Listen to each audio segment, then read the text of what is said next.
A Cowboy for Noel, Riverdale Ranch Romance Book Number 6. Written by Jewel Allen. Narrated by Melissa Connell and Scott Brose.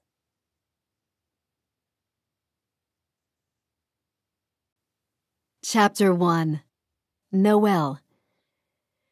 You know how you wake up and you just feel it's going to be the best day of your life? That was how December 12th started out for me, 2 weeks before Christmas. I opened my eyes and stretched, thanking Heavenly Father for every single part of my body. It's a technique I learned from a yogi. It promotes gratitude in your soul. It's especially welcome during the Christmas season. Thank you for my blonde hair, even though I just lost my favorite hairdresser and it's kind of getting shaggy and long, I murmured as I lay there relaxing. Thank you for my eyes that I can see with contact lenses and not have to wear hideous glasses. Thank you for my nose that can sniff out chocolate and my lips that are on the thin side but look great with mauve lipstick. I put my hand on my throat. Thank you for my neck that looks super good with most collars. Thank you for The phone rang. I opened one eye and willed the person to hang up. But they didn't. The phone kept ringing and ringing on my nightstand. I should probably answer it. It could be the client of the century. I snatched up the receiver. Hello? Hello, a female voice said. Is this Noelle Collins, the realtor? I propped myself up on my elbows. Yes, it is. Can I help you? I hope so. I have property I need to sell. I sat up straight now. You've come to the right place, Miss Ella Jenner. It's not actually for me, it's for my client. Of course. I grabbed my Filofax from the stand and opened it to today's date. It was already jam-packed with a bunch of appointments this afternoon. A lot of people look to buy a home to move into for the holidays. Would you like to schedule an informational meeting? Maybe I can come out to the property. My client would like me to interview you first, and then if you pass muster, we would go on to the next round. Did she really just say pass muster? I was tempted to be affronted, but I decided I would play it cool. This mystery client could be one of those millionaires whose house sale would give me a hefty commission. Besides, she continued, they have certain, stipulations, such as... There was a long pause on the phone. I'd rather not say it on the phone, if you don't mind. Okay, this little tidbit definitely smacked of a wealthy, eccentric client. Well, sure, I said. I'm happy to interview with you. Would you like to come to my office or me to yours? Mine would be wonderful. How about end of day, say 5? I glanced at my sched. I had appointments up till then. That would be perfect.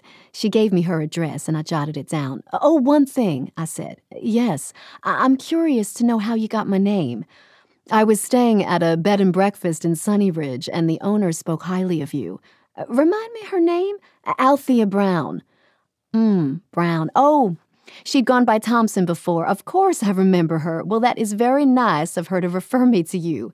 It was like kismet. I'm in the market for a realtor, and she knew of you. Great. Well, I look forward to meeting you in person, Ella. Likewise. After I hung up, I decided to forego the rest of my body-thankful exercise. I was so pumped to get the call, I jumped out of bed, startling Prunella, my cat. She scattered off my bed and looked at me grumpy-like. I'm sorry, sweetie, I said, motioning for her to come close. Come here. Prunella came up to me, rubbing her soft white fur against my pajama leg. I picked her up and snuggled her warm softness against my neck. You sweet thing, you. Did you have a good night? I listened for her answer, and she purred. Still carrying her in my arms, I took her into the bathroom where I studied my disheveled reflection in the mirror. Ugh, I was already looking pasty, and it wasn't even Christmas yet. I needed to schedule another trip to the Caribbean to get my tan on. This had been one of the busiest times I'd ever had. I deserved a little break. I made a mental note to make reservations for an after-Christmas getaway. I turned on the radio clock in my bathroom, and a bouncy, upbeat Christmas song came on. I jumped in the shower and sang along. I wasn't one of those people who went crazy decorating for the season, but I sure loved the lights and all the glittery stuff, especially being so far away from my family back east. I was the only one who braved the West, establishing a new life in Colorado Springs, which was about as perfect as a city was. Big enough for my realtor career, while being close to mountains and nature. except I never seemed to have the time to enjoy the outdoors as much as when I first moved here. After I got done with the shower, I toweled off and blew dry my chin-length bob. I looked kind of young without makeup. No one ever guessed I was already pushing 30, which was a bit challenging for when I needed to sell people on a mortgage to carry the rest of their lives. My peppy energy more than made up for my perceived youth, I guess. From a wardrobe, I rifled through my clothes. I loved summer and warm weather clothes, but I also loved winter knits and bright palettes.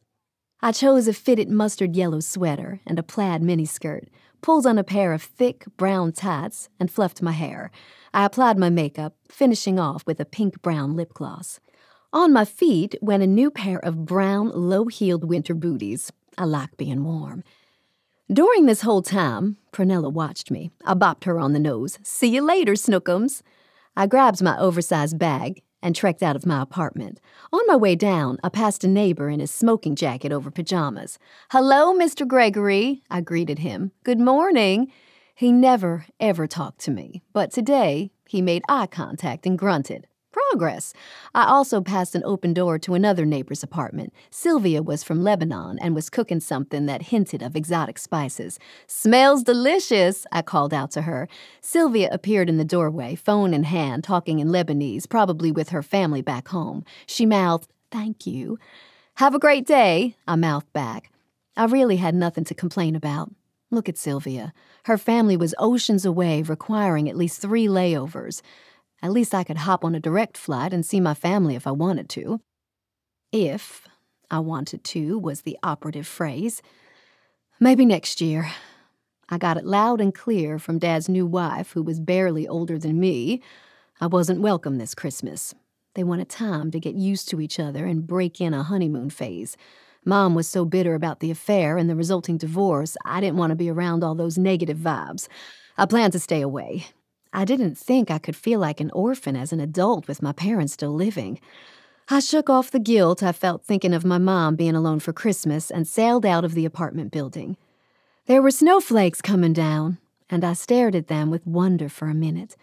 My choice of shoes was inspired, despite the potential snow, or maybe because of it. The sun was warm on my face and made the chill bearable. I got to my car and saw that someone had left a piece of paper on my windshield. Uh-oh. A parking citation, but it came from a mystery person saying, "Merry Christmas." I smiled and looked around in case the Good Samaritan was watching. "And a Merry Christmas to you, too."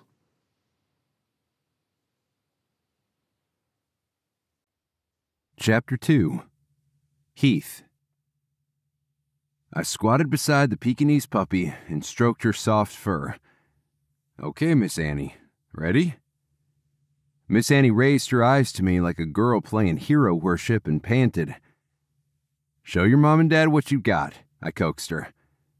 I looked up at the couple standing a few feet in front of me. "I'm going to demonstrate the things that Miss Annie can do, and then I'll have you take over, okay?" The guy, Matt, had a deer-in-the-headlights look, while the woman, Evelyn, brightened with anticipation. "Go ahead," she said. "I can't wait to see." I nodded.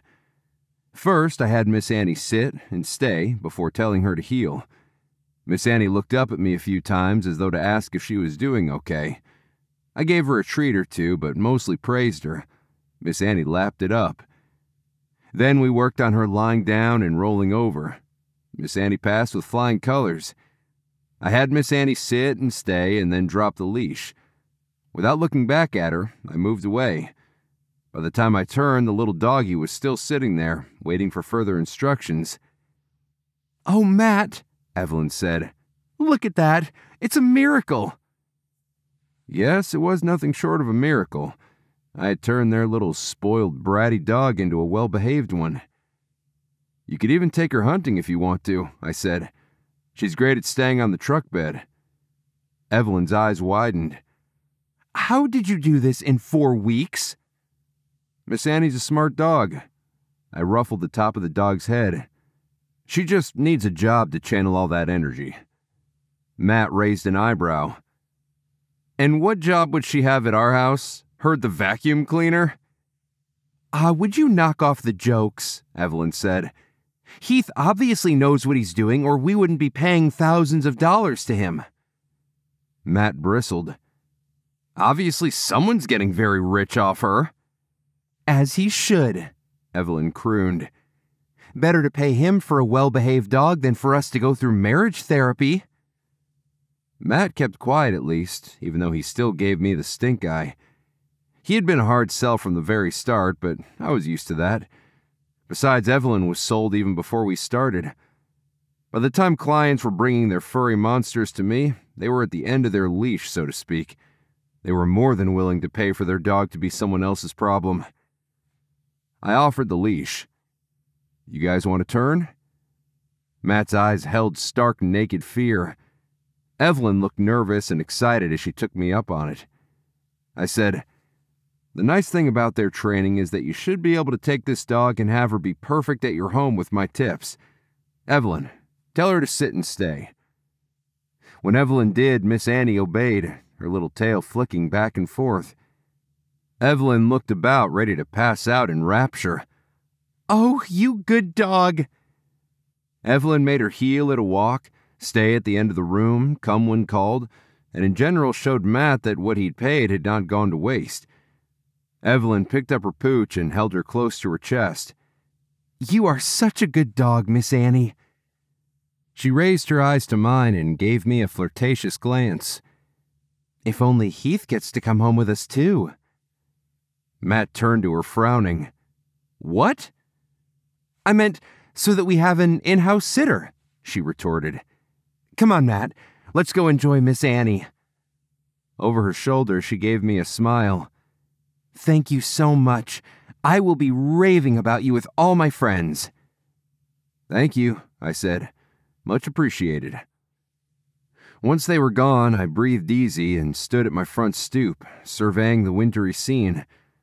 I had no clients scheduled these next 2 weeks before Christmas, and it felt good. After working nonstop except for some hunting breaks since the start of the year, I figured I needed the vacation. To do absolutely nothing but hang out with my dogs and maybe even get a bit of hunting in. There was no snow on the ground, but it had gotten cold enough that fat flakes started to come down from the heavens. Good. We could have a white Christmas this year. Maybe even a good storm tonight. Misty would love that. Duke was still a pup. I was sure he'd go crazy with the white stuff, too. I whistled. Misty! Duke! 2 Aussies came bounding out from the back of the house where they'd probably been sunning themselves. They milled around my legs and I squatted to pet them. Misty leaned close to me in her quiet way while Duke, still the young'un, licked me like crazy. His tongue was soft and not too slobbery. You guys want to go on a little ride? The dogs perked up and ran ahead of me to my truck. I lowered the tailgate and they jumped up onto the bed, their tongues lolling happily. I shut the tailgate and got behind the steering wheel. I'd left my keys in the ignition again, but it didn't really matter hereabouts. Sunny Ridge was a quiet and safe place. I pulled out of my lot and passed my family's ancestral house, the one my great-grandfather first built on the 80 acres of land that made up Riverdale Ranch. Pops still lived there, alone now, with Mom having passed the year before. The thought of Mom being gone still made my throat tighten with sadness.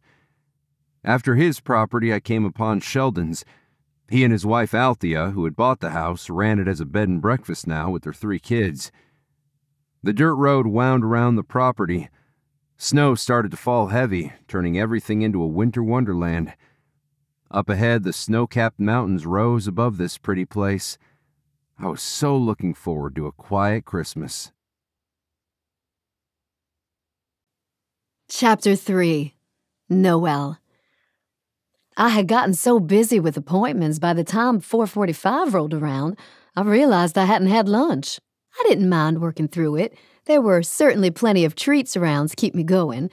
I swiped a few chocolate kisses off the receptionist's front desk. I'm headed out to an appointment just a few blocks from here, I told Mindy, our receptionist. I won't be back for the day. Have a good one. Okie dokie, Mindy saluted. I stepped out of the building and gasped. I had gotten so caught up in my work I hadn't even noticed that snow had fallen all day. It had turned everything so pretty. I looked down at my cute winter booties, perfect for this kind of weather, and decided to walk instead of taking my car. I had on low-heeled boots and was bundled up enough. Plus, the appointment was just 3 or so blocks away. My mood lifted as I passed the shop window showing Christmas scenes. A bright yellow sweater dress caught my eye. It was one of those outfits that took a lot of nerve to pull off. With bright tights and warm boots, I could wear it to a party. I took one last lingering look at it before walking at a fast clip to my appointment. I would have to return to it later. Ella's address was in the bank building high-rise, very impressive. As I walked into the elegant lobby, I was in my element. I loved high-ticket clients. They were demanding, but made working for them oh so worth it. An elevator attendant asked me which floor, and I told him the 15th. "Ah," he said, "the penthouse." He stood facing away from me in the elevator, giving me a chance to look at my reflection in the mirror walls and fix any stray hairs. My outfit looked spunky and personable. My eyes glowed with excitement. I was bringing my A-game. The elevator dinged. I thanked the attendant and got out. There was an office, 1501, with the sign Law Offices of Jenner, Stills, and McCormick. This whole thing was shrouded in mystery. I recalled how Ella had said there was a stipulation, and I wondered once again what that was. Why would someone retain the services of high-powered lawyers for a real estate transaction unless it had some complicated clause? A man looked up from the reception desk and greeted me with a charming smile. "Good evening," he said. "May I help you? I'm here to see Attorney Jenner. And your name?" "Noelle Collins. I will let her know. If you will please have a seat." I sank into one of the buttery, soft leather couches and dug my boots into the plush gray carpet. Everything about this office smacked of money. On the coffee table was a simple silver abstract sculpture that made me think of a woman holding her child. There was a little sign by it that said, "On loan from the Denver Metropolitan Museum of Art." On the walls were gorgeous photos of Red Rock country. Along one wall, behind which was the kid area, was a massive aquarium with gorgeous saltwater fish. "She'll see you now." The receptionist motioned for me to follow him. He opened white double doors and left me. The entrance directed the eye to the far wall where the floor-to-ceiling glass windows looked out upon downtown Colorado Springs. Farther out in the horizon were the mountain ranges that made Colorado famous. The snow had transformed everything into a glorious scene. "What a view," I breathed. The white leather chair behind the white desk swiveled, revealing a woman in a white pantsuit. Her hair was a platinum blonde, too, so much white, so chic. "Good afternoon," she said, standing. I approached and shook her offered hand. "Ella Jenner, a pleasure to meet you." "The pleasure is all mine," I said, taking the soft plush seat that she motioned to. "Thank you for meeting me here," Ella said. Her voice was well modulated, like a broadcaster's. She was a beautiful woman with expertly applied makeup. "Of course, I'm actually not too far from here. Had I known, I could have offered to come over. It's actually nice to get out and see your offices." I looked around. "This is very nice, Attorney Jenner."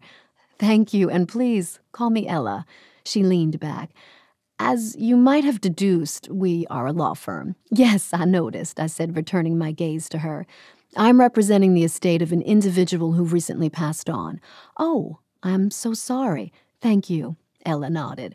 "Her family is obviously in mourning, but they have found consolation in that their mother is in a better place, free from pain." "Of course, that is a good perspective to have." Ella stood and walked around her chair to stand by the window. "Would you like to come over and look at this view?" "Sure."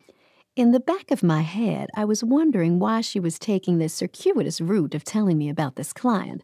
I bit my tongue and joined her. "Have you heard of J. Willie?" she asked. "The late real estate tycoon," I said, gazing at her with burning curiosity. "Yes." "This was his widow." "Ah, okay." Ella turned so I could only see her profile. "He actually owned this building and a few other buildings around here. I can believe it. I've read about his exploits. His widow, while she was alive, owned a few properties. Before she passed on, she was down to her last house. She'd sold the rest of them." I wondered at the wisdom of someone who didn't hold on to their property, so they and their descendants could profit from it someday. But I didn't say anything. "Her 4 children have all agreed that they will sell this house," Ella continued. Where is it located? I asked. In Roseview. This bit of information didn't surprise me in the least. Roseview was an exclusive gated community that had a very Tony reputation.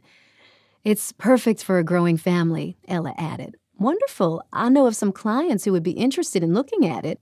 You do? A corner of Ella's lip lifted in a smile. That's great, she paused. Except this house has an interesting condition on the sale. That's right. Here goes. And what is that? Ella didn't answer for a moment, and I wondered if she hadn't heard me. She turned and studied my face as though wanting to catch my reaction. There is a stipulation that her dog needs to stay in the house. Her dog? I stared at her, hoping I heard correctly. Yes, Rocco is a white lab puppy. A puppy? That surprised me even further. So, to clarify, you mean we need to find a home for the dog before we can sell the house? No, the house will have Rocco as a permanent tenant for at least a year. I blinked in shock, but what if the interested buyers don't want a dog? Then tough. Right now, Rocco lives on the premises and is cared for by a pet sitter, so that wouldn't be an issue. I frowned. Wouldn't she have thought of Rocco ending up in a household that wouldn't treat him right? Apparently not. The thing is, Mrs. Willie has always had pets, so her will might have been referring to a different dog at the time she made her will. That was an old Shih Tzu who would have passed within the year. As it is, she never changed her will, so we have a white lab puppy instead. Okay, I considered the situation. It might be hard to find a buyer, but it's not impossible. That's the thing. Ella's face was tinged with regret. We've been trying to have realtors sell the house with no success. So, I mused, it's been shown and the buyers aren't bowled over by the house's magnificence? Oh, they're bowled over all right. The house is magnificent. The dog, on the other hand, has become a slight issue. I raised an eyebrow. What kind of issue are we talking about? Chapter 4. Heath. By the time I got back to my house, it was evening, and my house looked about snowed in. Unlike my brothers, most of whom owned horses and other livestock, I only had the dogs. When the kennels were full, they were plenty enough animal for me. Besides, my brothers still managed to rope me in to do ranch work. Misty and Duke got out of my truck and shadowed me as I made my way across the yard. From the house, I could hear my phone ringing. It had better not be someone wanting me to train their dog. Although I could say no and planned to do so, I usually had to endure quite a bit of a sob story before the caller hung up, and then I felt like dirt for being so hard-nosed about it. On a typical week, I got slammed with it several dog clients. That was enough for me, so I could really pay attention to my charges. By the time I reached the front door, the ringing stopped. Great. Peace once again. I fed the dogs in the mudroom and chucked off my boots. I was a bachelor and didn't need to conform to some hoity-toity standard, but Mom's ban against muddy boots, especially in the winter, was an ingrained habit. I built a fire in the wood stove with one match like I learned at Scouts and went over to the kitchen to poke around for some food. The phone rang again. I stared at it for one long moment before making my way around the kitchen island and picking up the receiver. Hello? Where have you been? My second oldest brother said. Getting my nails done. Hello to you too, Dylan. I was wondering if you could babysit for me tonight. I have a hot date. My brother had been a widower for as long as his 8-year-old daughter Tater was alive, having lost his wife at childbirth, and had been pretty resistant to our family's efforts to match him up with women. Give me a minute to pick my jaw up off the ground, I said. Okay, I'll fess up. That was a complete lie. You setting up for a lump of coal? I paused. You know, come to think of it, you were too easy delivering your line. I should have known better. Well, it isn't exactly a lie, Dylan said. I do have a date. I don't know if she's hot. And Tater's going to hang out at Althea's. What I need is someone to double with my date's sister. No kidding. You're barking up the wrong tree. I'm settled in for Christmas, and I'm practically hibernating until the land thaws out. Land's not even frozen yet. It's getting there, especially after today's snowfall. So is that a no? Dylan sighed. Call me shocked. Why'd you call me anyhow? You could have asked Chandler or Patrick. Chandler's working on some mighty fine bookshelves in time for Christmas, and do you have to ask about Patrick? Winnie would kill me, and you know it. Winnie was Patrick's longtime girlfriend, but he hadn't put a ring on it, so she'd been threatening to leave him for the past little while. We think she's kind of joking, for the most part. Or Pops, I said. He might be open to dating again. My joke did not make my brother laugh. Come to think of it, it was real lame. Who could ever replace Mom? You done trying to rope others in? He said. Anyway, you asked why I picked you, and it's because this woman is a dog person. Oh? A flicker of interest coursed through my veins. What do you mean? She owns a dog or two, I hear. I figured the two of you would have something to talk about, and I wouldn't have to be all awkward with my date. So you want me to tag along so you can hear us yakking about pups? I'll take that over being one-on-one with a girl. You make women sound like cooties. Not what I meant, Dylan said. You know how women are. Can't live with them, can't live without them. I'm out of practice, brother, and I kind of need backup. I wanted to continue teasing my second oldest brother, that he should buck up and get into the dating scene once again for the sake of his tater. The little tyke glommed on to any grown woman who showed her kindness as a prospective mother. I was allergic to women too, but for a different reason. A woman from my past flashed in front of my eyes, her taunting gaze. One could only count on dogs to see you through life, I decided after that heartbreak. When is this torturous event? I asked. Tonight? Tonight? Like in 15 minutes? I sputtered some more. Now I know that doesn't give you time to get your tuxedo on and your shoes polished, but you'll have to do. I've been outdoors all afternoon, I warned him. You might regret your lowered standards. Hey, I'm desperate. We'll take you any which way. So, you'll help out your brother? Only because I haven't any clients around. You better make this worth my while. I was about to break open a ramen soup and watch Andy Griffith Show reruns. Sorry to interrupt such a packed evening. I'll be there in 10. But you said... Dylan had hung up, the stinker. I sighed. I hadn't been on a date in so long. But if the lady liked dogs, then maybe the night wouldn't turn out to be a bust. That was my hope anyway.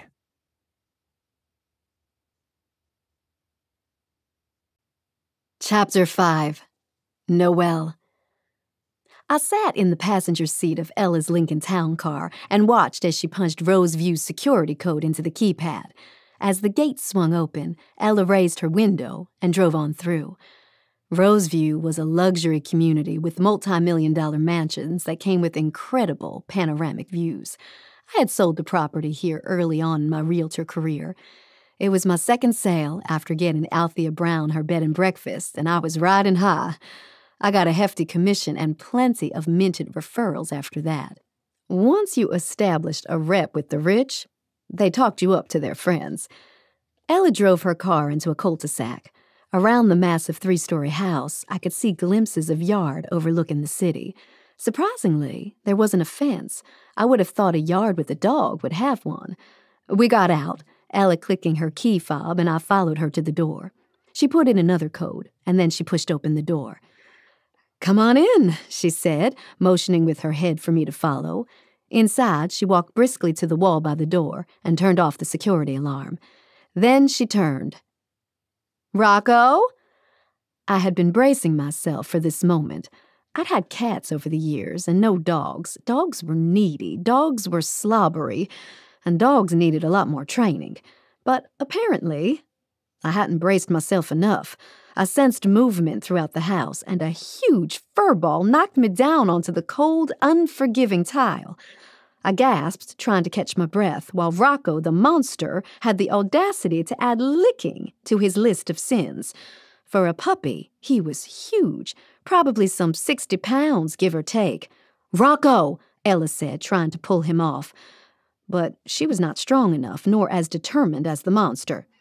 "You said he was a puppy," I blurted out, trying to keep the onslaught of 𝗨𝗏𝗁𝗶 away from me and failing miserably. "He is," she said, straining with effort to hold him by the collar. He's only 7 months." I moved as fast as my sore body would let me into a semi-standing position. Rocco promptly tried to push me over again. Ella grabbed him by the collar and told him to sit. He sat for a minute, then went sniffing around. "That dog needs to be trained," I said, sputtering with indignation. Ella winced. "Precisely. We know that.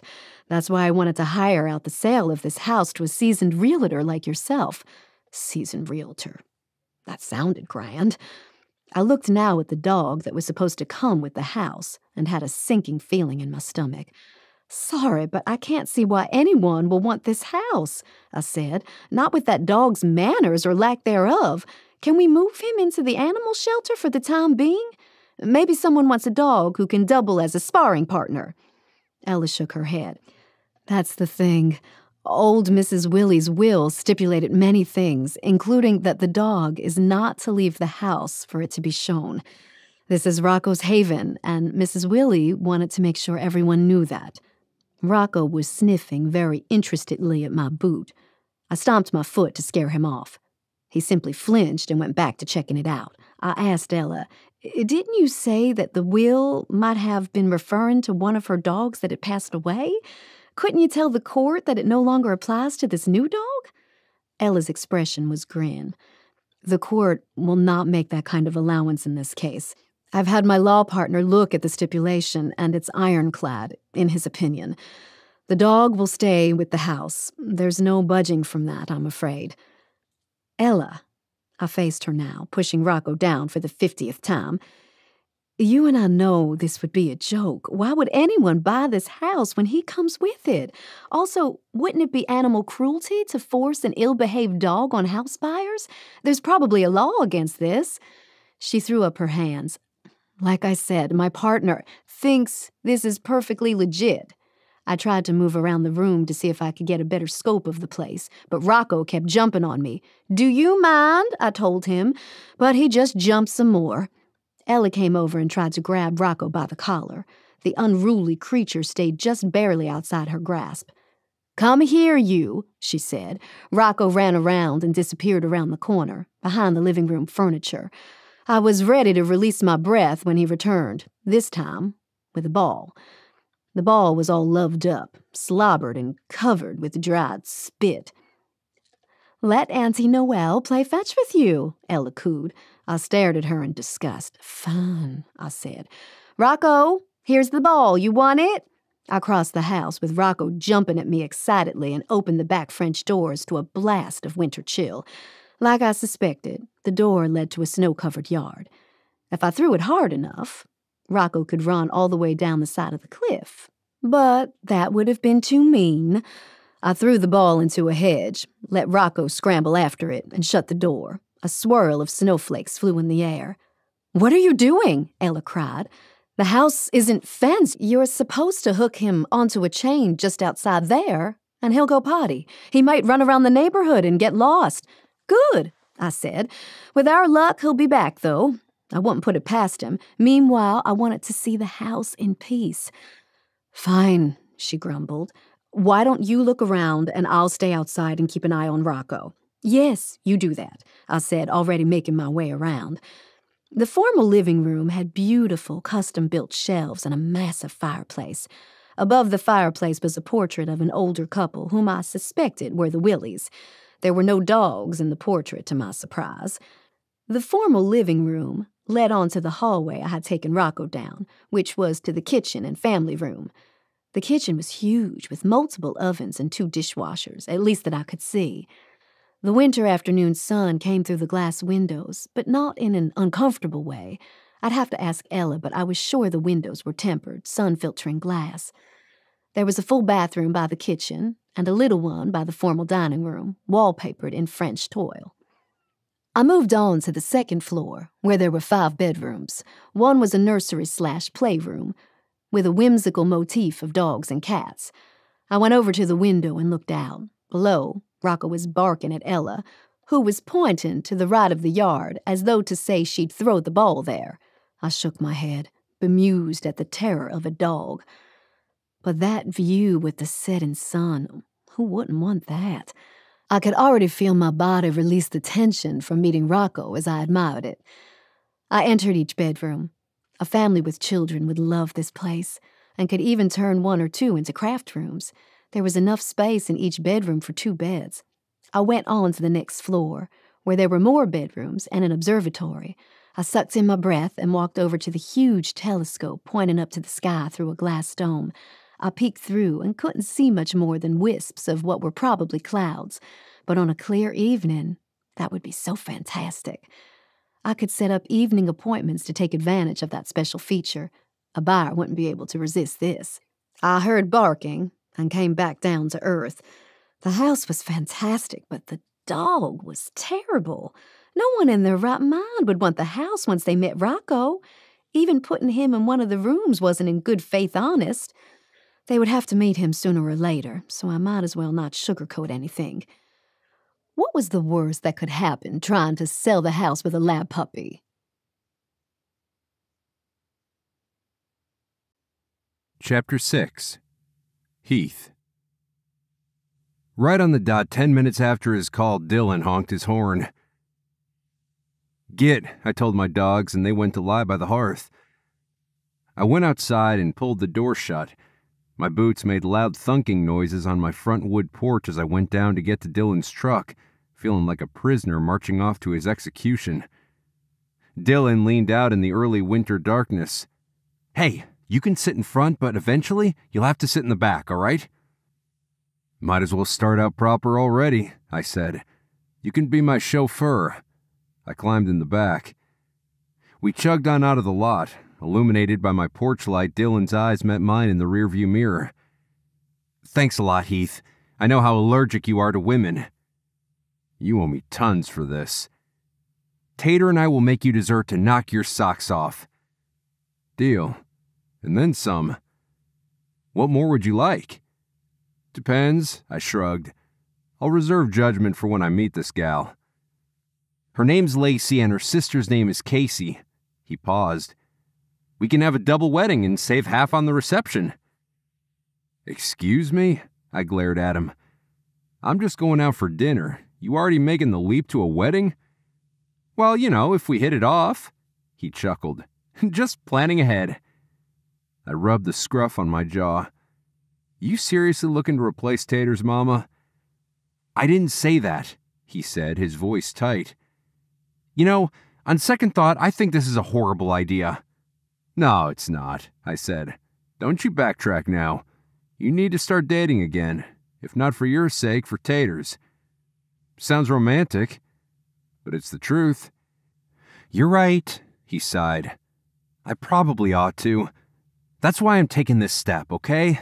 I'm nervous as a green horse at a show." I felt sorry for him. I knew that it took a lot for him to agree on a date, double notwithstanding. It's not that big of a deal. We're gonna eat dinner and you don't need to do anything afterwards." "Right." Dylan sounded relieved. We drove a little ways clear to the other side of town. "Who are these ladies?" I asked. "They're Dean Matthews' sisters." "Younger, I hope?" Dean was ancient, something like 40, 10 years older than me. "In their 30s. I narrowed my eyes. "How come we've never met them?" "Oh, I'm sure you have. You just might not have remembered. They attend a different church, the one this side of town." Dylan pulled up to a 2-story house on Main Street. "Come on," he said as he killed the engine at the curb. "Let's go meet them." "And you said one of them likes dogs?" I fell into step with Dylan. "That's what her sister said." We reached the front door and knocked, which triggered an intense barking match inside the house. Not judging, but the dogs sounded ill-mannered. The door flew open and a woman was saying, "Get back, hellhounds, get back!" Dylan and I exchanged glances. I still held out hope. Obviously the dogs weren't behaved, but maybe the human would more than make up for that.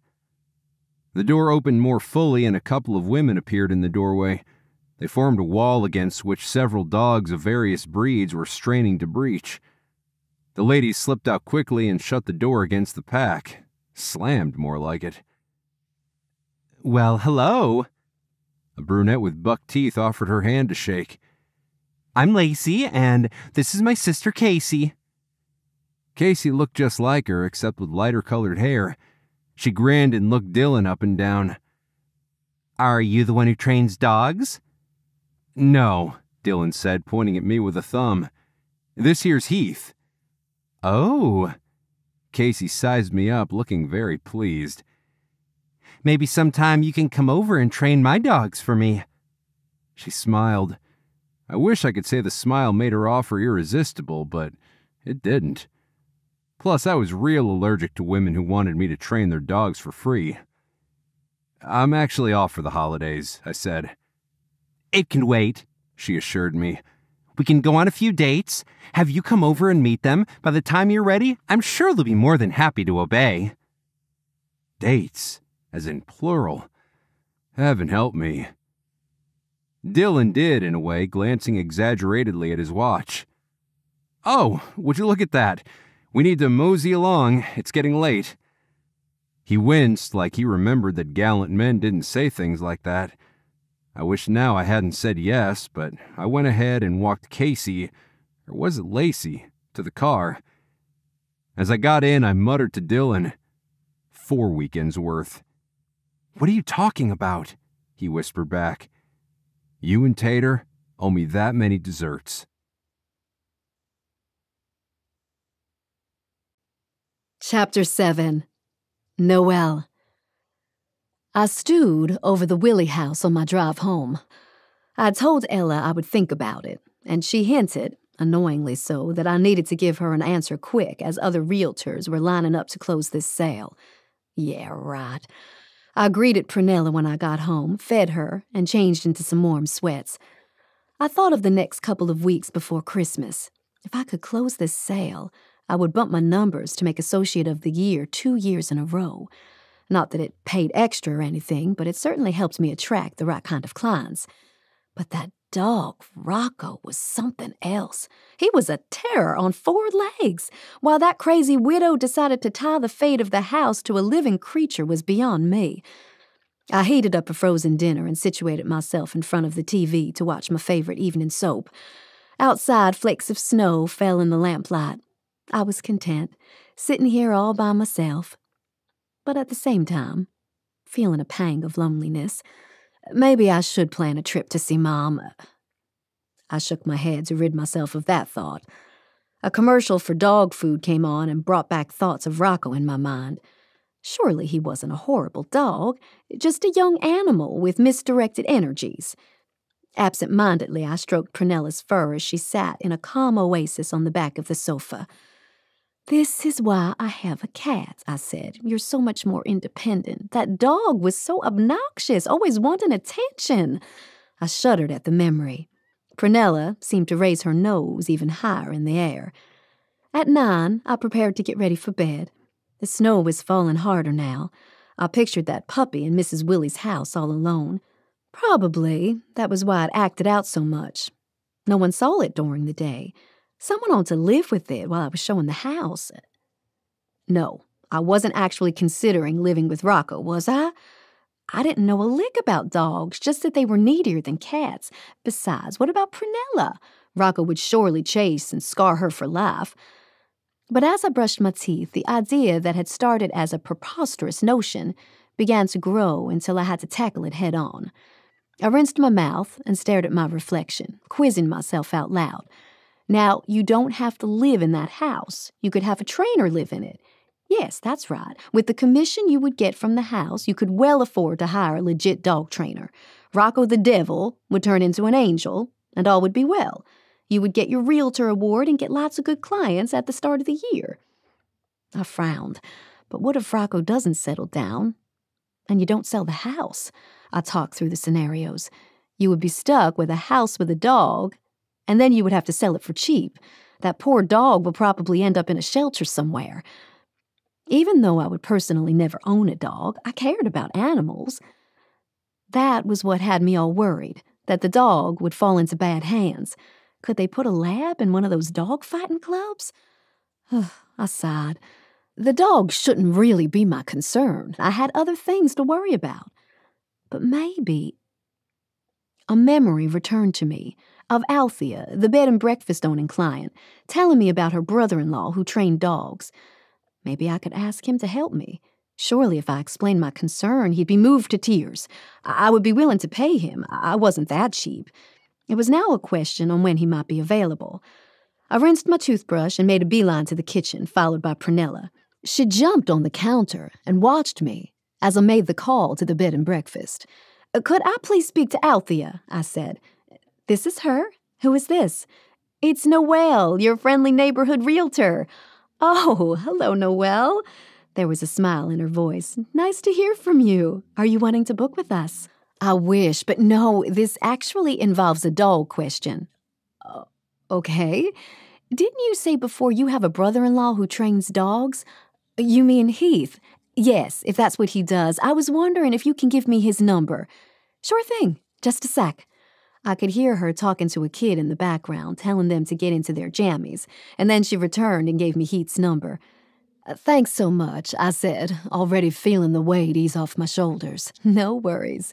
We chit-chatted for a bit. Althea wanted to know how I was doing. I remembered how nice she had been back then as a client. I hoped her brother-in-law was equally as nice. "Come see me if you end up in this neck of the woods," she said. "I sure will." I hung up, dialed Heath's number, and crossed my fingers as it rang. And that is my ambition in a nutshell. Heath? Hello? "Oh," I said, shaking myself from a brain fog. "What was that?" My date Casey and I were sitting in the back of the truck, and Dylan was mercifully driving the sisters home. Dylan stopped at a red light, and I got real antsy, wishing it would turn green. You weren't listening, Casey pouted. No, I wasn't. It was hard to follow her train of thought, but I took another stab at it. "You wanted to work with dogs, so you started collecting your pack, but you haven't had the time, but someday you want to compete in the Colorado Springs Dog Bowl?" Dog agility. Right. She cocked her head. I was thinking, with your dog expertise and my ambition, we would be unstoppable. That's not quite how it works, I said, wincing. Oh? You don't like winning awards? I couldn't care less about them.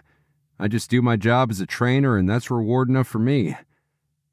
Then with your training, she insisted, my dogs would be more feathers in your cap.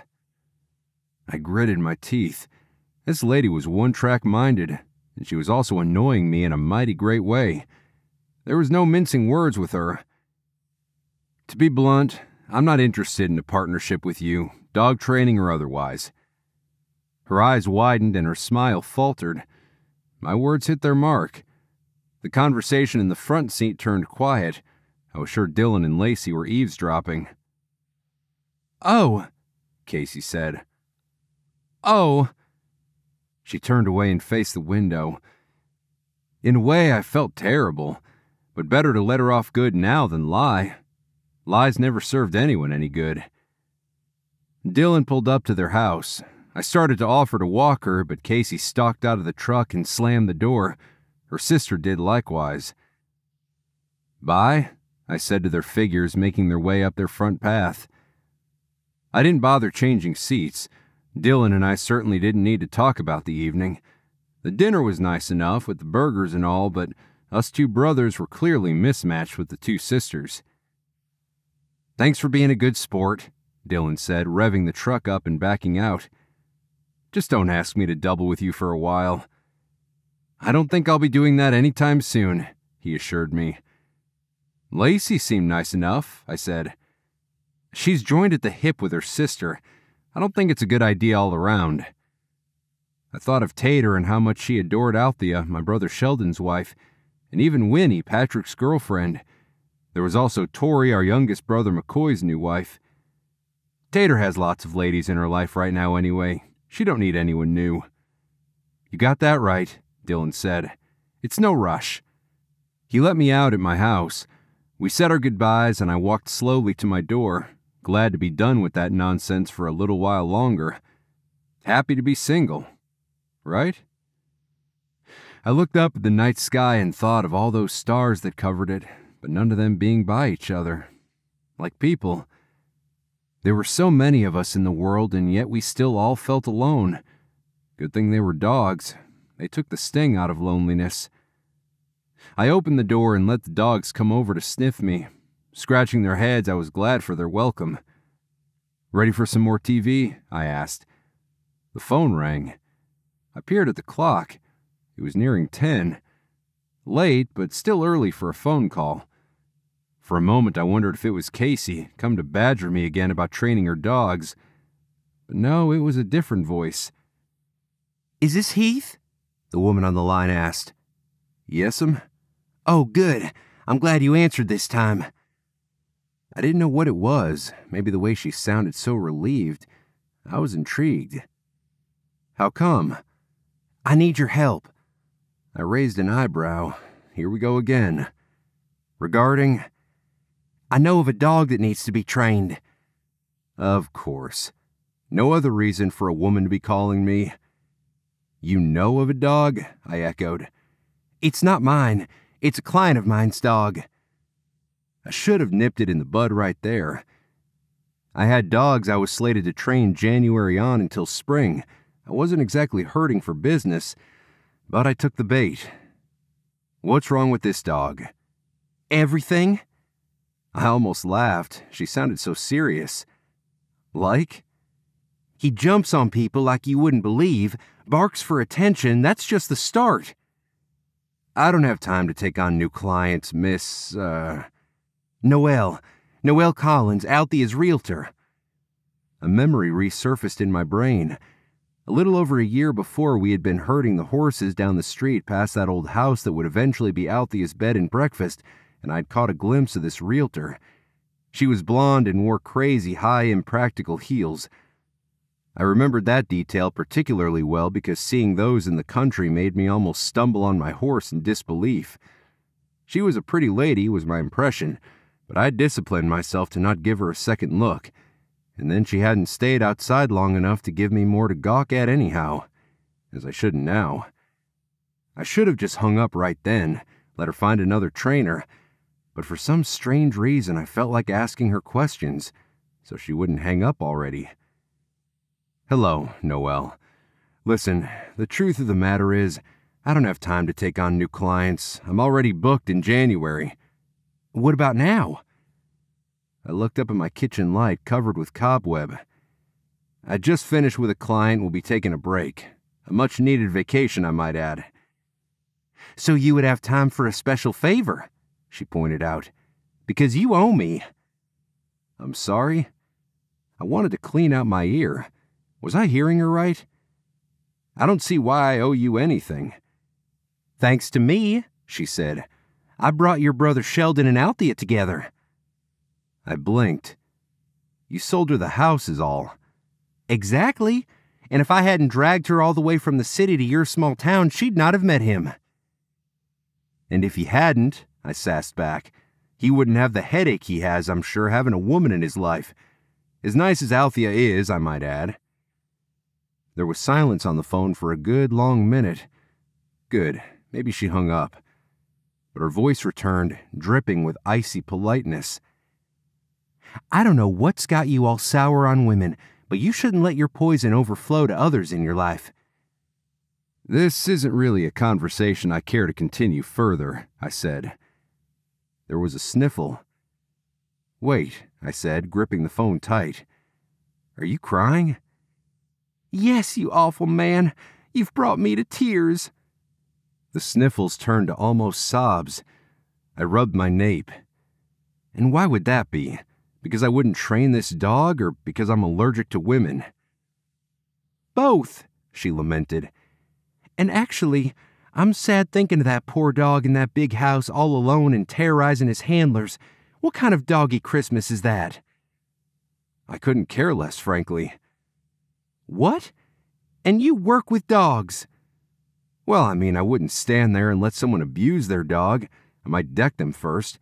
But this dog, I have other concerns for the moment, and as much as I feel sorry for him, I don't really feel responsible. I wish you could at least just meet him, she carried on. For a moment, I thought, with you?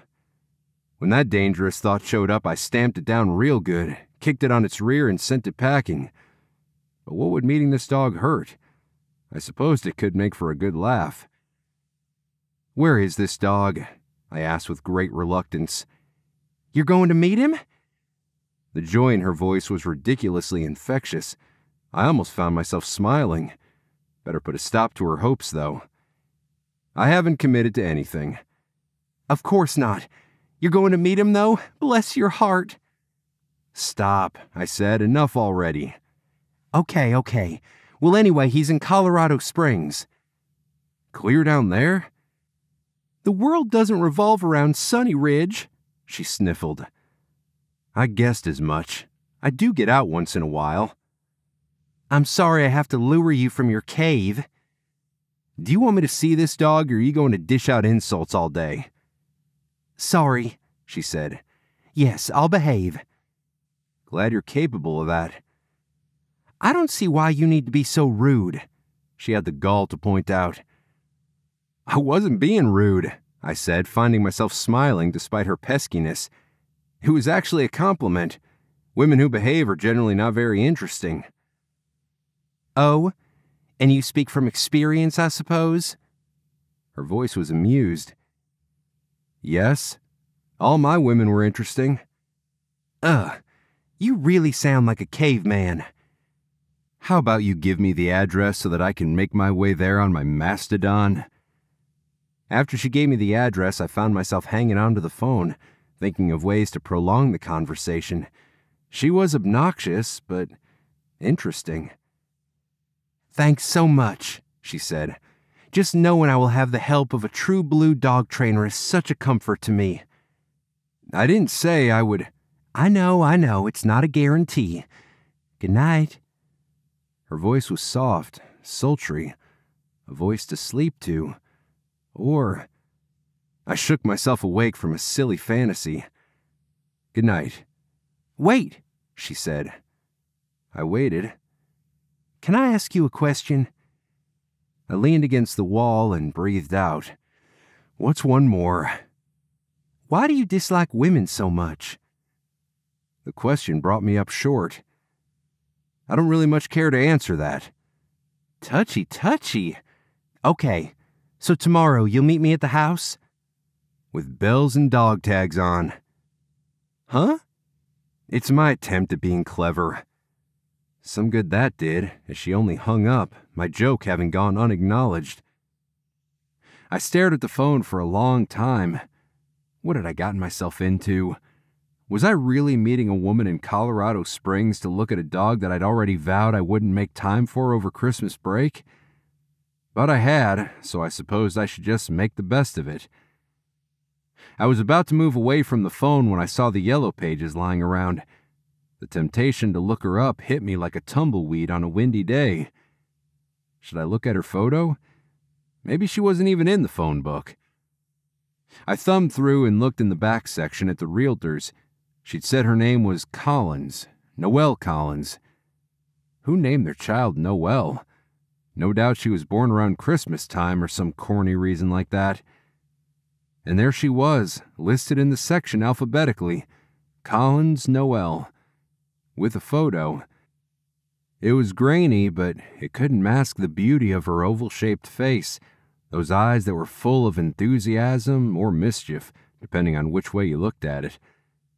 I felt a stirring of something akin to interest, and hated that I felt it again. Last time that happened, my heart got broken. I would go and see this dog and turn right around, saying I couldn't help him. I would refer her to someone else in the city. That would be easier anyway. Yes, I had an exit plan, and that made me feel a little better. Chapter 9. Noel. My hands were clammy, like I was getting ready for a date. Heath Brown's deep, masculine voice floated back in my consciousness. I wondered if the cowboy in person would match how I imagined him to be. Testosterone tough and ruggedly handsome. Stop it, Noel. This was just a professional appointment so that I could convince him to do what he could for this poor little housebound dog. The dog's mental health, and mine, were the only thing riding on it. No biggie. Ella had left me a message on my voicemail. I hated to put her off, but I needed to. Everything hinged on whether Heath was willing to help me. Heath and I had agreed to meet at the 𝗿𝗏𝗏 house. I looked at the 3-story mansion from the point of view of someone like Heath who was used to the country. So much concrete and slick urban landscaping. I hope he wouldn't get on his high and mighty horse and judge negatively. Why was I already setting myself up for failure, expecting the whole thing to backfire? I need to think positive. You got this, Noel, I told myself. I had dressed in a skirt for the occasion, and now I was thinking that it was a foolish thing to do, even though it was a cute tartan plaid wool number paired with warm tights and boots. You'd have thought I was trying to attract a man. Heath would be here to meet a dog. Maybe we'd have to throw balls for Rocco outside, or we'd take him for a walk. Something active, at any rate. But it was too late to run home and change into anything else. I hadn't the time to go back home and change out into pants. I waited at the steps of the house just in case he were to arrive and he wasn't sure which house it was. Sure enough, minutes later, a truck rumbled into my view. I smoothed my skirt with my sweaty palm and fixed a smile on my face. The truck stopped, and that loud engine silenced. I could see a cowboy with a true blue hat on his head. And then he was coming out. He was huge, tall and cowboy-like in hat, boots, and a thick farm coat, burly like I thought. And handsome didn't even begin to describe him. That beard, and those dark, unsmiling eyes. He had a cleft on his chin, and I felt faint. I tried to focus on the task at hand. He was here to see the dog, not me. Still, I couldn't help but feel that he had come out of his vehicle curious about me, too. His eyes traveled over my outfit, making me feel a little shaky inside. And then his glance rested on my face, my eyes, direct and unflinching. "Hello," I said, sounding breathy, like a woman meeting her blind date for the first time. He nodded. "I'm Heath." I guessed as much. I smirked through my nerves. It was a good one-liner. I felt more like myself, at ease. I could do this. He was just a dog trainer. It wasn't like he was a client I needed to impress.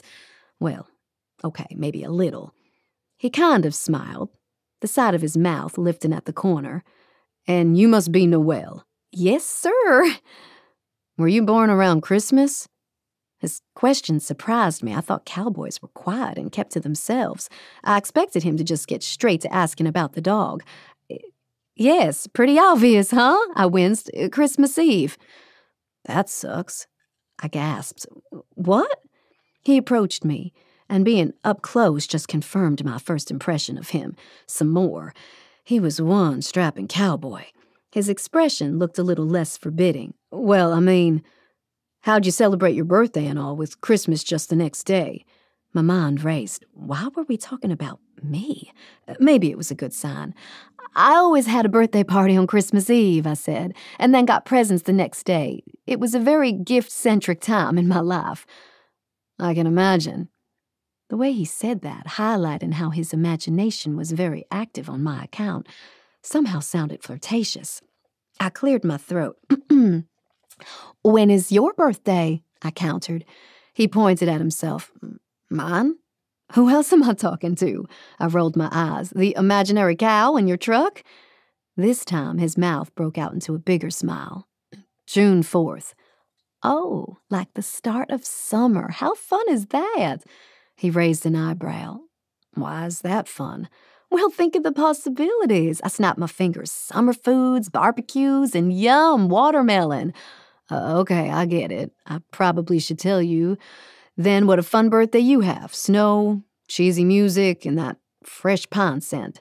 "I take it you put up your tree right at Halloween," I teased. "No way. I leave that up to my pops for his house. I don't need no tree to celebrate Christmas." He flummoxed me, this burly, rough cowboy who made me think of the Grinch. Did he have a heart under that muscular chest? I yanked my glance from that aforementioned chest and jerked my head toward the house. Would you like to go and meet Rocco? He nodded. I keyed in the number in the code box. Feeling a little self-conscious with Heath standing right behind me, I listened for the door to unlatch. Apparently, Rocco had been listening for it too. As soon as I opened the door, a light-colored mass of fur and muscle flung itself headlong right at me. I would have fallen right on the steps had Heath not caught me in his arms. Rocco the monster dog had knocked the wind out of me and was prancing around like he scored a touchdown. I wanted to cry. Having him pounce on me hurt. Are you okay? Heath said in my ear. His gentleness surprised me. I was sure he would be the type to say, "Buck up, Buttercup." Instead, he held me in his arms, and I was enthralled for a minute by how pretty the color of his eyes were. Gray. "I will be, I think," I breathed. "Good," he said gruffly.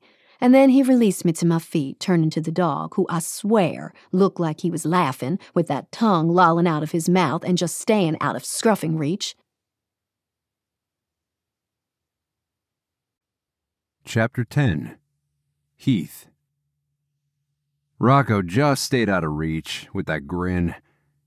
I had two major things going. Noel was freaking out at my side while the dog was running around crazy on the driveway. "Be quiet," I told Noel. She stared at me as if I had gone mad, but stayed quiet. That moment we had, where I was still reeling from all the sensations of holding her, would have to be dissected later, if at all. Meanwhile, I had a dog to take care of. I watched him for a minute and then calmed my entire body. "Come, boy," I said in a firm voice. Not angry, just matter of fact. He came. "How did you do that?" Noel said, staring at me with fascination. I petted Rocco on the head. "Magic?" "No, really." Her expression begged me for the truth. "Well, first of all," I said, "I don't go around squawking like a chicken with her head cut off." She looked affronted. "For another, dogs are pack animals.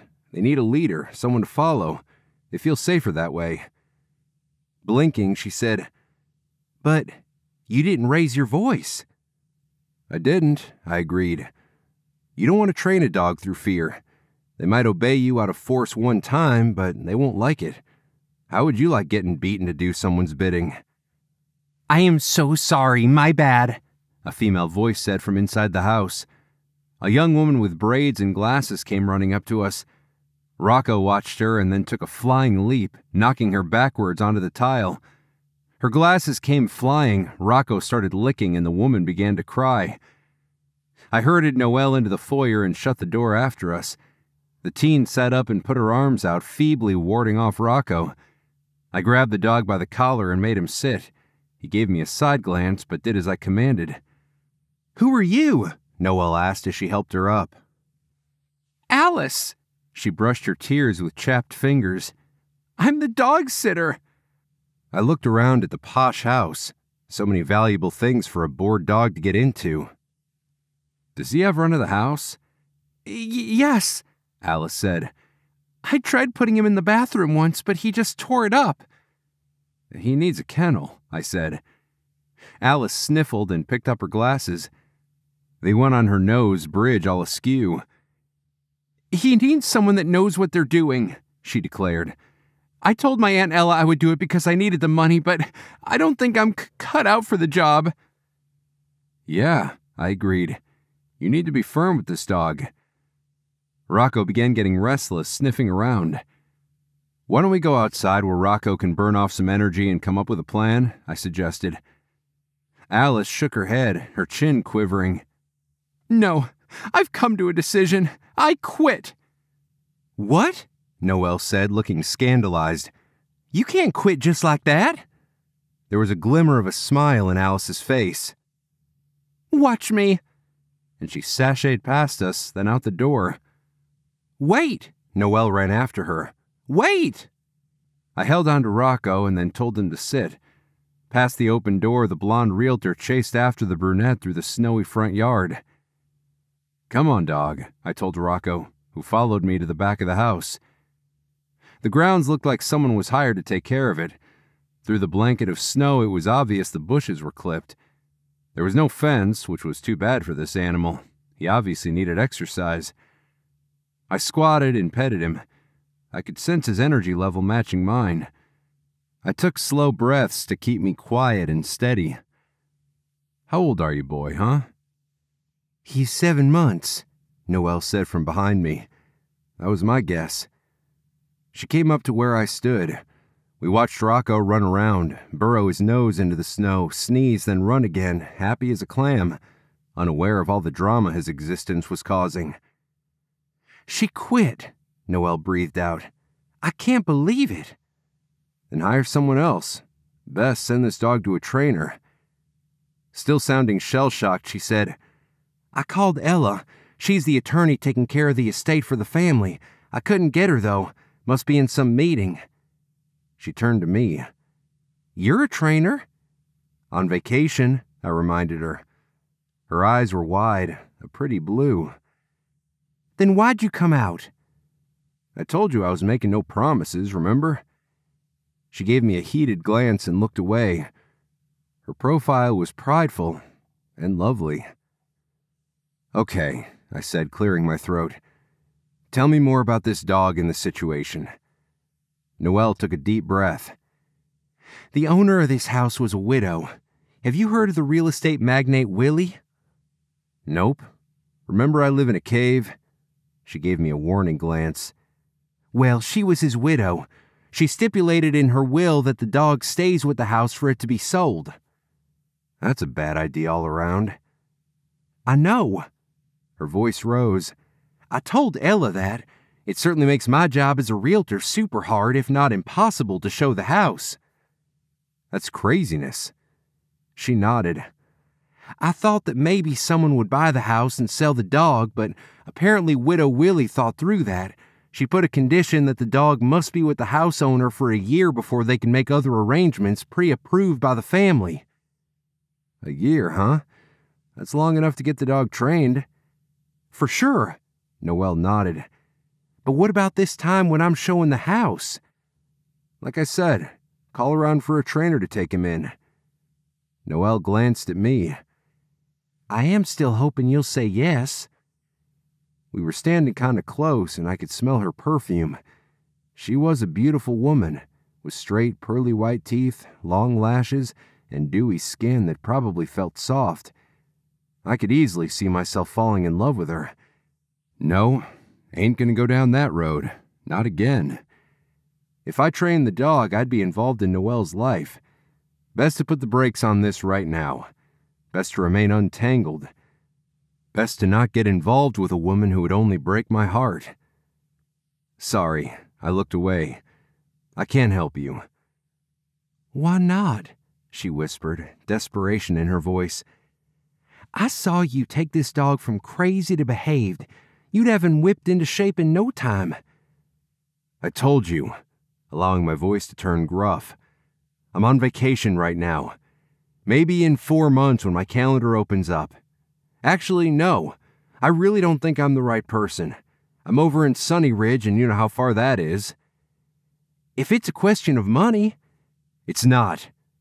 I spoke rather sharply, and she flinched. More gently, I said, "It's not. I just decided long ago that I would pick and choose my clients. This one doesn't make the cut." "Please," she begged, making me cringe. "You're down here anyway.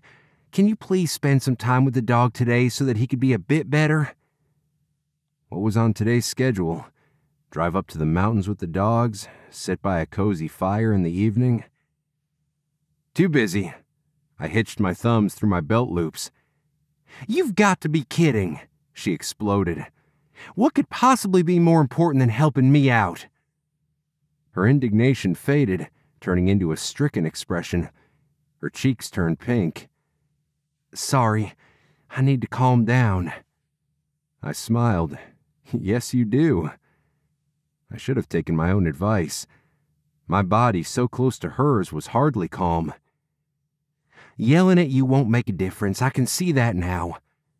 She lowered her eyes. Her lashes were golden against her pale skin. "No, it won't." Then, would a treat work? She flicked her blue eyes at me, hopeful. I mean, I know you're super busy on your vacation, so if I treated you to dinner after, would you help me out? I didn't answer, just looked to the distance, thinking that dinner would be mighty fine. But then so was the promise of dinner last night, and look how that turned out. Just today, she badgered. That's all I ask. Just a few hours to help teach me the basics. Rocco emerged from the bushes with a muddy nose. Her voice broke. I'm it right now. Rocco has no one else. I took a deep breath and let it out. You sure can be persistent. So you'll do it? Her voice rose in excitement. I glanced at her. How long have you been selling real estate? She blinked in confusion. 2 years? Why? I bet you've sold all sorts of houses. You sold one to 𝗵𝗵𝗴𝘀𝘁. That was my first sale. She drew herself up all proud. You don't say. Anyway, like I said, you could probably sell people anything. That's about all I know, she said quietly, and have done in my life. So many questions ran through my mind. What was her life like growing up? Where was she from? Did she have family hereabouts? But it wouldn't do anyone any good to get close. Best to keep her at arm's length and a mystery. Still, a day training this dog wasn't going to make a ton of difference, but I couldn't just leave her here all by herself with this fur ball. Well, you sold me, I drawled. Just for today, let's train this puppy.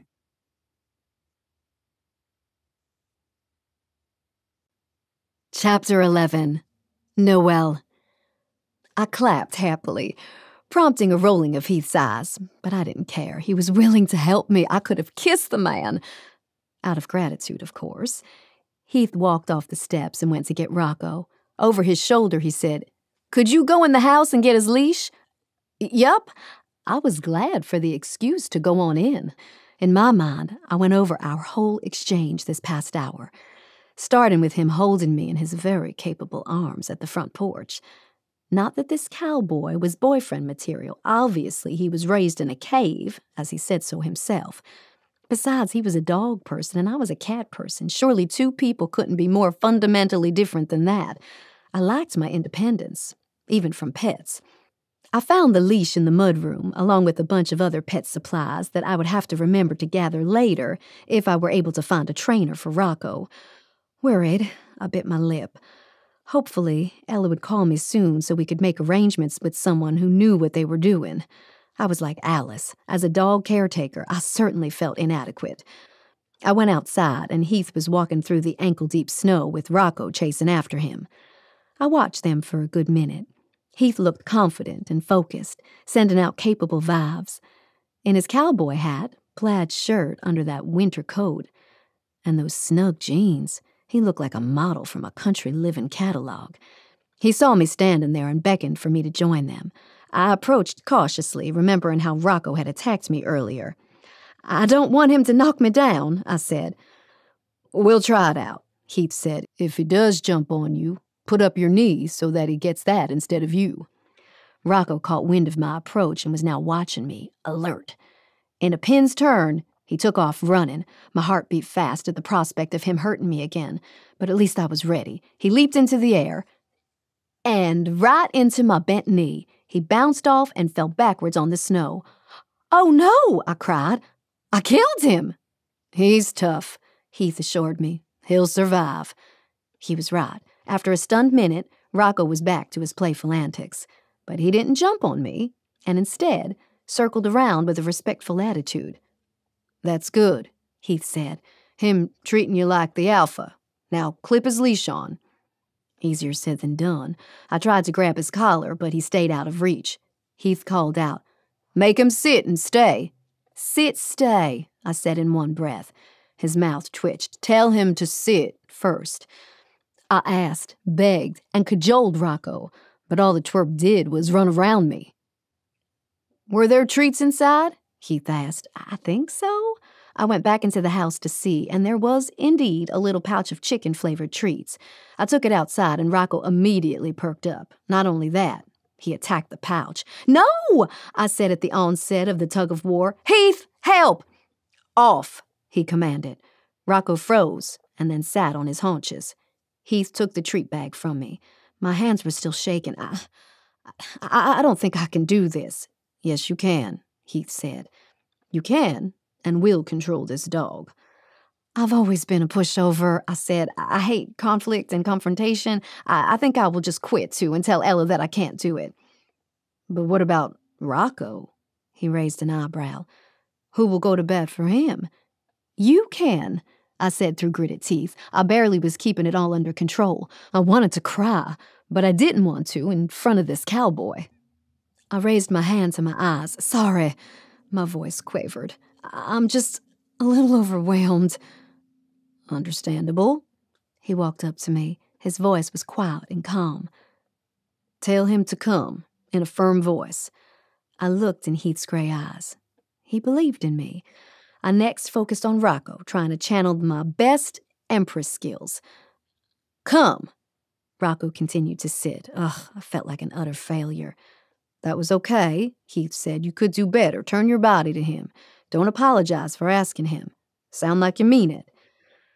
I was a queen who expected supreme obedience. "Come." Rocco looked at Heath and ignored me. Heath pursed his lips. "That sounded more like a bark. How about hitting the middle ground?" I took a deep breath and let it out.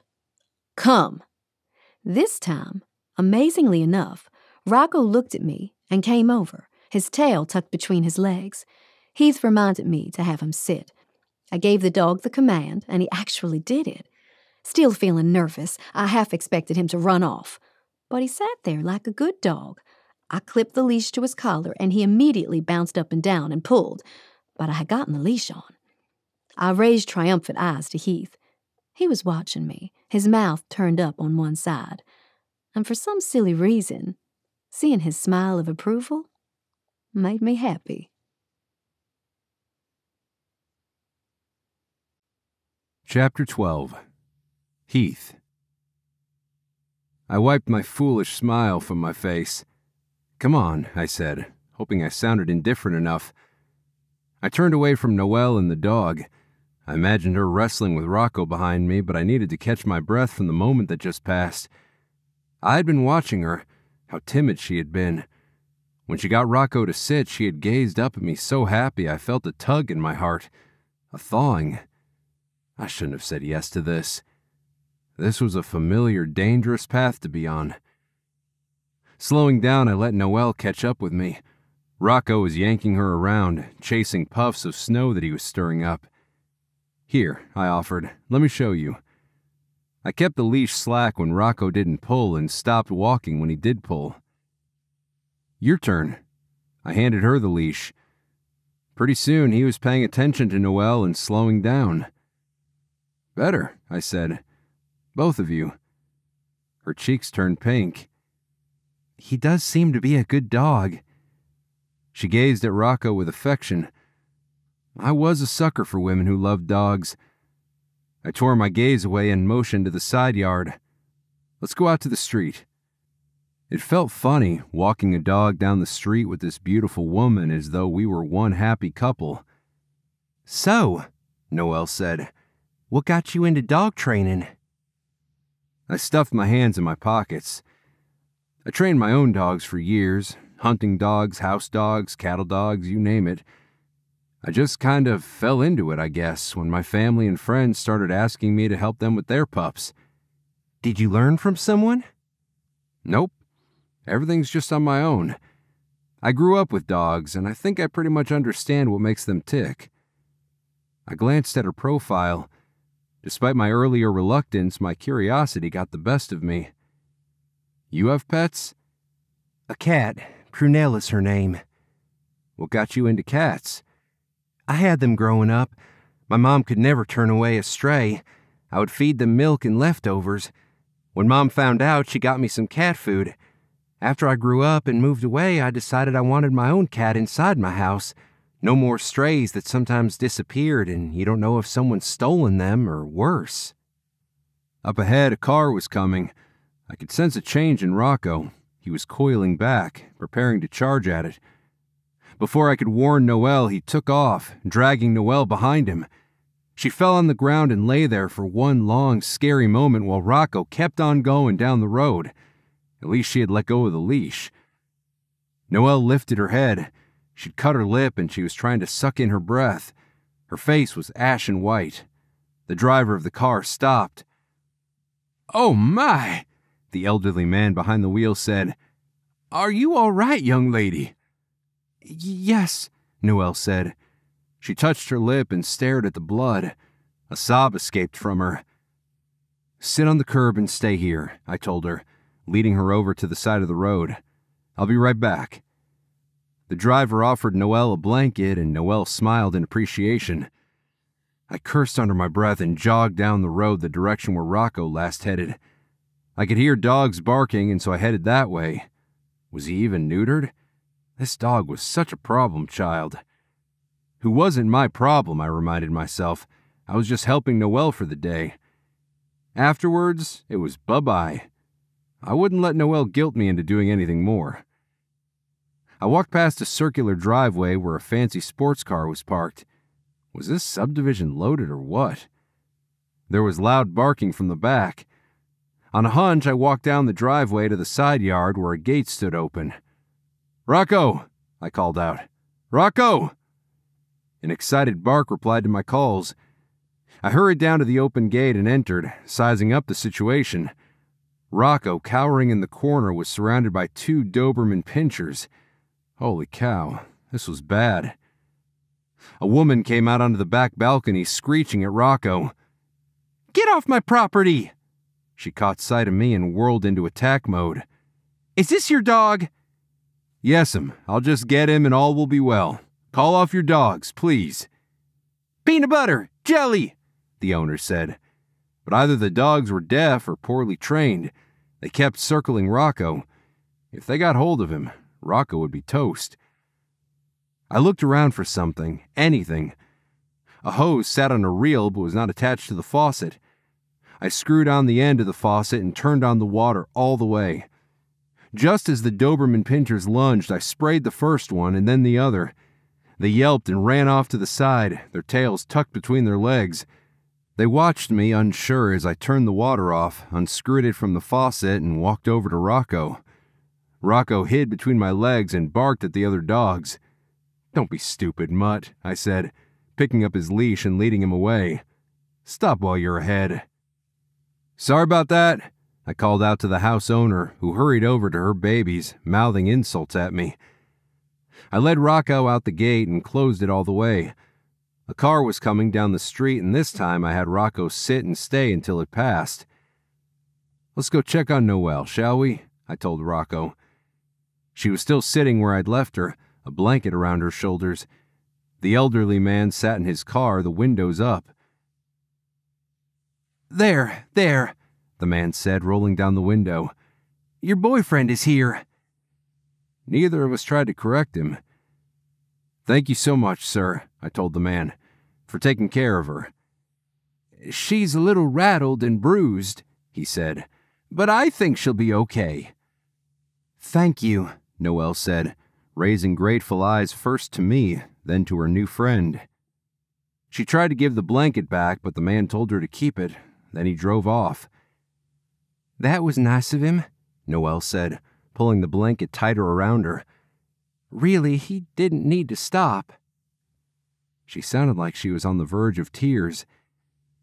I sat beside her on the curb, pulling Rocco into a down position. Noelle's tights were torn at the knees, a bruise turning purple and blue. Her lip was still bleeding, but not as much. She looked over at Rocco with threatened violence in her eyes. "I don't like that dog," she said, her breath coming out in a wintry puff. "Can't blame you." She flicked a glance my way. "How do you stand working with naughty puppies?" I looked off into the distance, then at her. I don't take their behavior personally. It's just that dogs can be a handful sometimes. especially if they're not taught their boundaries.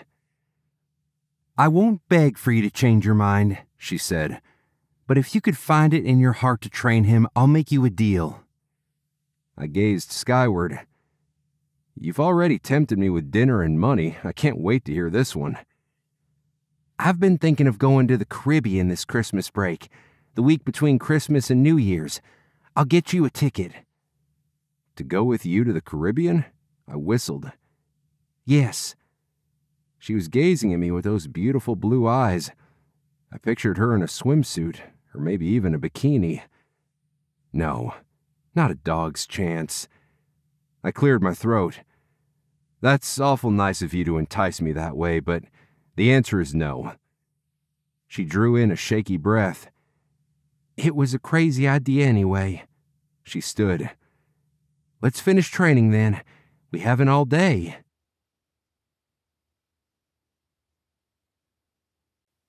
Chapter 13. Noel. It was a stupid offer. I knew it as soon as the words left my mouth. Come to the Caribbean with me, Cowboy. Really, Noel? I hardly even knew this guy, and here I was giving him come hither messages. But I suppose that was what happened when one was desperate, as I was. Unbidden, my thoughts turned to an imaginary vacation with this cowboy. With him divested of his plaid shirt, showing off muscles.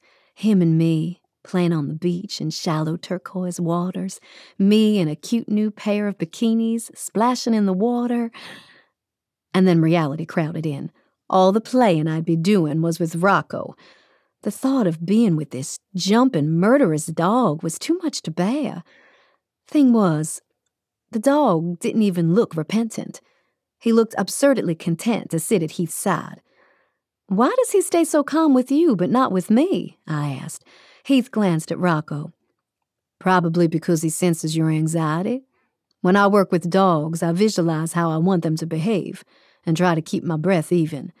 That car caught us off guard. We'll know next time to make him sit and stay. That'll keep him from dragging you, or at least you'll be prepared." His gaze flicked to my cut lip. "Are you ready to walk back?" I nodded, even though I worried about the end of the day when Heath would go back to Sunny Ridge and I'd be left with Rocco. We walked quietly side by side. Heath was surprisingly relaxing to be with. Heaven knew I had dated a lot of type A people in my life. Heath was very much a man's man, but he wasn't bossy or overbearing. "What do you do on your vacation?" I asked. "My family has some Christmas traditions," he said. "We'll cut a tree down this weekend for Pops and whoever else wants one, and then trim Pops." "Do you get a tree yourself?" "Nah, it's too much work, only to take it down again." "You have a chance to get a fresh tree and you won't take advantage of it?" "I guess I'm kind of like a Grinch." I snorted. "You are one." He darted an exasperated glance at me. "I take it you put up a real tree?" he asked. "I wish.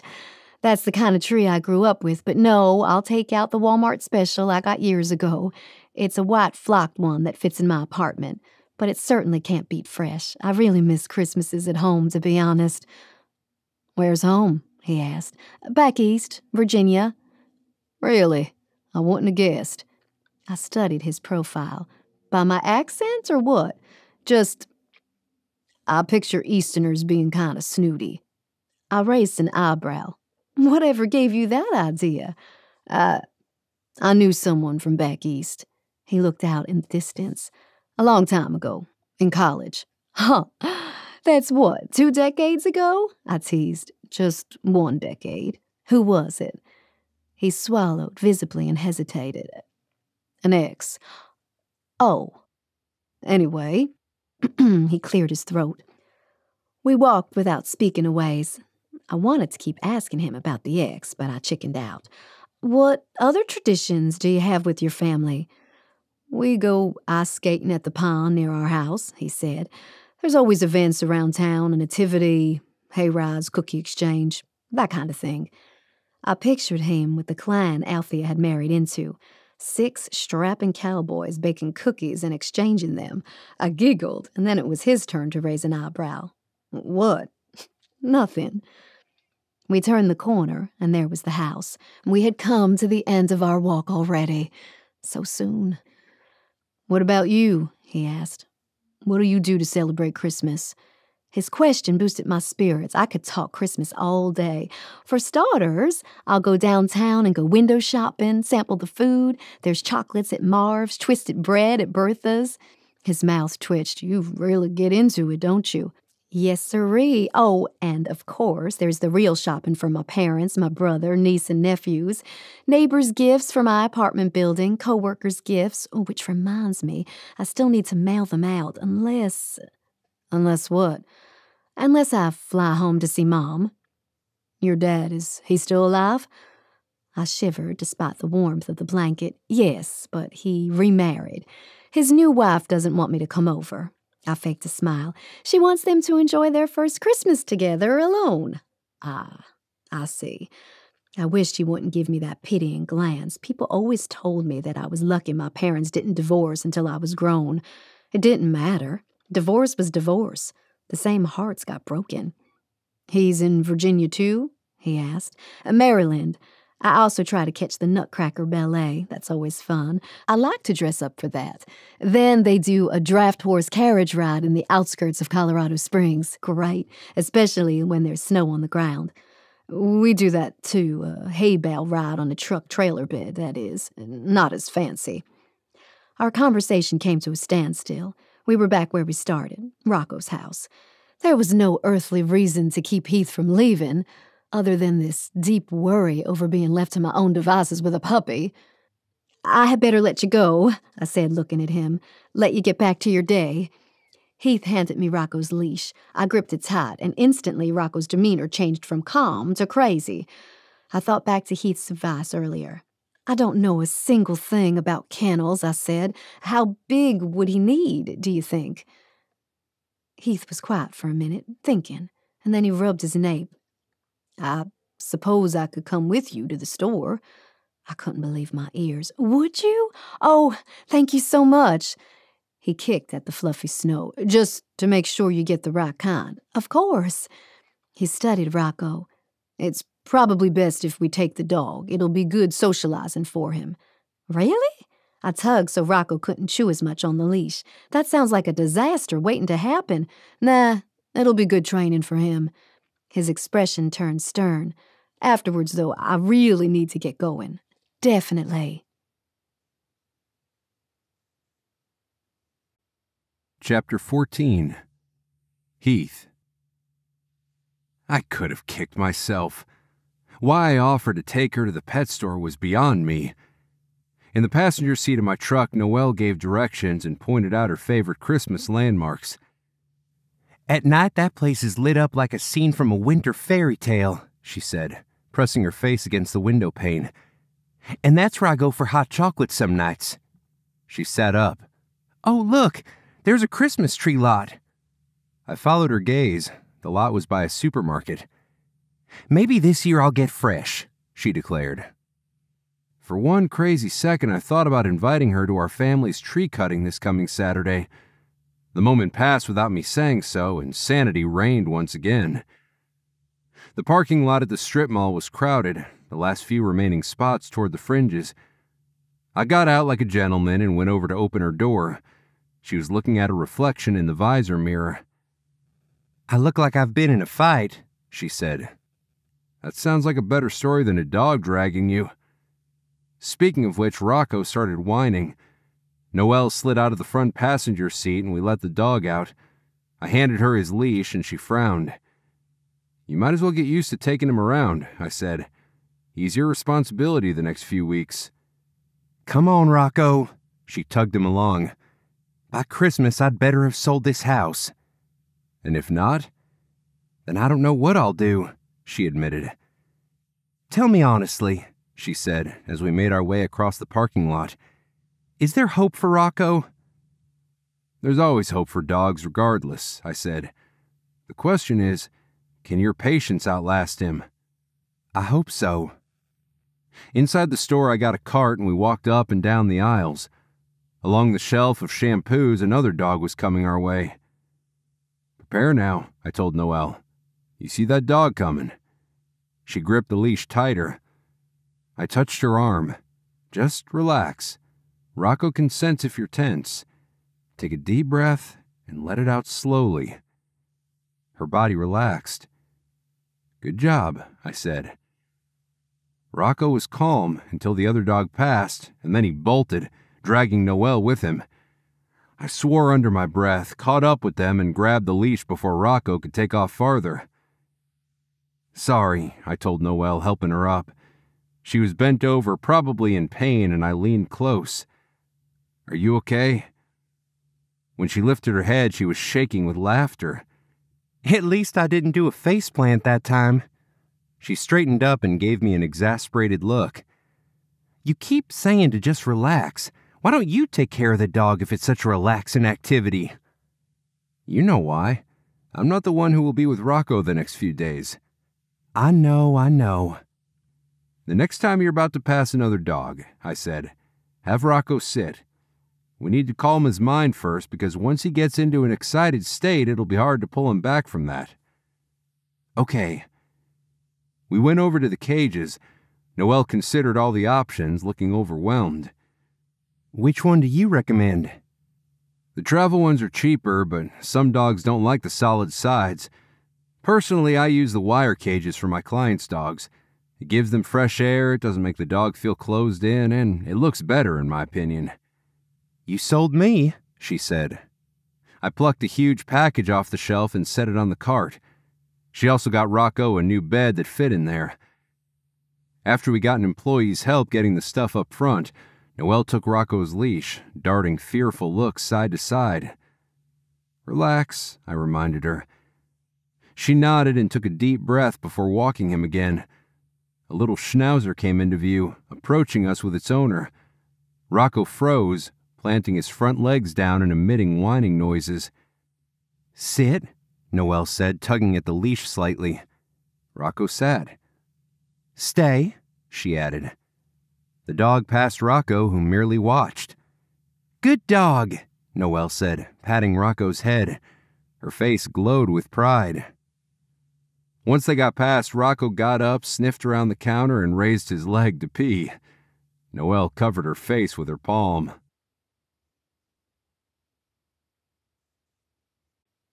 Chapter 15. Noel. We got the kennel to the Willie house, and Heath worked on putting it together without being asked. I thought it was sweet of him, confirming my suspicion that underneath that gruff exterior, he was a real softy. The kennel was a self-contained product without any screws or extra parts and came together pretty quickly. I put the dog bed in it, and Rocco came over, wagging his tail.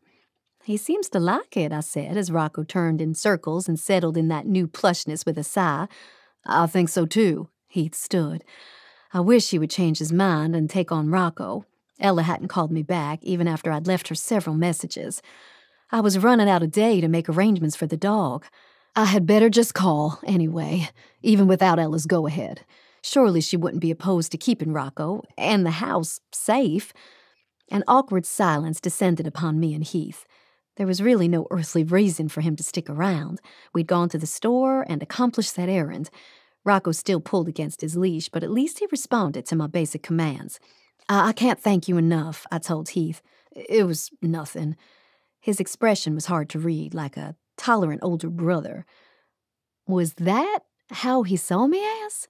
Sister material? Glad to help. Rocco trailed behind us as I walked Heath to the front door. Can I call you if I have any questions? I asked. Training questions, that is. There was a moment's hesitation before he said, Sure, go ahead. Thanks. Heath opened the door and stepped out. Good luck. I stood there with my heart beating fast. I was scared to death being left alone with this dog, but I knew I had to be a big girl. Also, part of me wasn't ready to see Heath go. It had been a fun day, and it was a comfort to have his help. But it was time for him to go. See you, I said, trying to sound all chipper. I watched Heath walk to his truck and get in. He glanced back at me and I waved. Rocco made one final lunge, but I closed the door in his face. As if he forgot everything we had worked on during that day, he jumped on me. Off, I yelled. When he showed even the remotest inclination to get off me, I said, Good dog, good dog. He was most certainly not being a good dog, and I was most certainly not in a sweet mood. I was still reeling from an emptiness.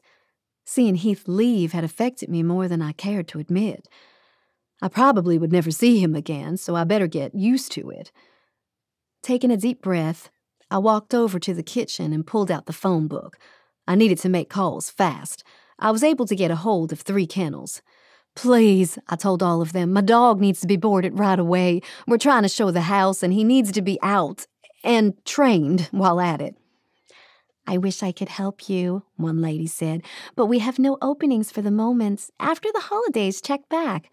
"That is no good," I grumbled as I hung up from the 3rd call. "Thanks anyway." None of them had any openings. I slumped on the bar stool and buried my face in my hands.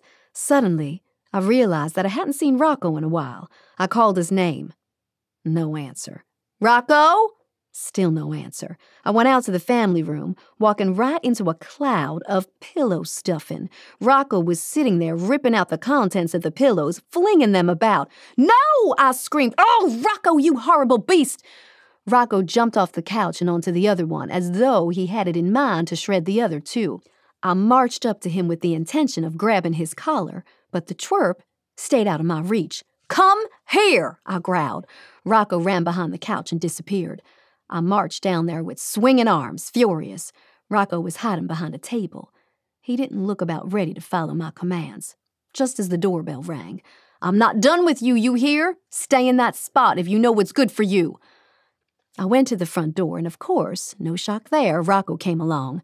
I opened the door to a man and a woman. The man was in a suit. The woman was middle-aged in jeans. "My name's Dudley Roper," the man said, handing me a business card. "Is this the house for sale?" Before I could confirm it, Rocco lunged for the man and bonked him on the mouth. "I am so sorry," I said, pulling Rocco off, or tried to anyway. He simply tried to twist away from my grip. The woman gave the dog a horrified glance. "So it's true. The dog really will come with the house?" Something inside me snapped. "Yes, ma'am," I snarled. "You better believe it. I, for one, can't wait to unload him onto you." The pair backed away from the door.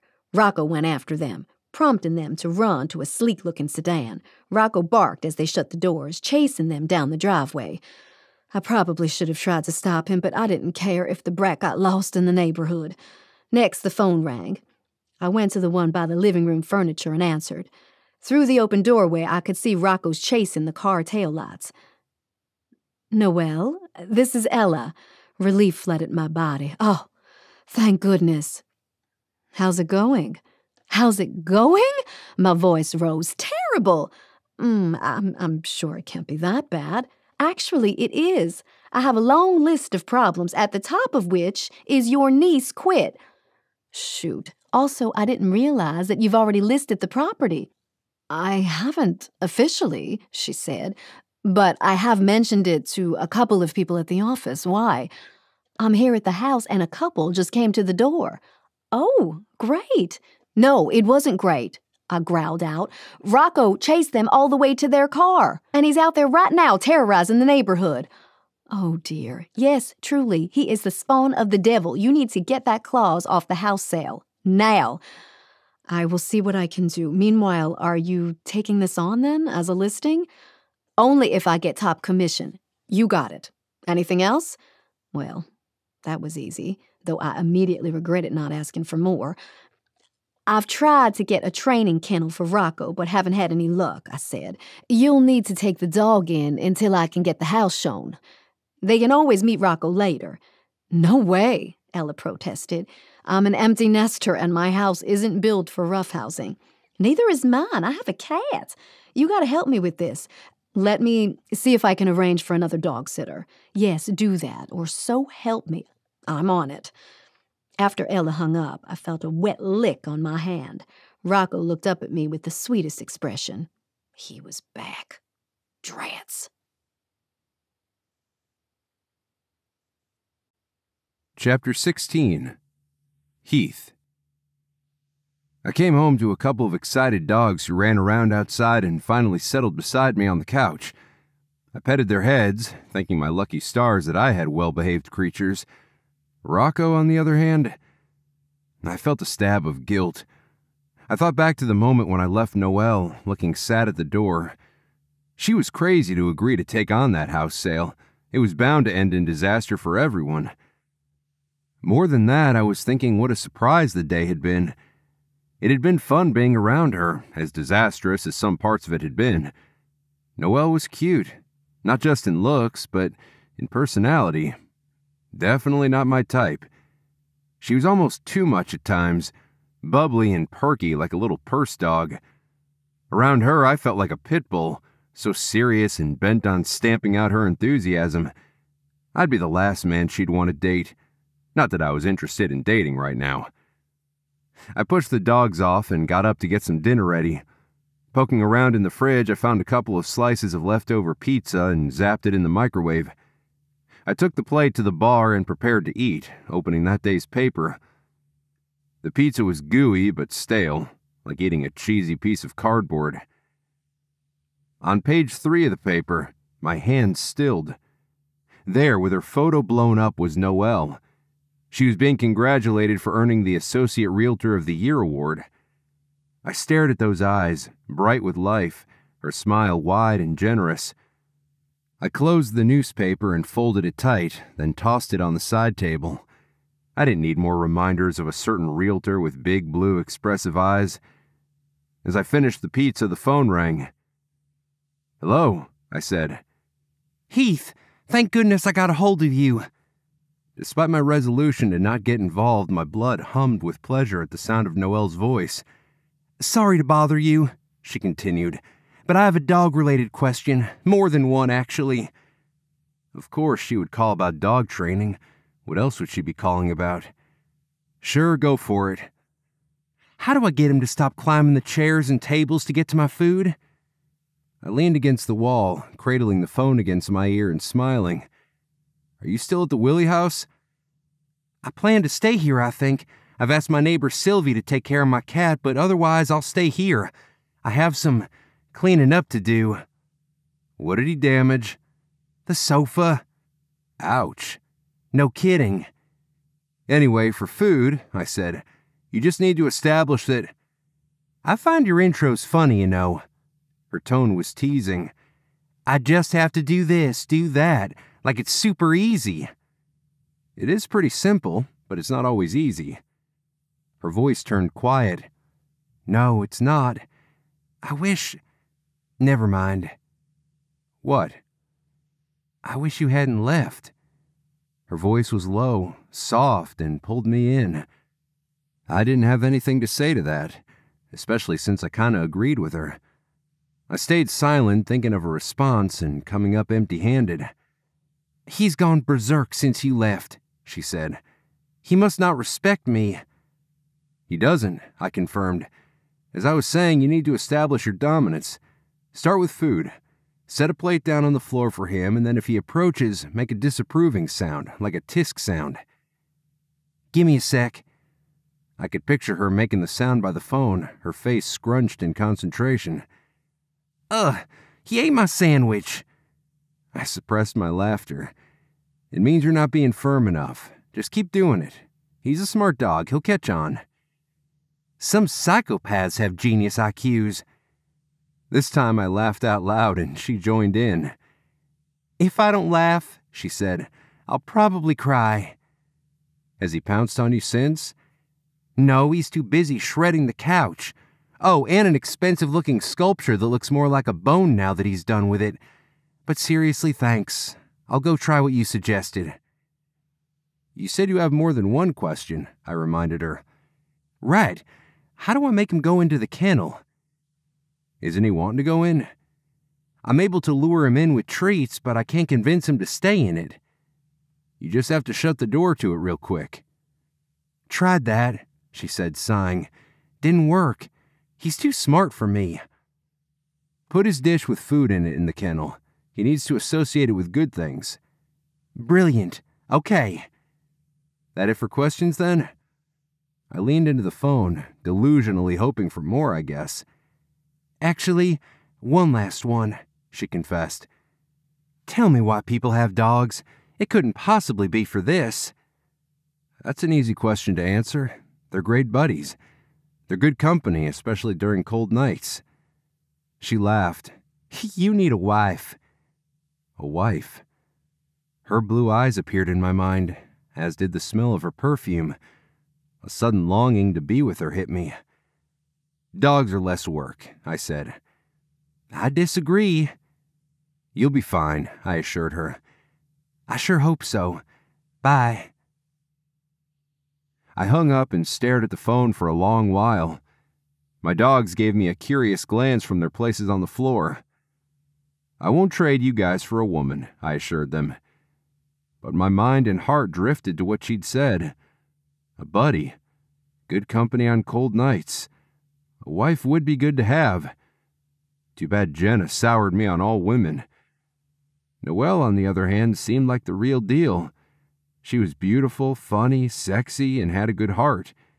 Even if she claimed she wouldn't own a dog, she cared what happened to Rocco. At the threat of a door in my heart opening, I closed it shut, tight, and good. Chapter 17.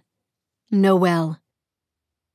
Early the next day, I drove home to check on and feed Prunella, showered, and went to work. Along the way, I ran into my neighbor, Sylvia. Thanks so much for taking care of Prunella, I told her.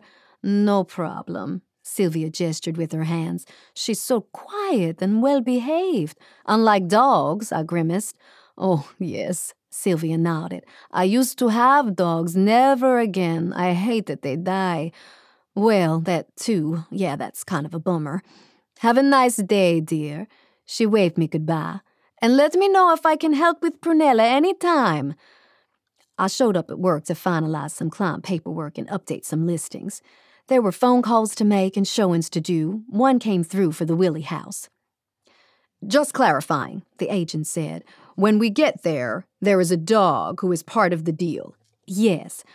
I think the family I'm working with will be open to having an instant pet. That would be wonderful. I told my assistant to hold all my calls and drove my car up to the Roseview subdivision. I slowed at the side of a car parked at the driveway of the house and the front door wide open. Oh no, I moaned. This doesn't look good. I parked helter-skelter and ran up to the door. From inside I could hear barking and commotion. I rushed in and stopped short. A woman in a housekeeping uniform was perched on the sofa warding off Rocco, who was out loose. How did he get out? I asked. I have no idea, the woman said. All I know is I was asked to clean the house and to let the dog out to go to the bathroom. I marched back to the front door and shut the door. You should at least have shut the door. I know, she wrung her hands. I should have. I like to let the fresh air in, and I didn't expect the dog to be a monster. Rocco lunged at her with renewed vigor. Hey, Rocco, I said, grabbing him by the collar. Stop it. Rocco stopped all right, transferring his aggression to me. In the half-second it took for me to react, he came this close to my face and snapped his canines together. Letting go of him, I backed up, ran out the front door, and stood there for several seconds, gasping for breath. I was shook up, more than I cared to admit.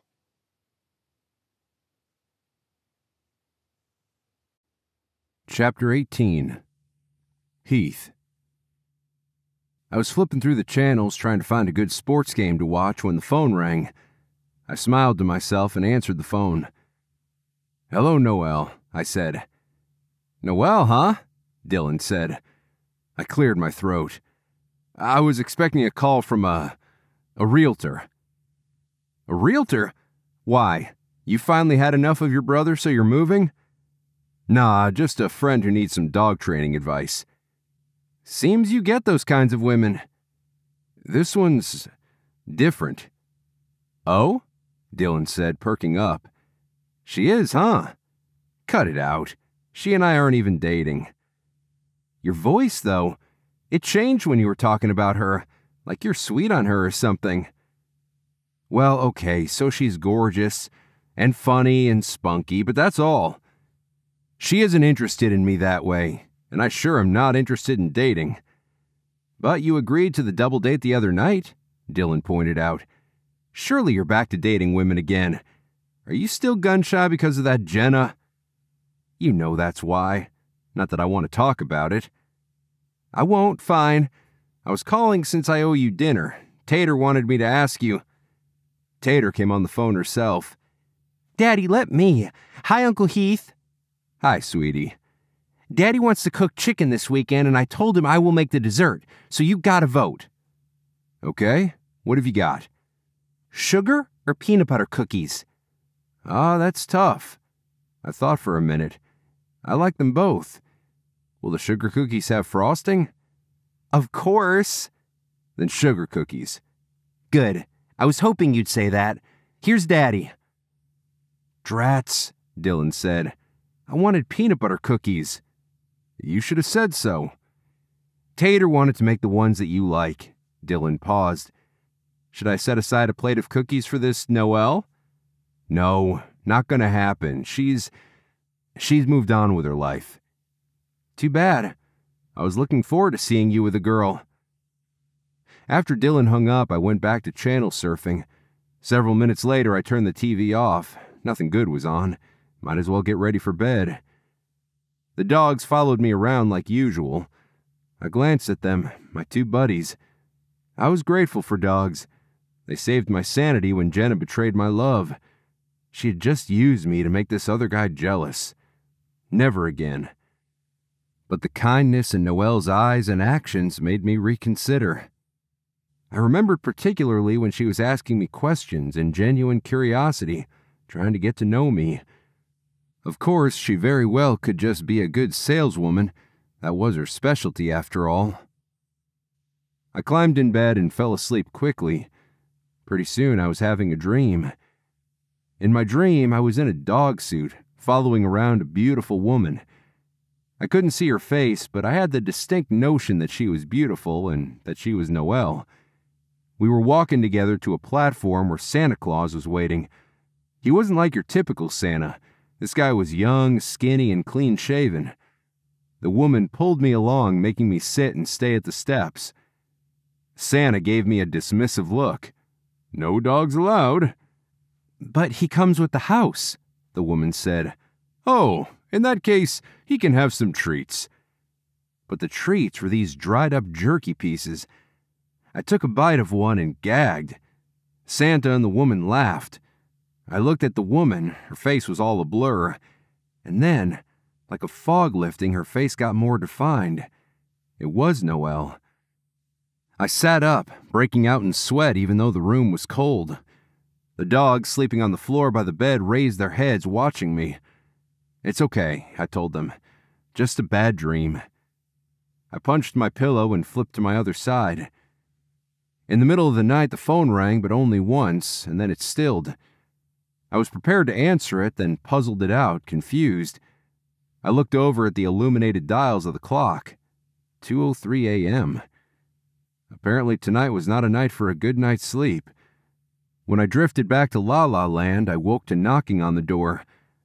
I looked over my shoulder at my alarm clock. 4 a.m. What the? I got up and padded barefoot on my floor, slipping a shirt over my bare torso.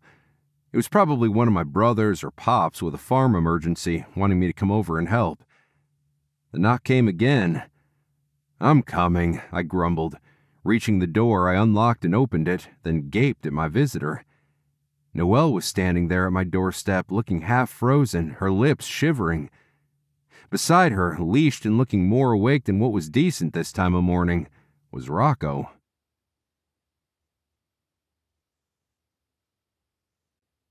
Chapter 19. Heath. Do you mind if I come in? She asked through chattering teeth. Yes, I said, not opening the door fully. What was she doing here? Why was my heart doing somersaults? Well, she blinked. Can I come in anyway? I mussed my hair and growled. Just for a minute. She pulled Rocco in and I shut the door after us. What? I exploded, staring at the carrier she carried with her other hand. You brought your cat too? It was 3 a.m. when I finally decided to come, she explained. I couldn't possibly ask a neighbor to take care of Prunella. Oh, right, I bit out. It's so considerate of you to not want to bother your neighbors. Too bad you couldn't extend the same consideration to me." My dogs watched our movements intently but didn't actually attack. One of them growled softly and the other joined in. I said, "Quit." The dogs immediately dropped their heads down to the ground and relaxed. "What are their names?" she asked. "Missy and Duke." I made an impatient noise. "What I want to know is, what are you doing here?" Her eyes flew to my face. "Isn't it obvious?" "I don't even want to guess," I said. I might be right. "I need help with this dog," she said, stating the obvious. "He's going to be the death of me otherwise." "That's a bit of an exaggeration, isn't it?" "No, it's not," she cried out. "I've spent the whole night cleaning up after the mess he made in the house. I wanted to take him for a walk, so I did by the pond. He took off after some creature I couldn't tell in the dark and dragged me through goose poop." I burst out laughing. After my laughter died down, I kept my expression as stern as I could. "There's no way I'm letting you stay here." "I don't have to stay. You can have the dog. I'm taking my cat and my luggage to Althea's bed and breakfast to get some sleep." She yawned. "No, you're not," I said. "You can't just leave your dog and run. This isn't like a doggy training drive-through." "A doggy training drive-through?" She continued to flash her goofy smile. "That's cute. If I wanted to run a business, I would do that for sure." I didn't have to point out to her that she didn't have the necessary skills to run such a business. Case in point, the dog that was now sniffing around my house, watched closely by mine. What a mess of a situation. What a crazy woman.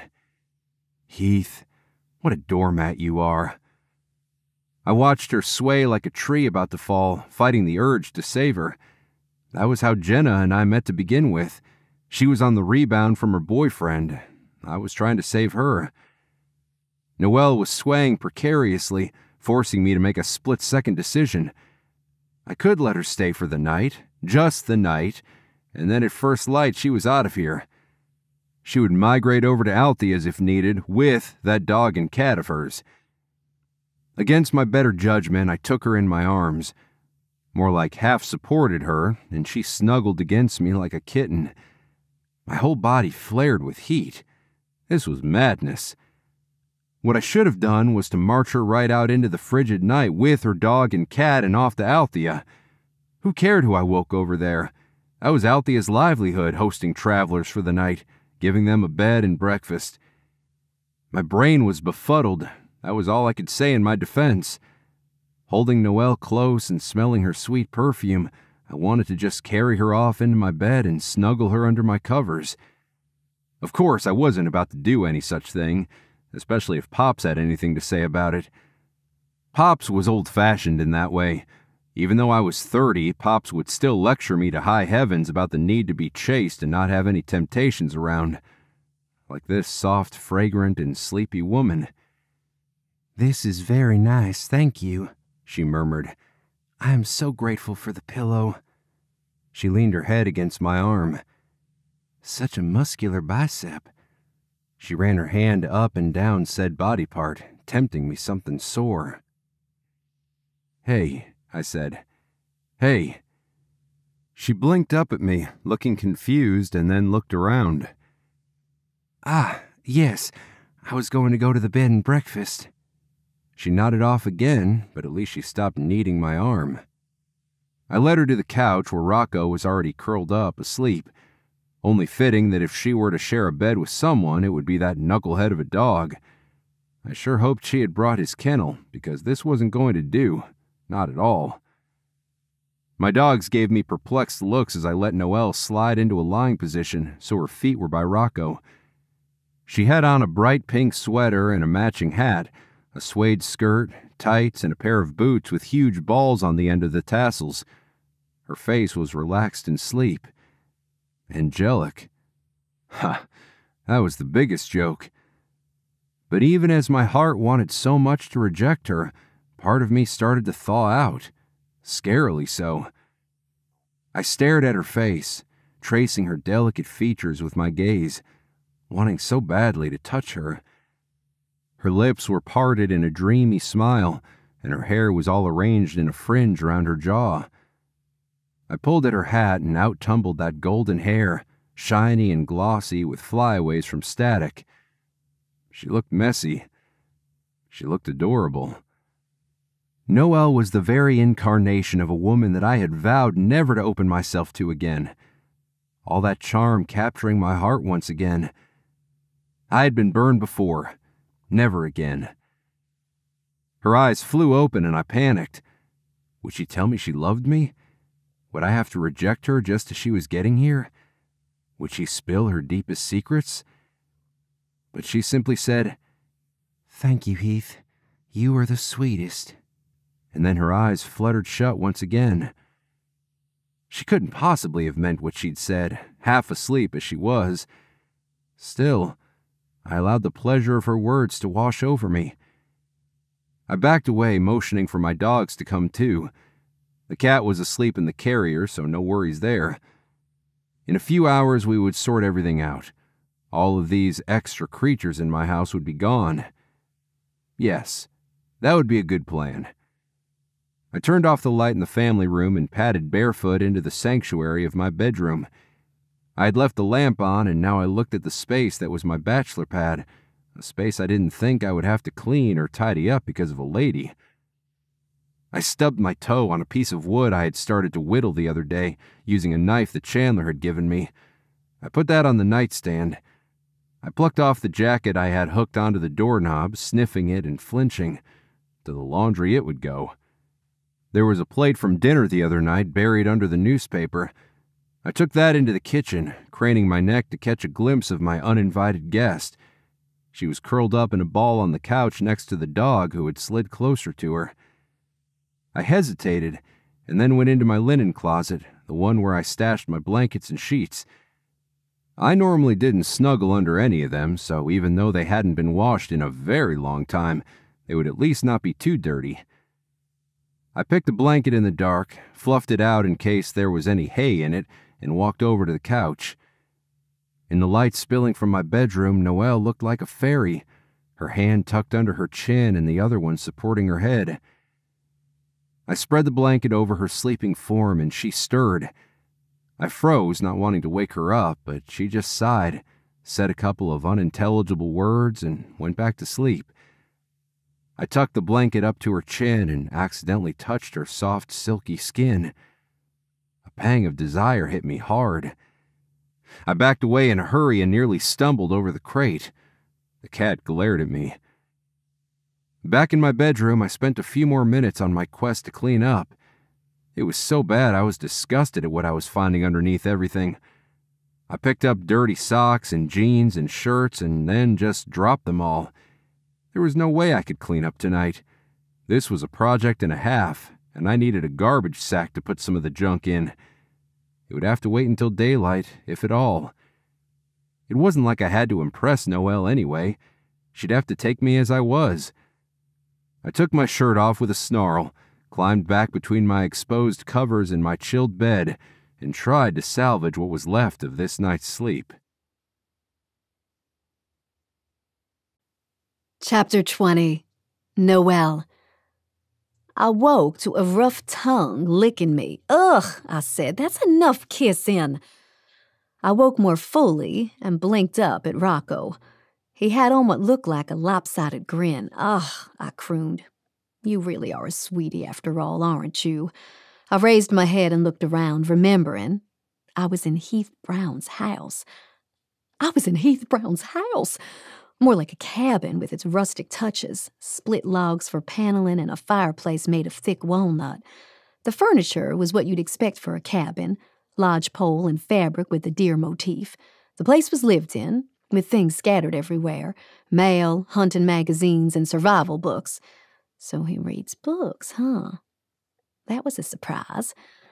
The living space was one big room with a kitchen island and a sink along a window looking out into a row of trees and a range covered with snow.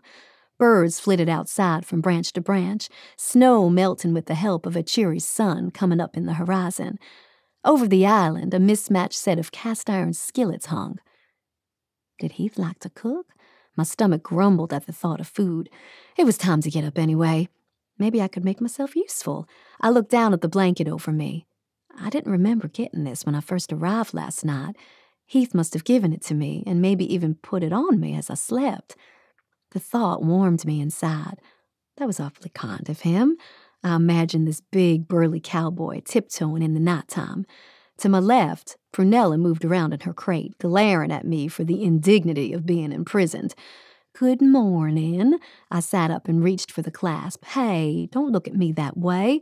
I didn't know if his dogs would be murderous." Heath's dogs were nowhere to be found.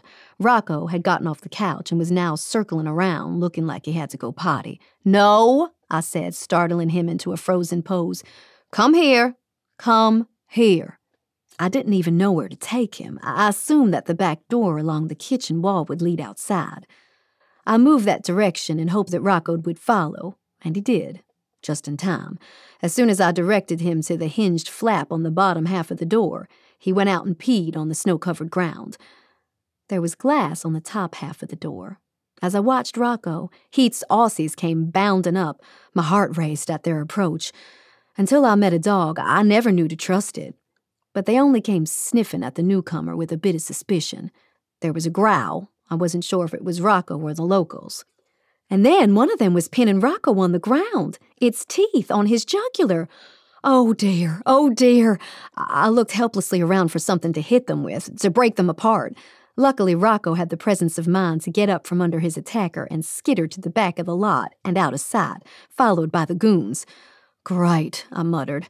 I only had my socks on my feet, so I wasn't about to chase Rocco. I just hoped those two bloodthirsty 𝗱cies wouldn't maul him. I went back to get Prunella, who was taking her time, familiarizing herself in her new habitat. Scooping her up, I opened the front door to a blast of cold air, which she did not like one bit. I set her down, and she walked around daintily, trying to find just the perfect spot to go piddle. I could see my breath, and without my coat I was freezing, so I urged her to hurry up.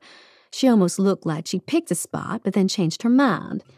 That went on for about 4 cycles, and I was wishing I'd brought her litter box from home. Finally, she did her business, and I brought her back inside. I set her down and half kept an eye on her while I explored the kitchen. The clock on the wall said 8 o'clock. I suspected Heath wasn't up yet. To thank him for sheltering us for the night, I wanted to repay his kindness with a home-cooked breakfast. I opened the fridge, half expecting moldy cheeses and dry leftover pizza. There was pizza, but it actually looks pretty decent.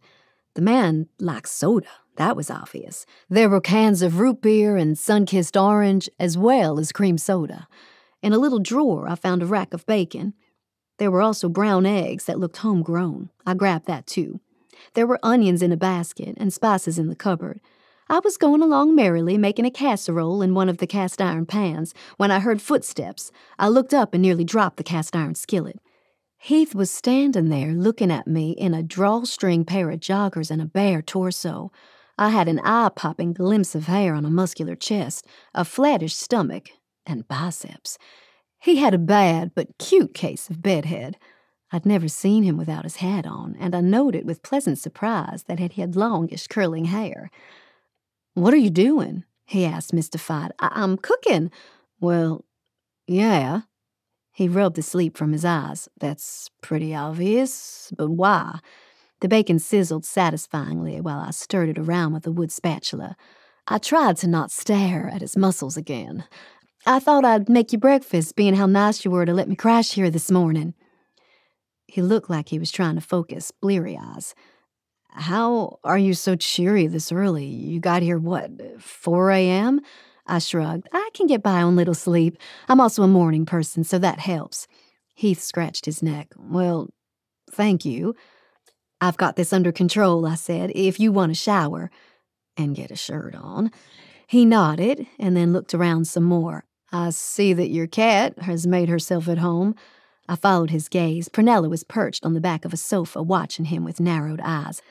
"Yes, Prunella's kind of a standoffish, mellow cat. I'm glad she isn't going ballistic, especially with those bloodthirsty dogs of yours." "What?" He frowned. "Well, this morning," I said, "Rocco went out to go potty. Your 𝗱cies came up to him and tried to tear out his jugular. Then they went chasing him out of here, probably to execute him doggy style." Heath gave me a skeptical glance and then padded barefoot past me to the back door. "I think you've got your dogs mixed up." I turned the bacon off completely, wiped my hands on a dish towel, and followed him to the glass window. Rocco and the two 𝗱cies were running around chasing each other. Rocco's tongue was lolling happily. "Oh," I said, "he's made some new friends." Where I stood, I could feel the warmth radiating from Heath's bare skin. I was standing right behind him, and he must have realized I was too, because he looked over his shoulder, his nostrils flaring, like a skunk bat or something. He stepped away so fast I couldn't read his expression.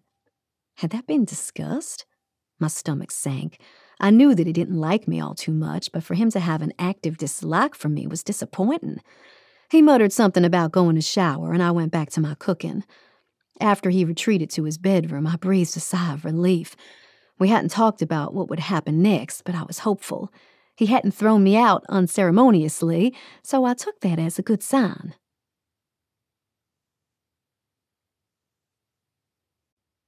Chapter 21. Heath. How long must I endure this woman? I let the warm water slide across my body, all the while thinking a cold shower was more in order. Did she realize that she was getting under my skin? Did she deliberately do things like stand next to me at the door just to taunt me? Even with me turned away from her, I recognized her floral scent, making me want to turn and take her in my arms for a kiss. Roughly, I rubbed the water running down my head. I shouldn't have let her stay. Now she not only had camped out in my kitchen, looking like she belonged there, but that cat also looked like she was there to stay. Then there was that Rocco, who was the cause of all this trouble in my formerly orderly life, making friends with my dogs. I shut the shower faucet with a grunt and dried off briskly.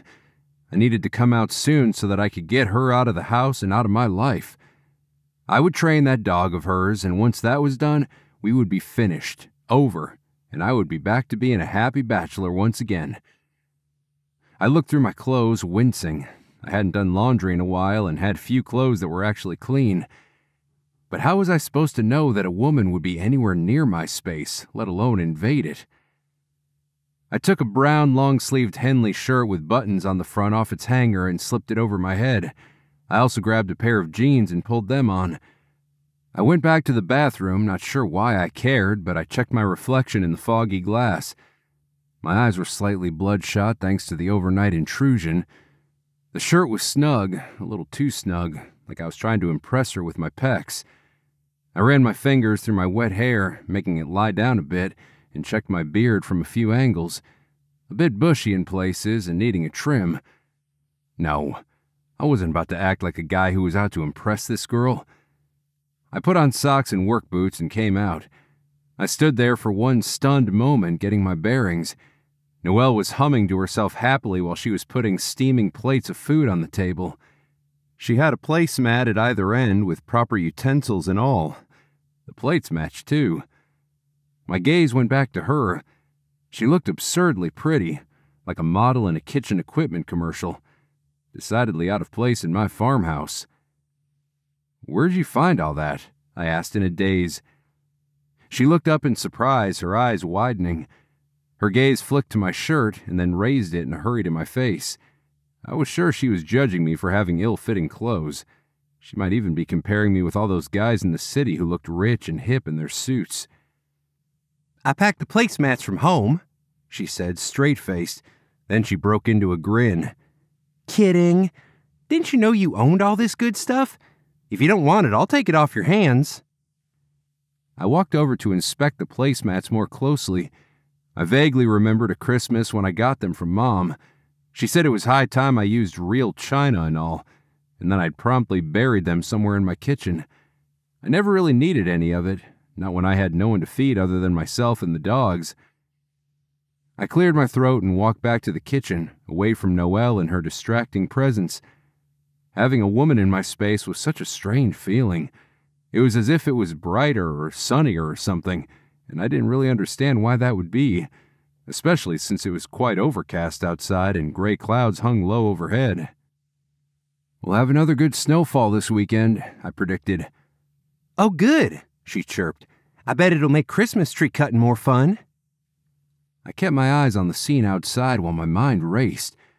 Was she thinking she was invited to the tree cutting? Should I invite her to join our family even though clearly I had no obligation to once she moved to 𝗱icia's bed and breakfast? Those questions weighed my mind down as she called me over with, "Breakfast ready." She waited at the table with a sweet smile. I felt like a Grinch, not really reciprocating, but I didn't want to be too encouraging. Thank goodness she didn't set up the table as though she expected me to sit next to her, as though we were a couple. I slid into a chair, peeking at the different foods on the table. A casserole dish of bacon and potatoes, biscuits still steaming, a stick of butter on a dish I didn't know I owned, and scrambled eggs. "I would have gotten more food if I thought to go to the store earlier," she said. This is plenty." I gestured to the spread. She smiled, and I took that as encouragement to go on and dish up, but her eyes widened, making me stop in mid-serve. "What?" I said. "Do you mind if we bless the food?" she said. I set the serving spoon down, discomfort crawling over my craw. It had been a long time since I'd prayed. The last time might have been over at Pop's house, blessing the food too. Fine. I folded my arms and closed my eyes, waiting. When nothing seemed forthcoming, I opened one eye. She was looking at me expectantly. "It's your home. You can choose." "Why don't you?" I said. "I was hoping you would."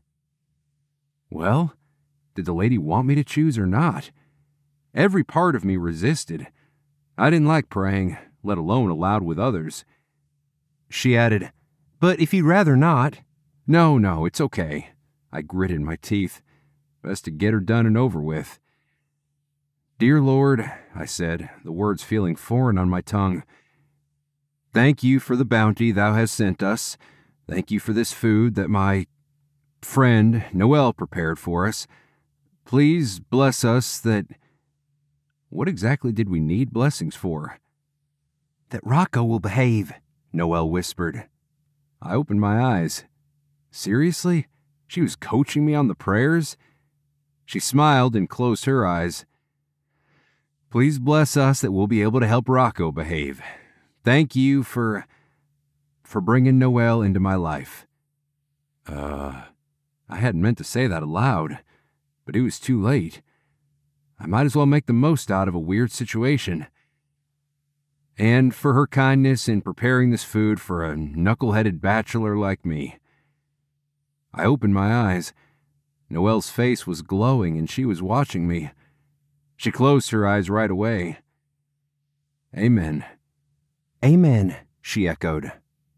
I was starving, but I let her dish up first. She dug happily into the food and made a big pile on her plate. I heaped a good portion on mine as well and took a bite of the casserole. I said. Her eyes were anxious. "Is it good?" "It's more than good," I conceded. She blushed, looking down at her plate. My heart squeezed at the sight and I dragged my gaze elsewhere. Whatever was wrong with me? She was trying to domesticate me and I was responding like a goofy puppy. "I like your house," she said. I studied her suspiciously. There wasn't a trace of sarcasm in her voice, but you never knew with girls. "The rustic style, all right," I said. "It is." She took a sip of her milk and looked around. "It's cozy and down to earth. Nothing pretentious about it. It's like KOA except the real deal." She stopped short and looked cutely embarrassed before stabbing at more food and looking away. "Like you could camp here except here is permanent," I suggested. "Yeah, something like that." Her eyes shone. "Did you build this house?" "Me and my brothers did, some 5 years ago. I needed a place of my own to house my dogs and all.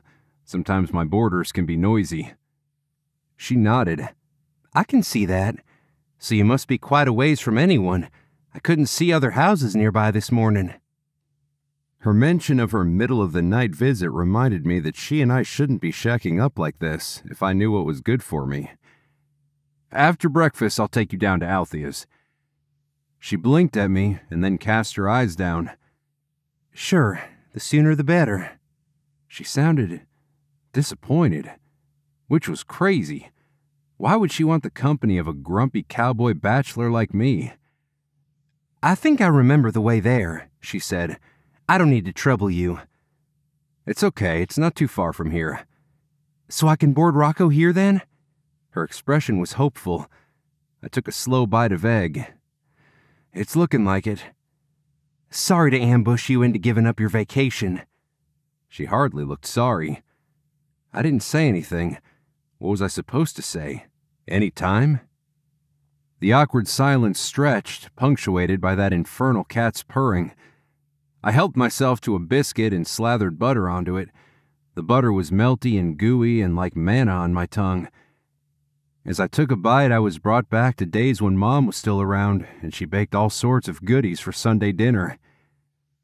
This is amazing, I confessed. Thanks.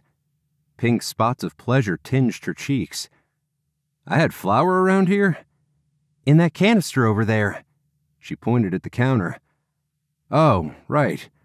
I use it sometimes to thicken gravy, but that's about it. I never bake. Cooking is my Sunday guilty pleasure.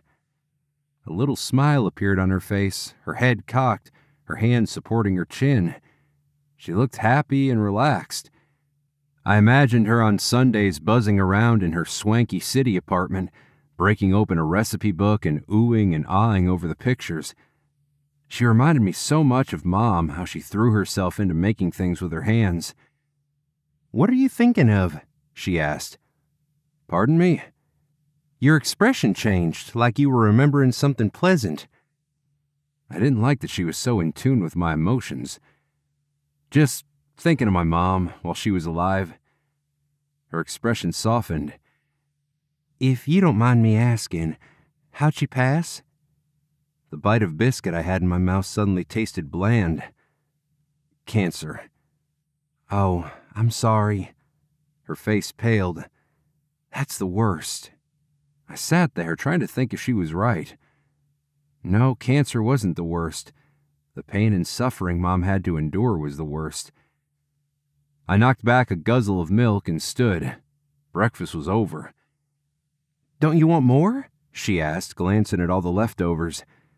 I probably could have eaten a ton more, but it only meant postponing the inevitable. Better get going here. Her face fell. Right. I ought to get out of your hair as soon as possible. She sprang into action, gathering dishes. I helped her bring stuff to the sink, a couple of times nearly bumping into her. She dodged me with averted eyes, her expression no longer happy nor cheerful. Not that it was any of my concern. She started filling the sink with hot water. I pushed back my sleeves. I got this. Are you sure? She gaped at me. Of course. Dishes don't wash themselves around here. As I caught sight of her smile, my breath hitched in my chest. That's a cute way of putting it. Don't I wish?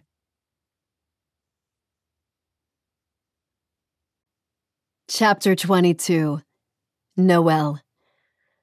I thought breakfast had gone well, not just because it was tasty.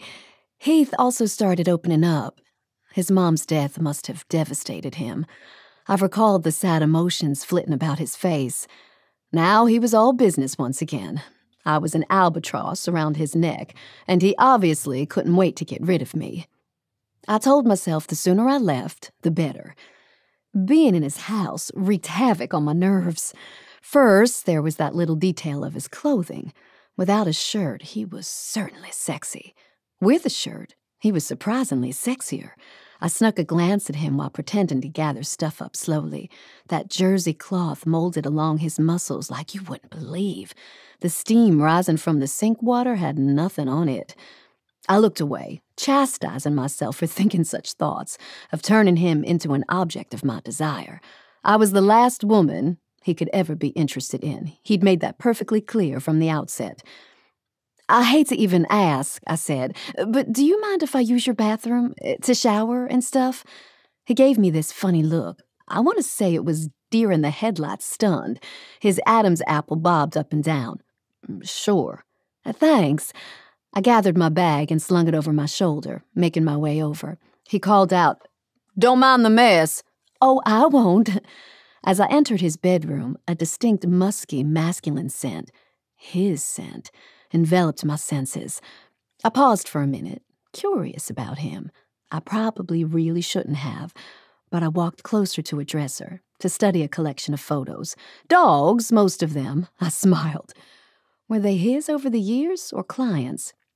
"You need shampoo or anything?" he shouted from the living room, making me jump. "No, I have all that," I yelled back. "I even have a towel." "Good. I don't think I have any extra clean ones." My gaze lingered over everything, taking in the details, but knowing to hurry or risk getting caught. A queen-size bed with pillows in gray cases, unmade and rumpled from sleep, and above it, an oil painting of a hunter and his dog, a flock of ducks scattering in the distance. I went back to the dresser, having noticed photos of a human or two in the mix. Who would hold that honor? Curling at the edges was a photo of a couple with a 60s vibe in their long hair and polyester clothes. And then, to the right of it, there was a photo of what looked like the same woman, with a handwritten note on it. "To my darling Heath, love Mom." My heart squeezed in pain for Heath. She was beautiful. The light in her eyes would be impossible to snuff out despite her passing on to the next life. I thought of my own mom, and suddenly the tediousness of her complaining the past year gave me a glimpse into her heartache. Of course, Mom would be sad and hurt. Dad had left her for a younger woman, not just anyone, but one of his employees. It had been the scandal of the office and neighborhood. Mom couldn't keep her chin up for a long time, but she continued to go to church. I imagine others whispering among each other about the woman who had been abandoned by her man. Outside the bedroom, I heard the sounds of dogs coming in from outside. I moved quickly to the bathroom door, just as Rocco bounded through the open doorway, jumping on the bed. I squelched the impulse to laugh. I didn't know how to solve this. This was Heath's problem, not mine. I hurried and got in the bathroom, locking it behind me. I set my bag on the floor and looked around, again, with a burning curiosity about Heath. Everything was white or beige, nothing too exciting, and surprisingly neat for bachelor quarters. There were bottles on the counter, aftershave cologne, lotion, and mouthwash. The mirror was a 3-part one. It probably opened up into a medicine cabinet, and I was right. It had bandages and pain relievers, iodine and aspirin, a bottle of rubbing alcohol and Pepto-Bismol. In the bedroom, I heard Heath say something firm.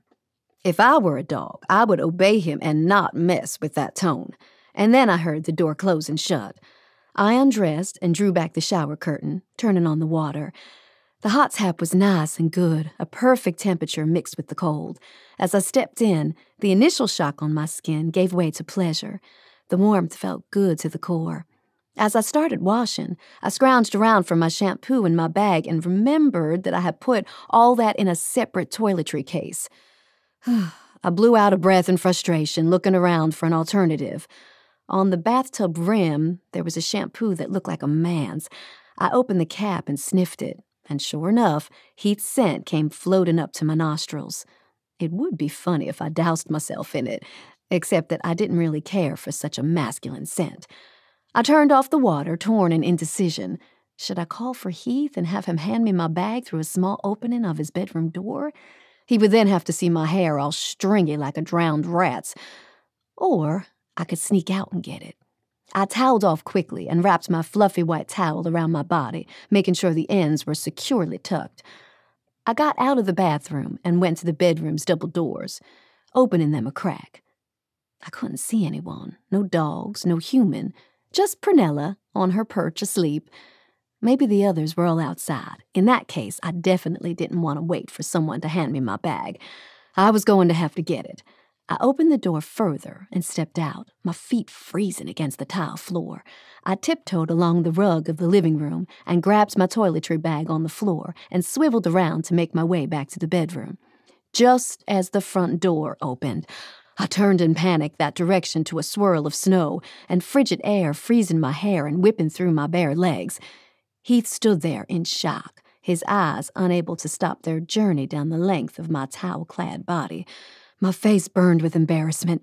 In his hand, he held an empty trash container. From behind, The dogs looked past him at me. Rocco's tail wagged.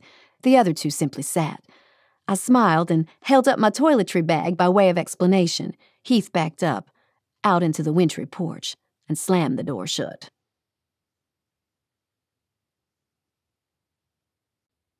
Chapter 23. Heath. I stood at the porch, leaning against the pillar until I figured she had gone back to the bathroom, my breathing slowly going back to normal. I tried to keep my mind occupied with other things, but all I could think of was her wet hair framing her dewy face and her slender body encased in that towel, and her bare legs. It reminded me of another time when McCoy had sicked his prize chicken onto Tori, and look what happened to them eventually. Fell in love and got shackled in marriage. I blew out a breath. With my luck, that little episode with Noel could have happened while Pops was dropping something off. Then he'd badger me about getting a shotgun wedding. He would have meant it, too. Pops was old-fashioned that way and would be questioning my morals. I turned back around to head into the house, hoping she wasn't in the living room this time. I opened the door slowly and peeked in. Coast was clear. My bedroom door was shut, and her pampered cat opened her eyes to watch me with suspicion. My dog streamed in while Rocco went crazy, going after the cat, who let out an outraged meow and ran to hide under the couch. "You're gonna need some work in the cat department, fella," I said. I put the trash back in the closet and cleaned up a bit more after breakfast. While waiting, I decided to keep spiffing up my place. After what seemed like a long time, the door to my bedroom opened. Not hurriedly, so it didn't seem like I was at all interested, I turned my head. Her once wet hair was all shiny and brushed out. She was wearing a gray jersey dress that came to about mid-thigh and a plum-colored pair of tights and suede booties. As I'd come to expect, she looked achingly beautiful. "Sorry about earlier," she said. I should be the one apologizing, for staring. I tore my gaze away and fiddled with the newspaper coupon pages on my counter. "I didn't mean to make you uncomfortable." "It's no problem. Are you ready then?" "Yep." She came out to the living room and put away her things. "How's Rocco doing?" The pup was watching us, his tongue lolling out with his usual grin. "He likes to chase the cat," I pointed out. "Oh dear." She looked around. "Where is she?" "Under the couch." She went down on her knees and peeked under the furniture. "Here, Prunella. Come here, honey." Rocco came bounding over, excited by her voice, and pounced on Noel. "Not you big lug," she said, petting him. I watched the pair. Noel obviously liked the dog. They were already making headway to getting trained. That bonding was so important, perhaps more important than anything I could teach her or him. "How do I introduce the cat to him?" she asked me. "Just pull her out and let's see what they do." "What?" she asked, her voice filled with alarm. "Animals sometimes do better than humans at adjusting to each other." "Okay." She pulled the white fluff ball of a cat out. Rocco pounced on her with a big lick. In return, Prunella swiped her claws across his nose. Rocco yipped and whined, holding his head up and looking around in panic before backing away to a safer distance. He regarded Prunella as though she had turned into a demon. "The poor thing," Noel said with a chuckle. "But I guess that solves it, huh?" "Yup." She put Prunella back in her crate and leashed Rocco. I took her luggage and carried it out ahead to my Chevy. "Wait," Noel said. "What about my car?" "Your tires won't do much on this snow. You can get it back later. We can check to make sure she's got room for you." "Oh, right." I told my dogs to climb on the truck bed, helped Rocco on, and opened Noel's passenger door. Rocco seemed happy enough with his new friends, though Missy snapped at him a couple of times for being such a spaz. I drove us out of my lot and the Chevy trundled across the snowy road. "You mind if I turn on some Christmas music?" Noel asked. The radio had been turned low to a news station. "It just seems like a crime not to play them when there's snow on the ground." "Suit yourself," I said, even though I couldn't really abide those jingles. A Bing Crosby song came on, with Noelle tapping her hand on her leg to the beat. Despite my aversion for Christmas music, I had to agree that the day turned a bit more upbeat and festive. It could have also been my passenger. She bopped and bounced to the music like an over-caffeinated elf, and I hadn't even offered her any coffee. She caught me watching and giggled. You look like a scientist and I'm under your microscope. I was just wondering if you run on the same batteries as the rest of us humans do. I'm actually an alien, she said in a robotic voice while crossing her eyes. That did it. I laughed out loud, shaking my head. You're silly. And you're cute when you laugh. I glanced at her quick, surprised by her compliment. She was biting her lip, her eyes traveling from my eyes to my mouth, her little action turning my throat dry. I turned back to the steering wheel, amazed that I could keep driving straight despite whatever that was that hit me back there. Luckily, I was spared having to think of how to respond with our arrival to 𝗷𝗵𝗴𝘀𝗀's bed and breakfast. I remember this, Noel said. I parked the truck and killed the engine, and then got out to open her door. Just as the B&B door burst open, Uncle Heath! Tater shouted, running at me in the snow. I scooped her up and hugged her, giving her brown hair a rubbing. She gave Noel a frank stare. Who are you? I set her down and explained. This is Noel. I'll be working with her dog Rocco. Her eyes widened. Is he here? I gestured to the back. Like I'd taught her with other dogs, Tater walked calmly to the back. Oh, Rocco's a pretty dog. Rocco gave her a huge kiss and she laughed. Noel moved to that side and joined Tater. Is he a puppy? Tater asked. He's 7 months. Tater glanced at Noel. You're real pretty. Noel's eyes darted to mine, then back, her cheeks blushing. Thank you. That's sweet of you to say. Tater looked back at me. Uncle Heath's not married. Noel's blush deepened. We'd better go in and see your aunt, I said, clearing my throat. Is she around? As we entered the foyer, a line of people waited to talk to 𝗷𝗵𝗴, who was at the counter. Aunt 𝗷𝗵𝗴 has been busy all morning, Tater said. I got to help her put the sheets on the bed. She said all the rooms are full, so we had to hurry. I adjusted my cowboy hat, trying to think through this. If 𝗷𝗵𝗴 couldn't put her up, our goose would be cooked. Noel was watching me and looked away. Well, that's a dilemma, I said. Yeah, it is, Noel agreed. 𝗷𝗵𝗴 said from behind the counter, Is that you, Noel? Yes, ma'am. She smiled and waved. 𝗷𝗵𝗴 brightened even more than usual. It's so good to see you. Don't go away. Let me talk to these good folks, okay? And then we'll catch up. No worries, Noel assured her. I turned and opened the door for Noel to exit and waited for her at the porch. Tater ran off to see the dogs again, petting Rocco, who absolutely loved it. Rocco just needs attention, I told Noel. He doesn't need a lot of training, really. Her expression was trusting, sweet. You think so? I looked away. What I'm trying to say is, I think you're better off just going back where you came from. I hadn't meant to say it so direct, and it might have come off harsh, but I wanted to make sure she knew what I meant. There was no pussyfooting about it. I think he acts better around you, she said. I didn't have the heart to tell her that was probably true. Around me, dogs behaved. They knew who was the alpha male. They knew who was the leader, and they followed. You'll get it too, I said. Don't sell yourself short. Biting her lip, she said, I just don't have the time to learn everything you've learned your whole life. I glanced back at her. How old are you? She stared at me in surprise. 29? I'm 30. We have about the same amount of experience here on Earth. She scrunched her nose. And your point is? I think you understand dynamics between animals and people more than you think you do. That sounds so deep, and I don't understand any of it. She laughed.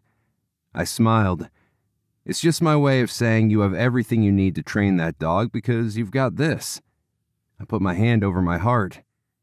Tears filled her eyes. That is the sweetest thing anyone's ever told me. I didn't respond, feeling embarrassed. You mean that's your secret? She said in a hushed tone. You love dogs into submission? I wish. I smiled wryly. Unfortunately, that's not the case. There are some whack job dogs out there. I've only had to cry uncle on one, and that was because the owner kept meddling in my methods. I paused. Have you thought about adopting Rocco? She shook her head. Remember, he comes with the house, she said. For 1 year. The house is a little out of my price range. Pardon my French, but that sounds like the most asinine set of conditions any lawyer has ever drawn up. I bet you wouldn't have a hard time challenging that in court. What'll they do, force Rocco on some homeowner? I know, she nodded briskly. I said as much, but the attorney over the estate says the condition is ironclad. Let's hope that whoever gets the house likes dogs too. The door to the B&B opened, and Althea opened her arms for Noel to run into. Hello, my dear. Althea put the realtor away from her. You are looking even more lovely. Thanks, Althea. You too. Marriage must be all it's cut up to be. Not only marriage, but kids. Althea winked. Noel gazed at her in confusion. Wait, I thought... We adopted older siblings, Althea beamed. The door opened, and out came my 2 nephews and niece. Althea grabbed Bram's arm. This is my oldest, Bram. Then she ruffled the younger towhead's hair. This is Gabe. My niece smiled. And I'm Tammy. With shining eyes, Noel told Althea, You have a beautiful family. Thanks. Althea looked at Noel's ring finger. And you? No husband yet, I take it? No. Althea's glance drifted to me and back. Wait, you're with Heath over here? I pointed to the truck. The white lab's hers. That's right. Noel called me for your number. Althea gave us a speculative glance. I knew that look and took exception to it. So, Heath, are you here just dropping Noel off? Noel looked at me. We were actually hoping you'd have a place for me to stay while Heath trains Rocco. Althea's face fell. Oh, sweetie, I wish. I did a half hour ago, and then all these people showed up wanting to experience a Sunny Ridge Christmas, I guess. I am so sorry. She paused. Let me think. I can put you up in my bedroom. I'm sure Sheldon wouldn't mind. Oh, no. Noel shook her head. That's not necessary at all. I'll just drive back and forth to Colorado Springs. But it's a good hour or more drive, and the roads are slick and all. Did you just get up here this morning? Noel's eyes darted toward me, then back at Althea. I actually stayed at Heath's house. Althea turned shocked eyes to me. You let a girl stay at your house? She blinked. I mean, woman. It was late, I said. I couldn't very well turn her away.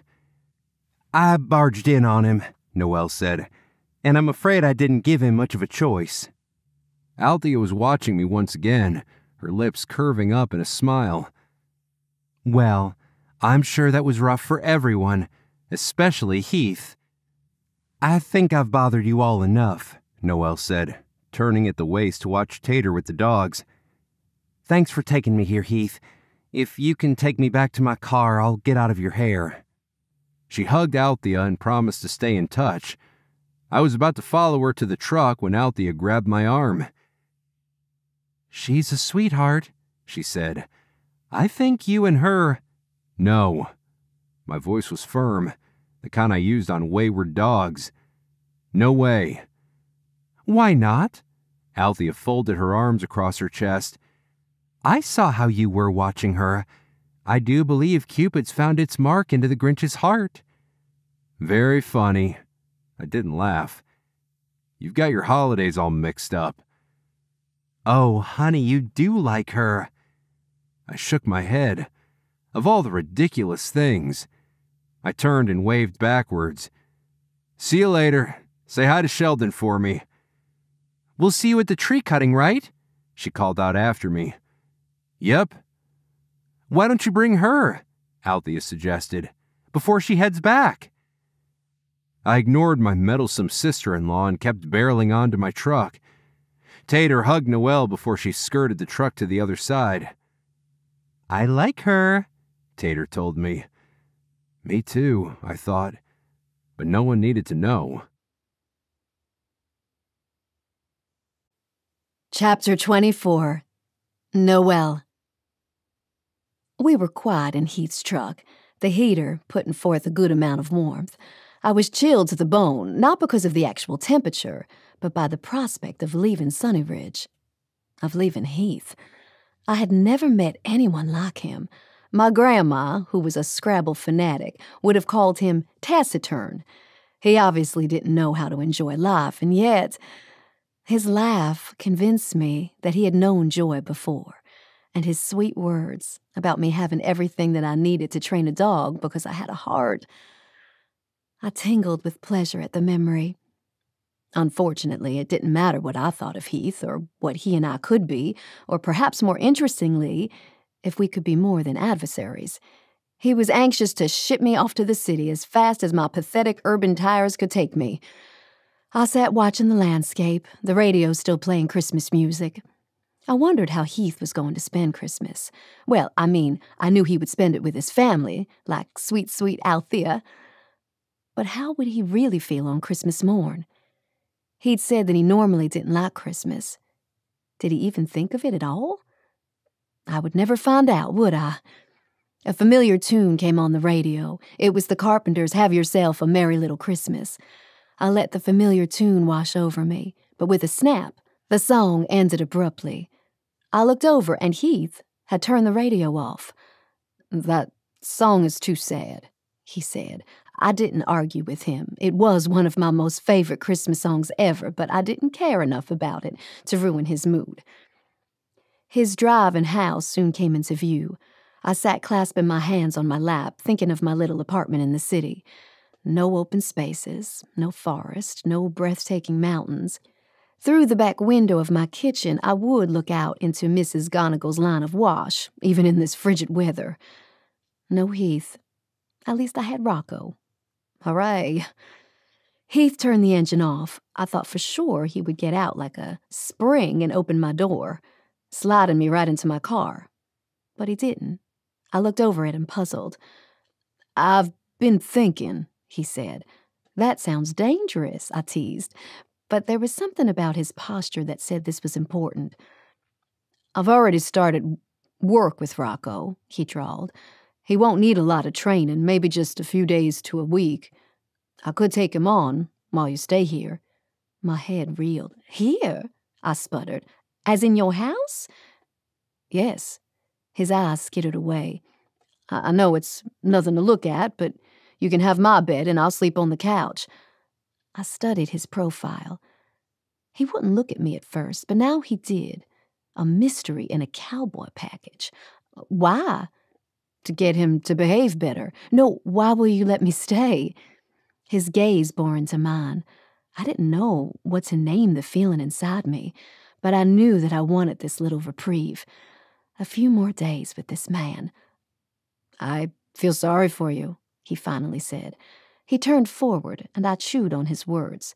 So that was the driving force here. Pity. I turned away too and nodded.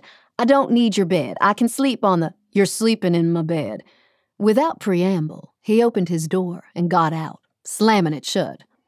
Stunned at his abruptness, I watched him move around the truck. He opened my door and stepped away. I sat there seething. I crossed my arms over my chest. What if I said no thank you? He frowned. "I thought you wanted this dog trained." "I do," I said, "but not that bad." "What is that supposed to mean?" "You know what I mean." I turned to him with heated eyes. "Obviously, you hate the thought of having me around. You only feel sorry for me. Plus, I'm ruining your Christmas break. So why even bother?" That last word kind of ended in a high, hissy fit pitch. "So, let me get this straight," he said, his breath visible in the air. "You drove all the way here to upend my life, and now I'm the bad guy?" Oh, the air was cold, all right, from his heart. "I'm releasing you from the guilt of it all," I waved dramatically in the air. "You never have to see me again." I jumped out of the stupidly tall truck seat and landed with both feet on the snow, right toe-to-toe with Heath. "Whoa, steady," he said. His arms went round me. I should have shoved him right then and there. He was being impossible. Like the dogs he trained, I hated his guts, and the fact that nothing I did ever seemed to make him like me. His masculine scent, that was starting to be a familiar one, rose to my nostrils. He was so tall that I had to raise my chin way up just so that I could look him in the eyes. Despite my bruised pride, I had to know the answer to this question. "Be honest," I said. "Why don't you like me?"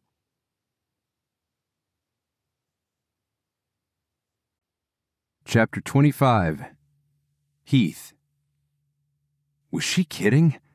Like didn't even describe how I felt for her. More like obsessed with, fascinated, infatuated.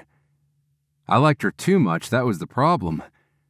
I was still trying to rack my brain for an answer that both could satisfy her and not endanger my heart too much when she shoved me back, sending me bouncing off the truck door. And then she made her way to the back passenger door, yanking it open. I couldn't let her go. Not now. Not like this. I needed to test, to ease into whatever I was feeling for her, even if it meant that at the end she would laugh at me like Jenna did. "I mean it," I said. "I want you to stay." "Yes," she said without turning, "because you feel sorry for me." I took a deep breath. Maybe I need a little bit of Christmas in my life. She stood stock still while I was marveling at how terrible, dramatic, and stupid my speech was. For the first time in a long time, I was flying without a map, like a dog following a scent, without an idea of where this would lead, and it scared me something awful. Like a fool, I went on. "Maybe I need a little bit of Noel." "What would a little bit of Noel mean?" she said again without turning. For all I knew, she was over there grinning over my stupidity. "We'll be cutting a tree today, for one thing. I'm sure having a Noel there would be fun because she'd be all giddy and excited with all that snow and real trees." "She probably would," came her response. "And Noel wouldn't want to miss the ice skating at the pond, Sunday dinner at the Browns, and the little hayride with hot chocolate afterwards." She stepped back with the bag strap slung on her shoulder. My stomach sank with disappointment. I couldn't blame her for going anyway, but I tried. To my surprise, she turned with bright eyes. "Rocco needs dog cousins anyway." "You're staying?" I breathed out. "It looks like it." She shouldered her way past me, bumping my arm.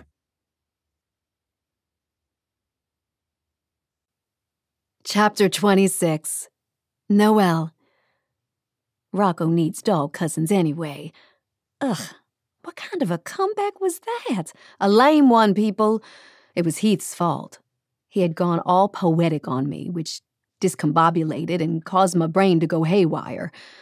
An hour later, as we made our way back in his truck to the family tree cutting, this time without Prunella, who was cozily napping on the back of Heath's couch, I was still puzzling out what had happened back there.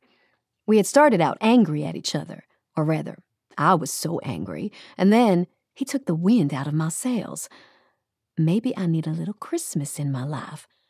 Maybe I need a little bit of Noel.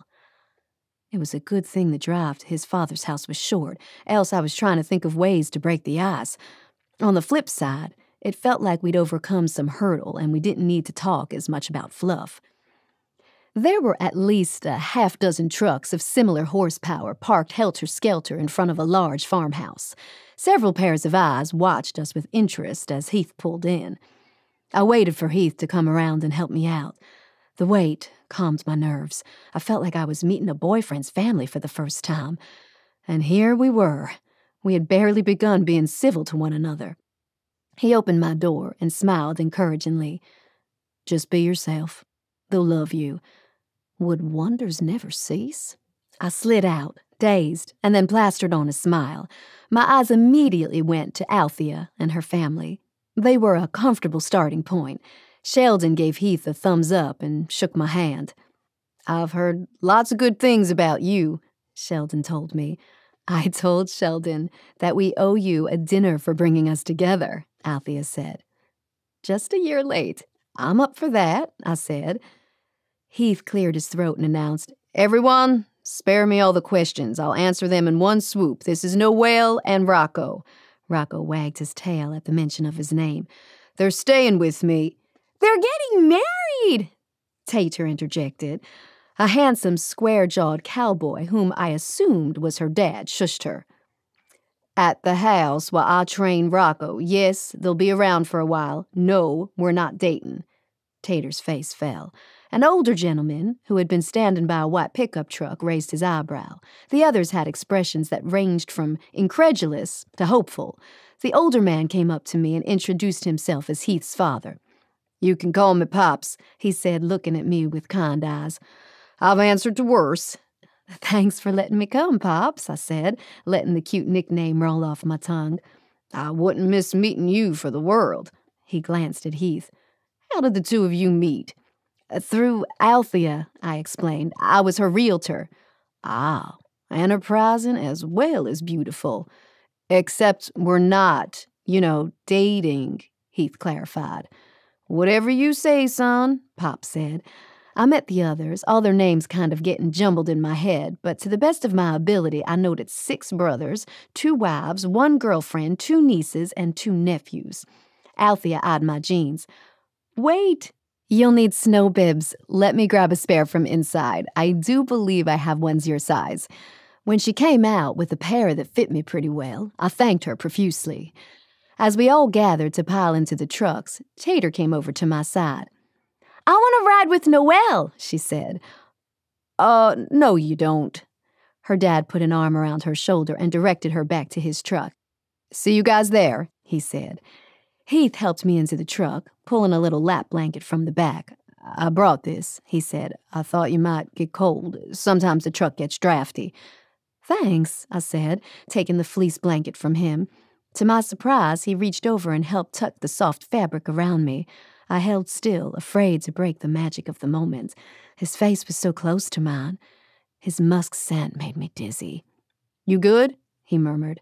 I didn't trust myself to do more than nod, and then he moved away. I smoothed the blanket on my lap, reveling in its warmth, and the warmth I felt from its owner. He didn't even ask, just cranked up the radio to play Christmas music. I thought you were allergic, I said. I'll allow it for today, he said, poker-faced. We're cutting Christmas trees. It's just fitting. Whatever the excuse, I was glad to be listening to the carols.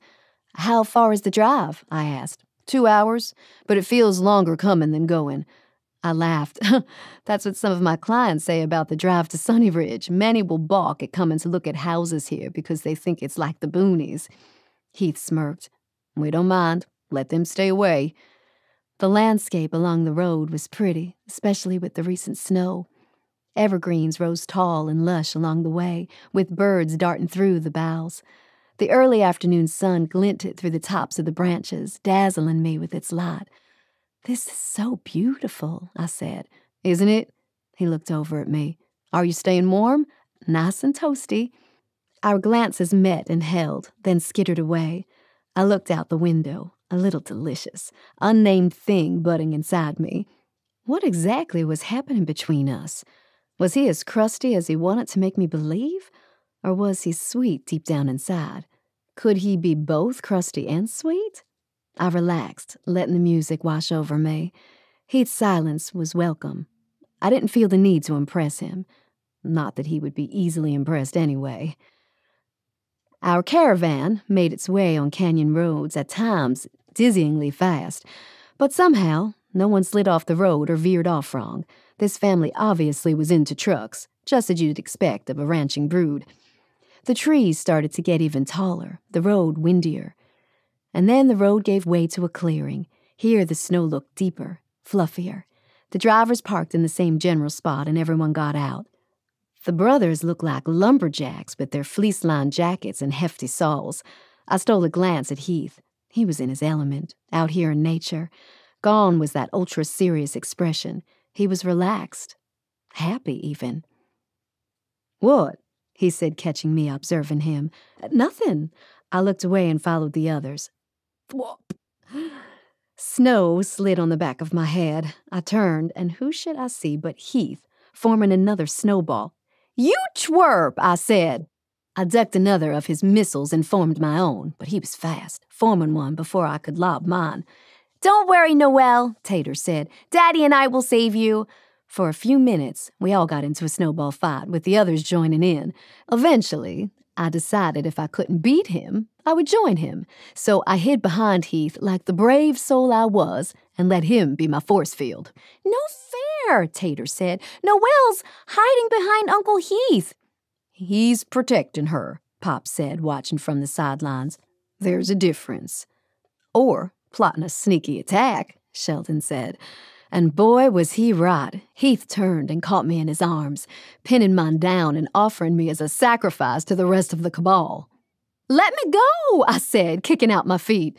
My movements at least made him lose his balance, and we fell backward into the snow, the motion knocking my breath out of me. How much more for him? After I gasped for breath, I twisted around in his arms. His face was close to mine, his breath warm. The curves of my body fit perfectly along his muscled one. "Uncle Heath," Tater shouted. "Noel, are you guys still playing?" Her dad said, "Hush, Tater. Leave them be." Heath was looking at me with an intense expression. He moved his hand as though to touch my face, but stopped short.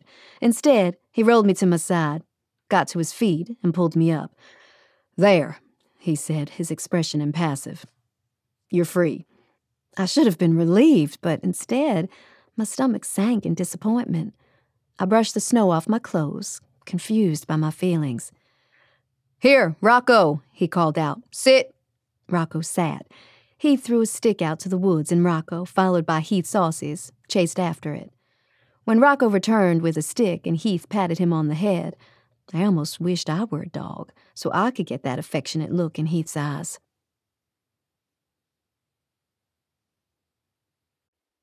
Chapter 27. Heath. I stayed away from Noelle from then on.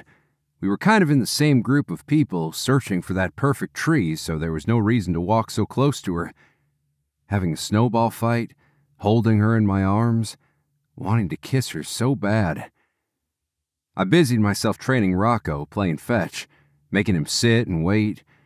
I was supposed to teach Noelle to train him, but I didn't trust myself around her. My brothers were obnoxious, trying to throw us together. I wish they would knock it off because it was embarrassing.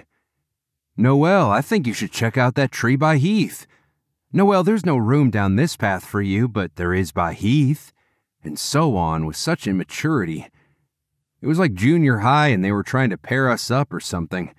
If someone broke out into the 𝗂𝗚𝗁𝑔 song, I wouldn't have been shocked. Luckily, Noelle didn't seem bothered by it. I was sure she thought the whole thing was a joke.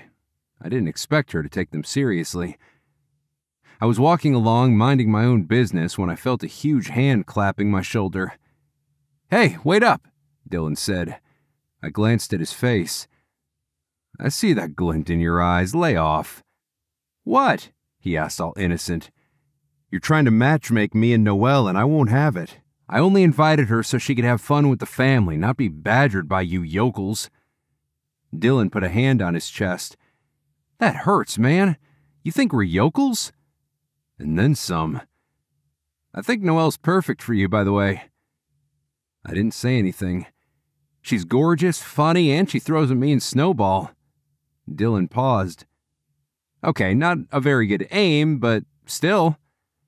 "I'm not interested in a girlfriend," I said. "Seriously?" I wheeled upon him and looked to make sure no one was within hearing distance.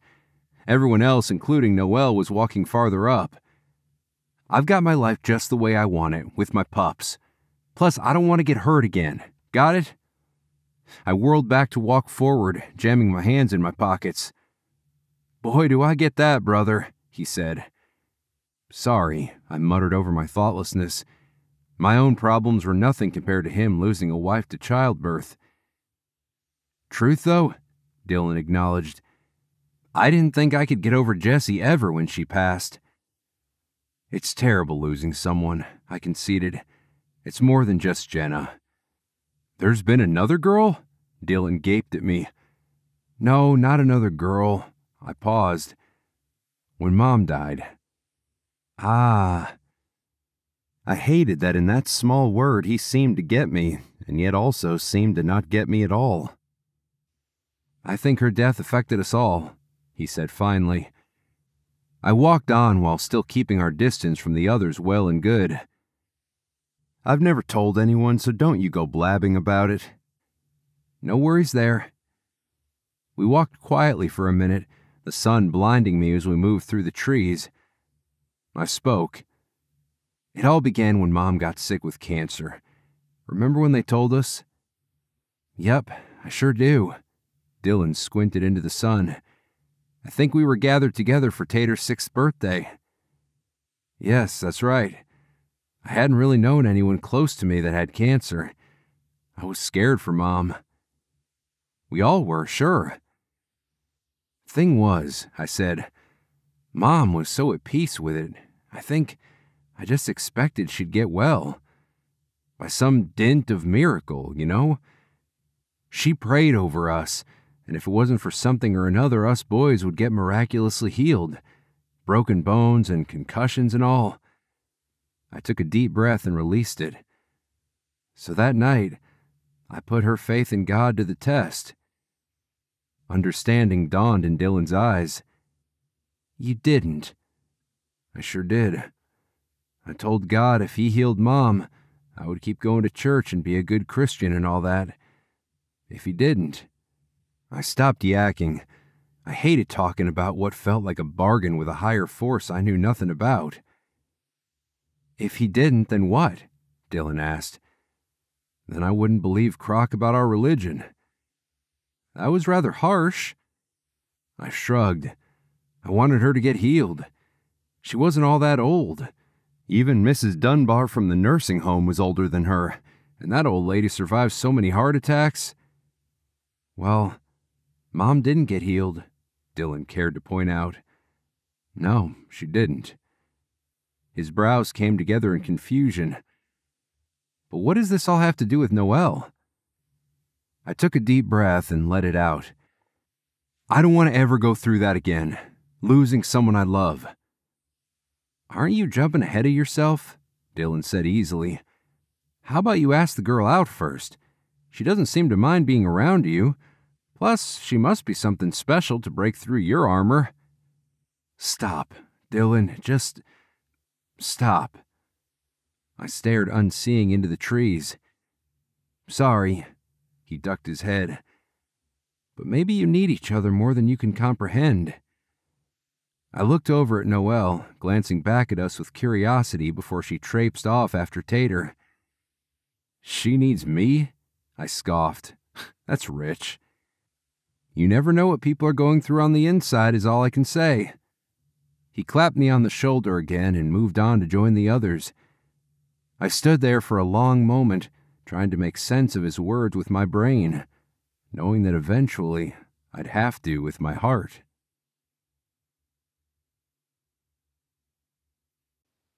Chapter 28. Noel. It felt good to be outside in the snow, especially with the sun out. I couldn't remember when the last time was that I traded heels for hiking boots. Well, I guess in this case, snow boots. I was glad I had worn a warm pair of socks, and those ski bibs Alfie loaned me sure helped. Even with the sun shining down upon us, a stiff wind flayed my face and cut a little bit through my parka. But the cold was replaced easily by the warmth I felt among Heath's family. Tater had taken it upon herself to help guide me, the newbie tree hunter, on the particulars of the adventure. I know there's lots of trees out here, the little girl said. You could just get the first one you come to, but I think you should wait. I should, huh? Yes, she lowered her voice. Also, that way, you could get up higher on the trail, where there's more snow. Why is more snow good? Tater rolled her eyes. Better snowman making, don't you know? I laughed at her sass. My eyes met Dylan's over the little girl's head, and we exchanged a smile. Good luck to him with this firecracker of a daughter. I looked around to see if Heath was back with the group. He had been talking to Dylan back there just a minute ago, and I was glad to see that he had returned to the fold. Just because I didn't want him to miss out on the fun, of course. He looked up and gave me a slow smile, one that made my pulse beat fast. I returned his smile and turned back to look for Rocco, dazed. Just a little smile from Heath, and I came undone. I forced myself to watch Rocco have the time of his life, his ears flapping wildly and plastered back on his head. His tongue lolled as he jumped in and out of the snow. He circled back and jumped on me, getting snow all over my bib. I didn't have the heart to tell him no. Besides, by the time I could react, he had bounded out again to rejoin Missy and Duke. "You know to tell him off, right?" Heath said as he came over to walk beside me. "I know," I smiled sheepishly. "Dog training has so many moving parts. Just when I could react to something Rocco does, he's already moved on to a different misbehavior." He chuckled. "That's the best way I've heard pups described as." "How long do you call a dog a puppy?" "They have 2 life stages, puppy and dead." I laughed, and we trudged on through the snow. Here the snow was getting to be quite deep. No one had been here since the last snowfall, and everything sparkled with magic. Red berries adorned the bare boughs. "Forget a Christmas tree," I said. "I want one of those berry bushes." "Uncle Heath will help you plant it," Tater offered. "He's good at digging things." "What a great skill," I teased Heath. "He buried Daddy's horse when she passed," Tater said, looking sad. "By hand?" I gave Heath a startled look. "No," he shook his head, "using a tractor." "Tell me about this horse," I asked Tater. She put her hand in my mitten-covered one. I thought my heart would burst, with this little friend of mine being so loving and trusting. "His name was Quincy," Tater said. "He wasn't that good-looking of a horse. His head was too big and his teeth were too. Daddy got him when the place where he was used as a lesson horse closed down. We had a lot of horses to choose from. Quincy was one of the last ones to go because they said he didn't know nothing." "Anything," her daddy said. "Didn't know anything. But he was the best horse, wasn't he, Daddy?" Tater's face glowed at the memory. "He sure was," Dylan said. "He could jump and he ran real good for Daddy," Tater continued. "He was the first horse I rode, but now I have my own horse, so I'm learning to train her." "Good for you," I said. "What's her name?" "Daisy." "She must be a good horse." "We're learning together. She listens good to Daddy, and sometimes she listens to me, but at least she doesn't buck like my friend Sammy's horse." I smiled. "Oh, that's good then." We had come to a clearing where the trees were spread out and the sun rode lower in the horizon. Tater announced, "Snowman making time!" Everyone paired up, with me and Heath being bunched together. Tater, our social director, said, "You should help Uncle Heath, Noel. He doesn't make very good snowmen." "Now, why are you going around spreading that?" Heath said with a mock glare. "You make all sorts of weird stuff, and it never looks like a man. One time, he made a dog, Noel, and afterwards, he put yellow Kool-Aid where—" "Okay, enough, young lady," Heath said, marching her over to Dylan. "Your dad needs your help, it looks like." I was still chuckling when we came together to start rolling up the snowman. "So you make dogs all the time, huh?" "What's the fun in a 3-part snowman? It looks like everyone else's." "You want to make a dog one then?" I asked. "I'm game." "I thought you would suggest one of Prunella." I clapped. "On second thought, that is a great idea." "I say dogs are better." He stood there with a mulish expression, but his eyes glinted with amusement. "Cat," I said. "Dog," he replied. "How about we do both?" I suggested. "It would be perfect for Christmas, you know, with its message of peace and love." "Then we can all hold hands and sing Kumbaya?" "Exactly." He groaned. "You look like you seriously will make me sing Kumbaya with you." "I don't even know the words, but we can try." "I know the words," Patrick said. "No one asked you," Heath replied. "That was rude," I chastised Heath. "It makes up for all the Christmases when Patrick turned my dog sculpture into horses." "Oh, so he's like Dylan, huh?" I asked. Heath gathered a big armful of snow. "Really, all of us are into horses. I just haven't gotten into them as much. Patrick does bareback bronco at the rodeo. Dylan's into 4-H, especially now that Tater's old enough to compete. Chandler likes to whittle them when he's not building barns or furniture. McCoy doesn't do horses. He's into chickens."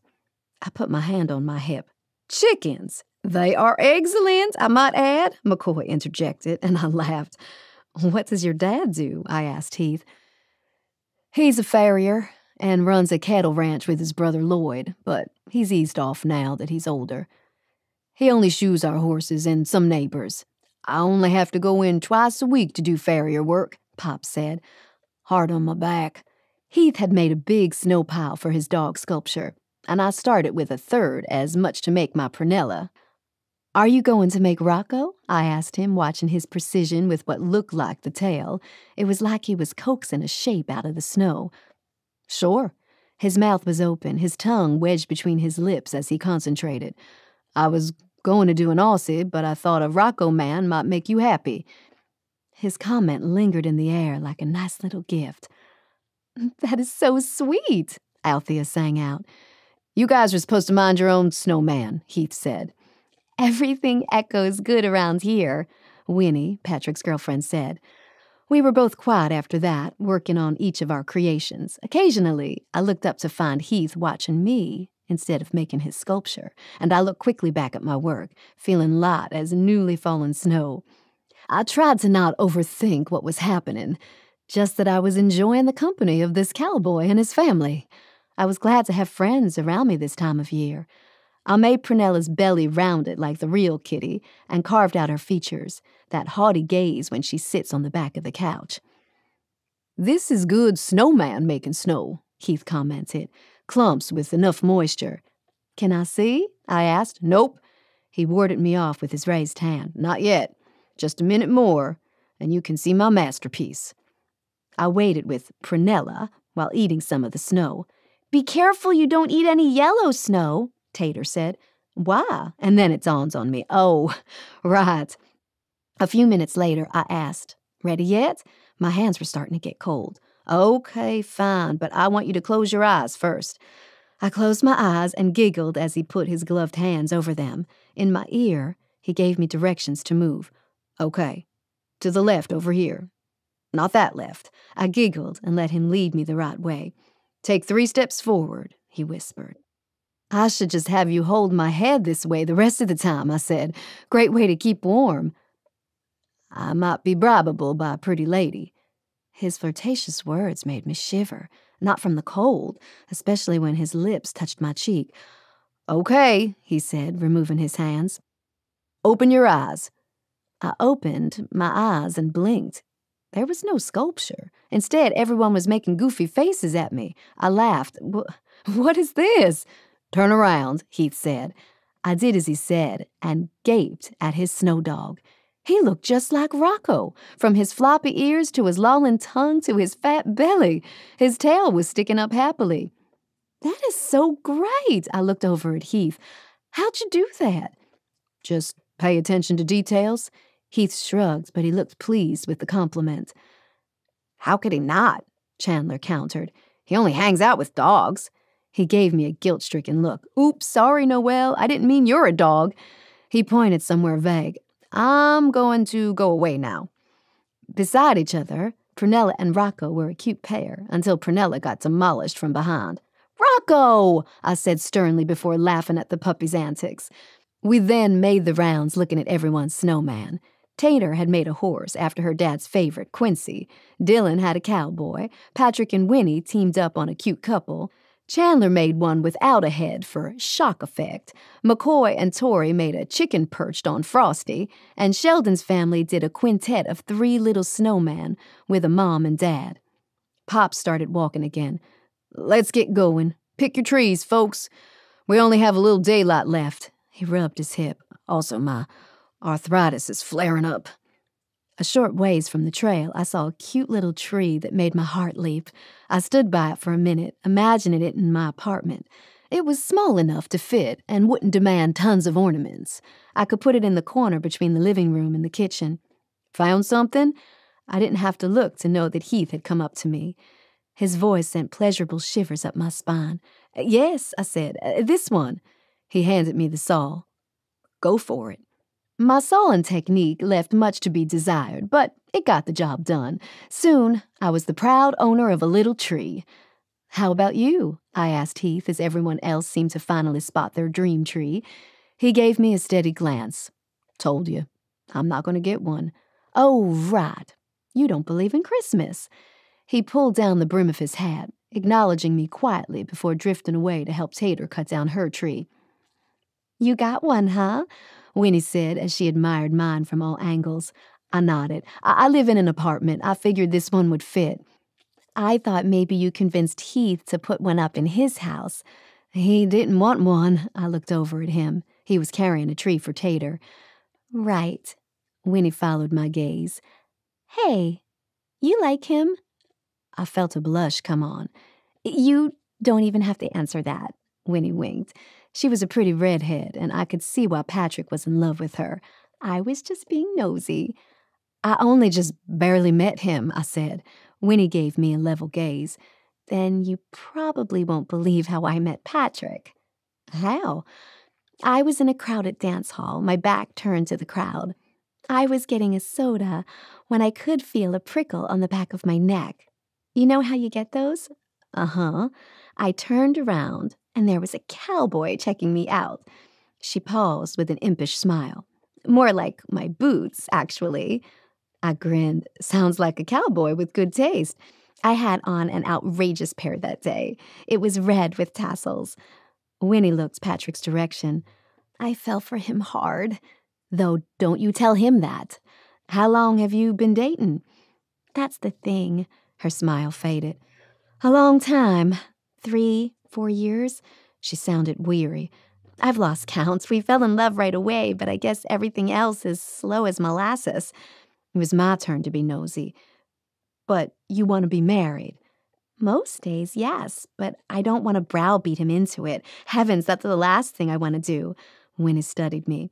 You know, I have high hopes for you and Heath. He doesn't bring home girls very often. Actually, I can't remember a time he has in the past 5 years. Afraid of commitment, is he? I said lightly. Perhaps. Maybe he's taken after Patrick. Winnie winked. Anyway, keep up the good work. I felt a little sorry for Heath. Everyone in his family seemed to think he was a project that needed to be saved. Our merry group came down the trail singing Christmas carols. At first, Heath wasn't singing, but after I jabbed him in the ribs, he joined in. He had a fine, low bass voice, and I told him so. Don't like that getting out, he said, or I might get roped into the church choir. We need more men in there, Winnie said. Then how come Patrick doesn't go? Heath countered. Winnie rolled her eyes. You know how his schedule is. Well, I'm busy too, Heath said. The excuse rolled off his tongue glibly, but I had my doubts. Once we got back to the lot, I was almost sad to be getting to the end of the day. At the same time, I was glad. My hands, despite being gloved, felt like icicles, and my face was numb from the cold.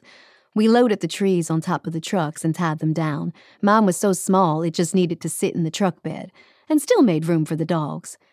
The way we parked, Heath's truck was the first one in, so we had to wait for everyone to pull out before we could.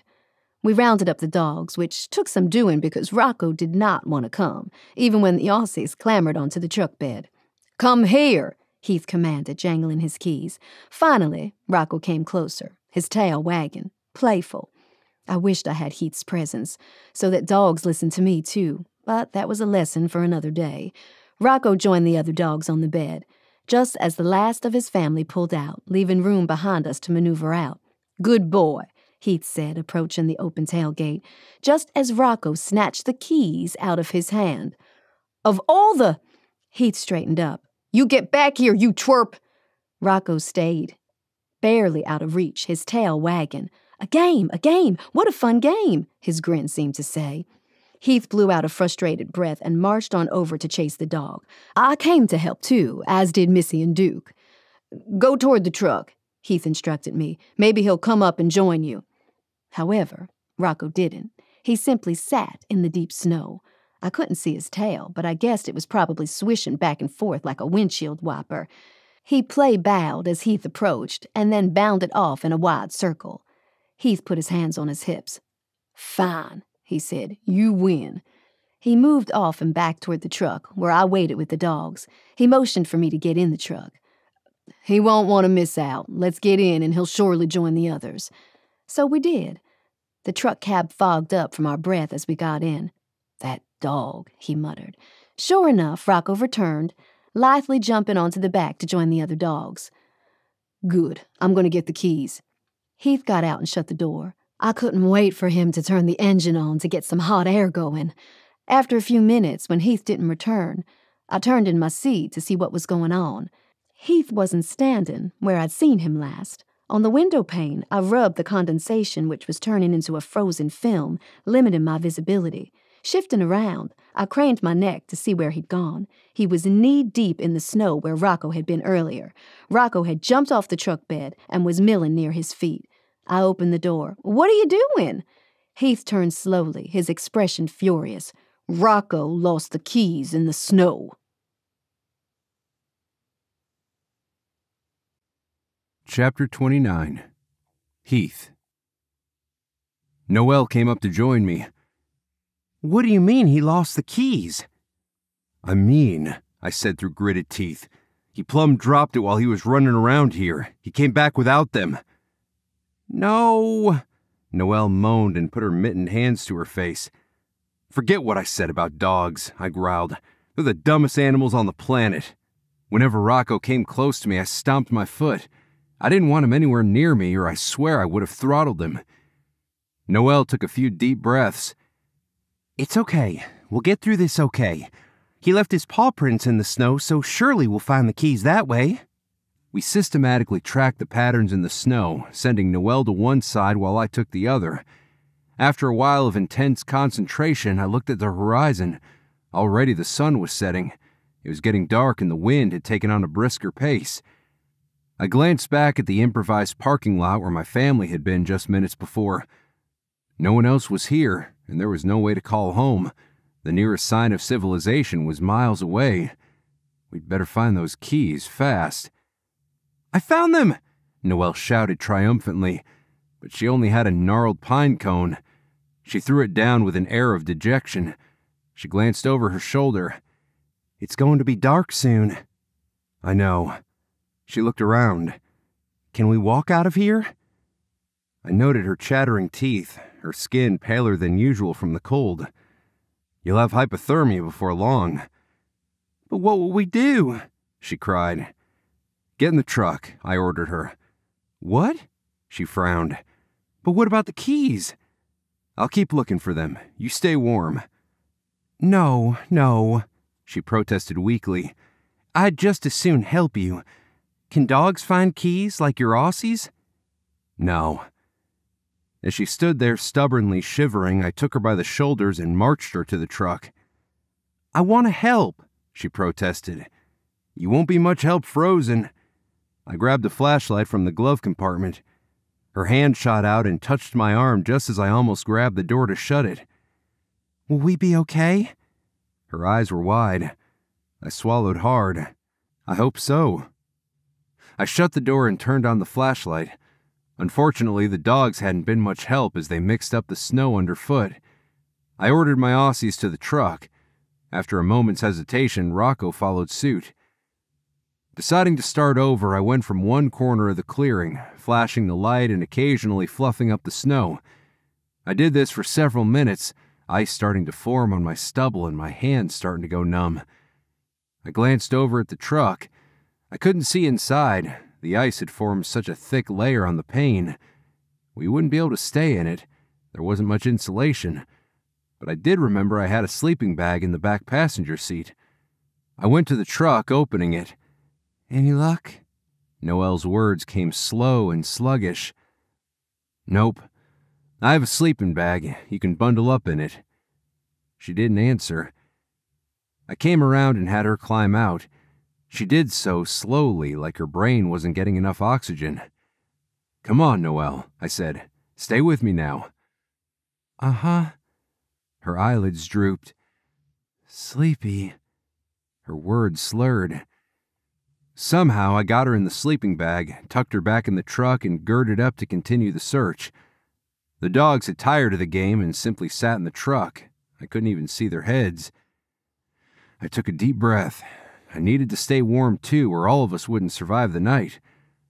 I looked around for a place where we could build a shelter, a snow cave, like how we did as scouts when we were younger. I went back to the truck, grabbing a small shovel I kept in the bed for emergencies like this. Opening Noelle's door, I checked on her.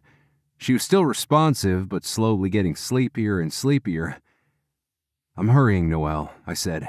"Hang on." I picked a spot that was abutting a rise in the clearing so I could pile the snow farther up while keeping it stable.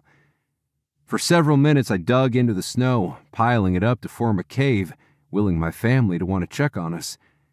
You'd have thought they would wonder if we'd gotten a flat tire or something.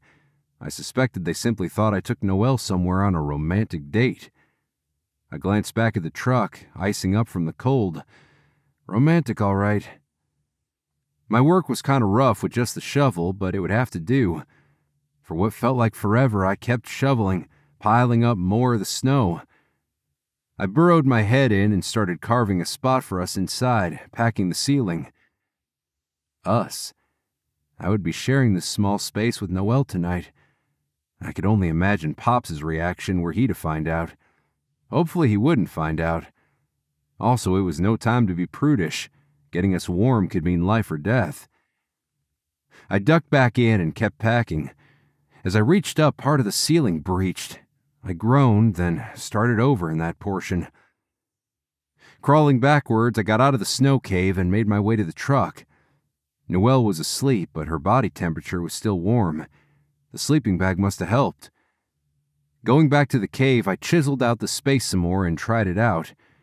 It was cramped and I had to scrunch my legs up to fit, but it was getting closer to inhabitable. All those years in Scouts grumbling about snow caves, and I was grateful I paid attention for once. After digging toward the back of the cave and packing the ceiling a bit more, it was time to try it out again. I slid in, not having to scrunch my feet in as far. It was cozy, perfect for a burly man like me and a petite woman like Noelle. I went back to the truck, shaking Noelle awake.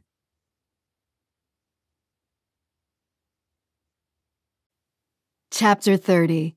Noel. "What?" I said through my foggy senses. "What's wrong?"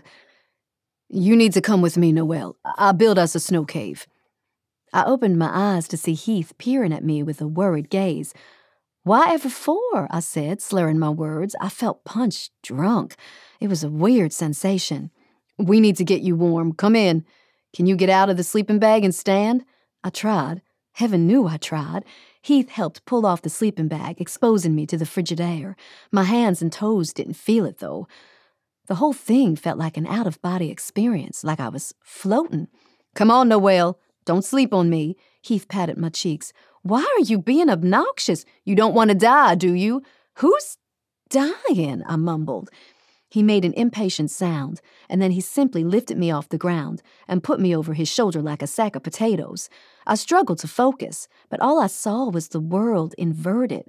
"What are you doing? Where?" "Hush now. Conserve your energy." I stayed quiet while he manhandled me to who knew where. The next thing I knew, I was being stuffed in a cave made of snow. "What the?" I looked around. Heath was going to bury me alive. I screamed my lungs out. "Help! Help me! This maniac is—" Woof! A soft thing landed on me, a sleeping bag. Heath poked his head in and trained a flashlight on a wall. "Do you need to use the bush?" "What are you doing to me?" When he didn't answer, I said, "I know what you're up to." "Oh?" Heath said, sounding exhausted. "And what am I up to?" "You're going to bury me alive." "If I wanted to do that, I'd have dispensed with a cave and just went straight to digging a hole in the snow." I screamed, thinking of how horrible a death that could be. "Would you cut that out?" Heath said, cleaning out his ears. "Settle down and listen to me." I quieted down while keeping a wary eye on him. "At least you must be feeling better," he said. "You were touch and go there for a while, on the verge of hypothermia. We need to get you warm. Now stop arguing." "Yes, sir," I said. He raised an eyebrow. "Any more snide remarks before we get on with the conversation like two adults?" I didn't answer. I was feeling wretched and crotchety. "Do you need to go potty?" he said. I laughed, despite our friction. "I thought you said this was mature conversation." He grinned, the tension between us broken. I thought I'd ask because I guarantee it won't be any fun trying to get up in the middle of the night to find a bush. Actually, I conceded, I do need to go. He crawled out, and I heard him say, "Come on out, then. You can use my flashlight." I got out, feeling the cold immediately. I glanced at our shelter, and then at Heath. "Did you build this just now?" "Yes." He challenged me with his gaze, as though expecting me to say something sarcastic again, but all I said was, "Thank you so much." His gaze burned into mine. "You are welcome." He handed me the flashlight. I started to move away, then I turned. "Do you have toilet paper?" "Nope." I bit my lip. "Okay." I walked far enough as I could until I could no longer see the snow cave. It was dark enough as it was. If I turned off the flashlight, he wouldn't be able to see. I looked around, imagining all sorts of wild creatures lurking in the dark. I just hoped that even if there was some rapid rabbit, that I would be quicker than them. Unlayering snow clothes was a tedious affair. I had to peel off my parka, then my snow bib, followed by my long johns until I arrived at my underwear. The cold bit at my skin and made me gasp. I hurried and did my business, grimacing the whole time. I dressed in record time and turned on the flashlight once again to make my way back. Heath wasn't by the cave, and instead was standing by the truck. "Go on in," he urged. "I'll be right there." All sorts of scenarios appeared in my mind. I wasn't a prude, but the thought of him burrowing in a sleeping bag with me made my face all hot. I crawled on all fours to enter the opening, and then shimmied into the sleeping bag. My parka was way too bulky to sleep in, so I shucked it off and layered it outside the sleeping bag. "I'm coming in," Heath said. It wasn't... "Can I come in?" I bristled at his presumptuousness until I remembered that he had built this cave to protect me. "Do you have your snow bib on still?" he asked. "Yes." "Take it off." "What?" I sputtered. "It'll be wet, and you'll get a chill." "No kidding. I'm already chilled." "Exactly." I wanted to rail against his suggestion, while acknowledging that maybe he had a good point. I shucked off my bib, and out it joined my parka. "Keep it close to you in case you need to go potty in the middle of the night." Even if I did, I wasn't about to go out there in this cold, not until morning. With the flashlight illuminating the cave, I saw him start to take off his pants. I averted my eyes and lay there shocked. "What are you doing?" "My pants are wet from digging. It's either take them off or soak you." I felt like I was on the verge of hyperventilating. You'll be in your undies." "Don't worry, I have my thermals on." Good, but still. Heath crawled in halfway, his bulk way overwhelming, not to mention that he was in his long johns. He pulled back the sleeping bag and squeezed beside me. We were all arms and legs tangled every which way in that. I was trying to help, but anything I did seemed to make things worse. "Just relax," he said. I lay there inert while his body settled in. My feet, which had been going numb, were starting to tingle. "Ow. Am I squishing you?" he asked. "No, just my circulation is coming back to my toes." "Good." I turned away from him, not exactly wanting to be all cozy and intimate with him. It made it so eventually. He ended up spooning me. He flicked off the flashlight, and all was dark, his body and mine, right next to each other. My cheeks were flaming hot. "Comfortable?" he asked. Was I ever not? "It'll do." "Sorry the snow cave isn't bigger. I just wanted to build it quickly so that we got you into shelter right away." "That was nice of you." "You're welcome." His voice was gravelly and low, husky. The shivers going up and down my spine once again had nothing to do with the cold. My senses were all jumbled in a delicious confusion. Then he whistled, startling me. Soon there was a crowd of Aussies trying to burrow their way into the sleeping bag too, and of course Rocco looking hopeful to be invited to the party. Great, so much for romance. Any chance of it had gone to the dogs. Wait, this was good, right? Rocco tried to answer, but Missy snapped at him, sending him scurrying just right at the opening of the cave. "Leave him alone," Heath told his dog, and then called for Rocco. Rocco slunk past the others, then came right up to my head on the edge of the sleeping bag. "This is what they call the 3-dog night," Heath said. I smiled. "Just think if we had Prunella." I froze. "Prunella! Oh dear, oh my!" I turned and grabbed Heath's shirt front. "She's at the cabin all by herself. We should have started walking home. In the morning, we can walk home if we need to. I just didn't want to tonight because it's so cold out." His voice quieted down. "You wouldn't have made it, tough as you are." "I'm sure I would have. I would live for Prunella." I suddenly was aware of his shirt and the textured pattern that I had admired earlier in the day, that Henley top with the buttons, the one that molded right over his muscles. I should have turned back to face away, but Rocco had cut off any hope of my escape. I was stuck in place unless I shoved him off. "Sorry," I said. I can't seem to move. There's a dog in the way." A few heartbeats later, Heath spoke. "I don't mind." I lifted my eyes to his. His expression had intensified. "Story of my life," he murmured. "Dogs always getting in the way." I decided to change the subject to safer topics, even as my lying in his arms felt like a delicious torment. "How'd you know how to build a snow cave?" "Scouts. My dad was scoutmaster, and he didn't let us get away with half-hearted efforts, so us brothers got real good at building them. Whenever we went deer hunting, Grams told me to sleep without all my warm clothes on because if I got sweaty at night, I'd be even colder when I went outside in the morning." "I feel sorry for you guys," I said with a chuckle. "Hunting and going on winter camps doesn't make sense at all." "Doesn't it? Look at us now, all cozy and warm because of something Scouts taught." Cozy and warm. Truth. Definitely cozy. His chest was right there for me to take advantage of, to keep warm against. No one would fault me for it. Tentatively, I breached the gap between us and snuggled right against him, and closed my eyes, relishing the sensations that coursed over my body. I was safe and warm. Happy. Chapter 31.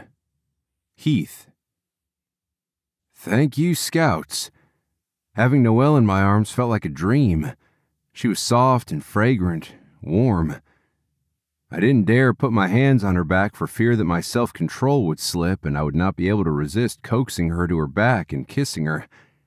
But then she snuggled in my arms. After a shocked few seconds, I held her close.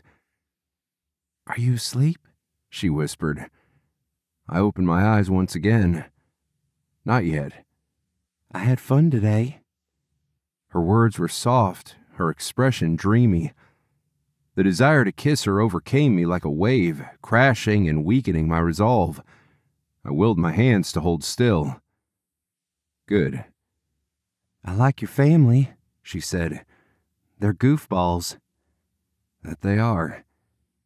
It must be fun to come from a big family. It has its pluses. Never a dull moment for sure. How big is your family again? Just me and my brother, that's it.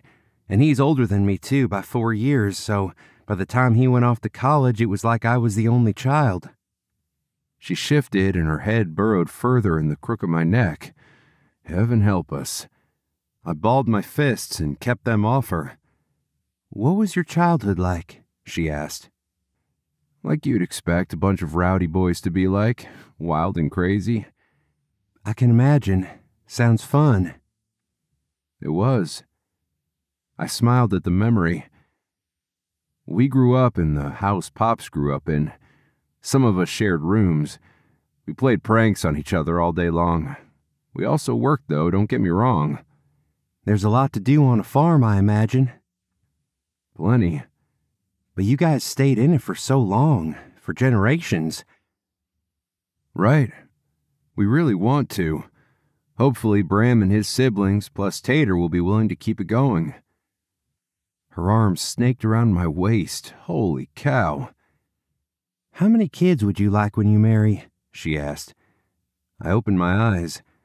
As I got used to the darkness, I could see that she was watching me. I reckon 3 or so. "Not 6 like yours?" Depends. If they're good kids, I could probably tolerate more. "If you can tolerate dogs, you can probably tolerate kids." She smiled, then shut her eyes. "I think I'm getting sleepy." Good. You've been yakking up a storm. She punched me in the arm. Just being honest. She mock glared at me. You don't have a filter, do you?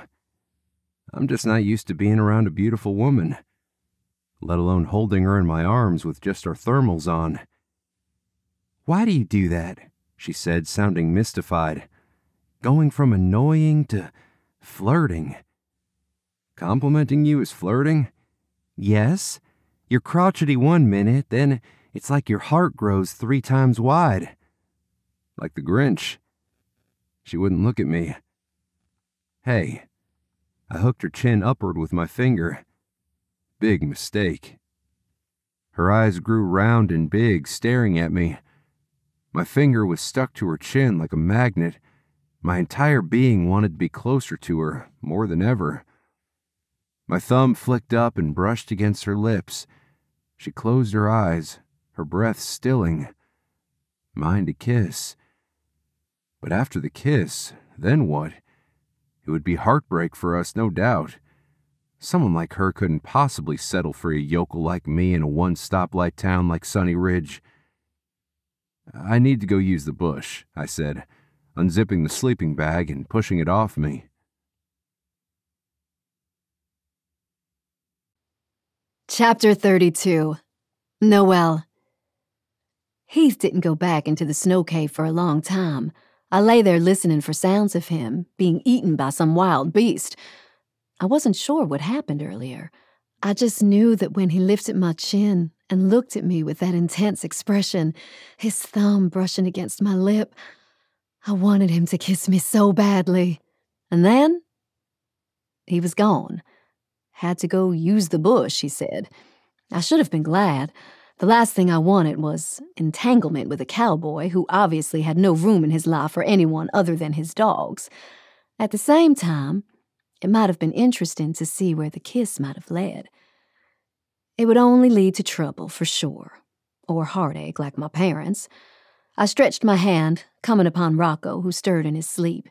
He must have been dreaming about chasing a bunny or something. His breathing got all squirrely and crazy, and then he settled down. I thought of the prospect of returning with Rocco to that big house and having him taken away by a family. I petted him some more, his haunch warm and soft. I pushed away the thought of not having him around. The pooch was growing on me. Imagine that. Just like Heath was growing on me. Where was the guy? He'd been gone a long time. Without him in the sleeping bag, I felt a little cold. But it still beat being in that freezer of a truck. After a while, my eyes drifted shut. Finally, I heard the sound of boots crunching on the snow outside the cave. I pretended to be asleep. I didn't want that awkwardness all over again. Heath got in the snow cave, moving lightly for a big man.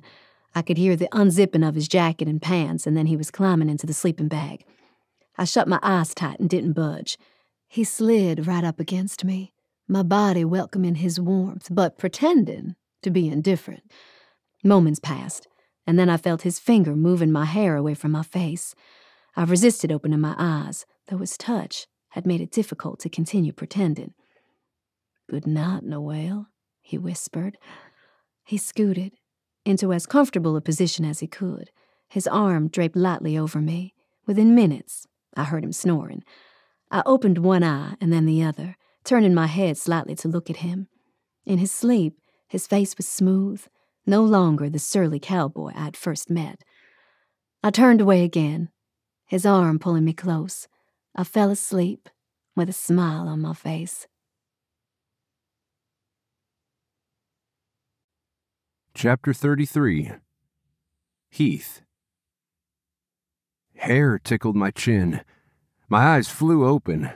Light filtered in through the opening of the cave. The dogs were nowhere to be seen, and Noelle was asleep, draped all over me. Her face was burrowed into my neck, our legs were tangled, and our arms were around each other. I swallowed hard, wanting more than anything to stay in this position all day, and at the same time wanting to flee outside like the dogs. "Noelle," I said, shaking her awake. "Hey." She said, burrowing closer to me, turning up the flames that seemed to consume my body. "Noelle," I said, my voice sharper. "What?" She half opened her eyes and then fully opened them. "Oh, good morning." She pushed away and looked around. "It's light," I said, hoping my voice sounded normal and not tortured like I felt. "We probably should head out." Her eyes widened. "And walk all the way home?" "If we're lucky, we can catch a trucker or someone down this road." She yawned, keeping away from me. I extricated myself from the sleeping bag. She glanced away while I put my pants on. Shrugging my parka on, I walked a ways to use a bush. When I got back, she was back in her snow gear playing with Rocco. "Look, Heath," she said. "He'll do tricks for me." She made him sit and stay, then threw a stick to play go fetch for a minute. She looked so proud of herself, her cheeks blooming with pleasure. "Good job," I said. "Best of all, he's not jumping." I noticed that. I watched them for a minute, getting my fill of her loveliness. "I'll look around for the keys one more time, just in case." "I'll help you, and I bet Rocco would too." To the dog, she said, "Rocco, find the keys." But another going over of the clearing didn't yield them. I put my sleeping bag in the truck and we made our way down the trail to the highway. The weather was still below freezing, but the sun made a huge difference.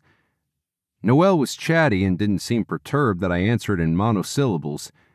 After last night, I was careful to put some distance between us. It would be for the best.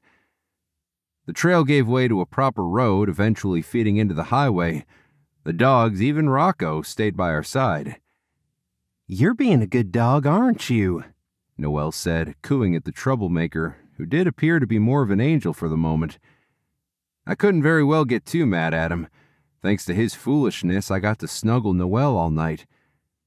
I snuck a glance at Noel, who was also watching me, quickly looking down. Had she been thinking that too? We walked along the highway for a while, making an interesting spectacle to whoever might hopefully come upon us. Noel walking ahead, flanked by Rocco, and now my Aussies too. And then, the unimaginable happened. On this lonely stretch of road that maybe got one car all day, a station wagon came barreling down our direction. I stuck my thumb out in the universal hitchhiking signal, the vehicle zooming past us and around the curve of the mountain. "Shucks," Noel said, sounding glum. "I was already imagining pancakes." Another car passed. I stuck my thumb out again, but neither did it stop. "Maybe I ought to try," she said. "This time." I watched her pull up her snow bib leg to show her snow boot and put her thumb out. "What are you doing?" I asked, frowning. Was she trying to give truckers the wrong idea? She rounded up upon me. "Haven't you seen the movie It Happened One Night?" "Oh, well, yes." Sure enough, a huge diesel truck zoomed past and then pumped its brakes in an unholy symphony of screeches and squeals. At the same time, a little car with a grandma slowed and pulled over. I looked from the truck to the grandma and pulled Noel along to the little car. "The truck stopped first," Noel pointed out. "Yes, but she looks more trustworthy." The grandma, who looked about 80, rolled down her window and peered at us. "Are you in trouble, folks? Car broke down." "Yes," Noel said, smiling sweetly. "We could sure use a lift to town." "This is your lucky day.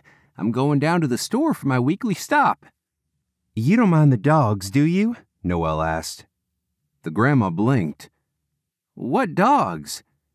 Noel pointed down at the trio. The grandma's mouth formed an O. "Funny. I didn't see them through my windshield. I do need to get my eyes checked, but I'm afraid my doctor will tell me to stop driving, so I've been avoiding it."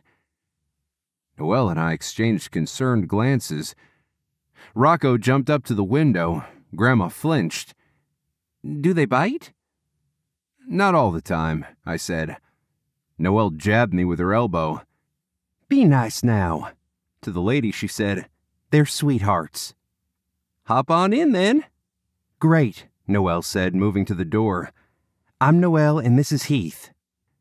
"And I'm Minerva Clausing." "Just one sec." I pulled Noel to the side. In a whisper, I said, She just admitted as much that she can't see with her glasses, and she most likely wouldn't pass the driving test. We could always flag down a trucker, Noel said, sounding frustrated. Come on, Heath. She's so sweet. She'll be heartbroken if we don't take her up on the offer. We may all be dead if we do. Pfft, stop being so dramatic. She left me to open the back door to the dogs. I stood there stewing for a moment, Mrs. 𝗀𝗂𝗃 wiggling her fingers in a wave. Noel walked around to sit in the front passenger seat. I looked down the highway. I suppose I could hitch a ride with someone and let Noel get her joyride. Young man, shall we go? Mrs. 𝗀𝗂𝗃 said through her partially open window. I'm not getting any younger. I walked to the car and got in the back with the dogs. Noel turned at the waist and mouthed, "Thank you." I smiled wryly and crossed my fingers. Mrs. 𝗀𝗂𝗃 turned the ignition on and let it sit idling for a minute. Are we all ready? Yep, Noel said like this was some amusement park ride. I was glad to see she was buckled up. Great.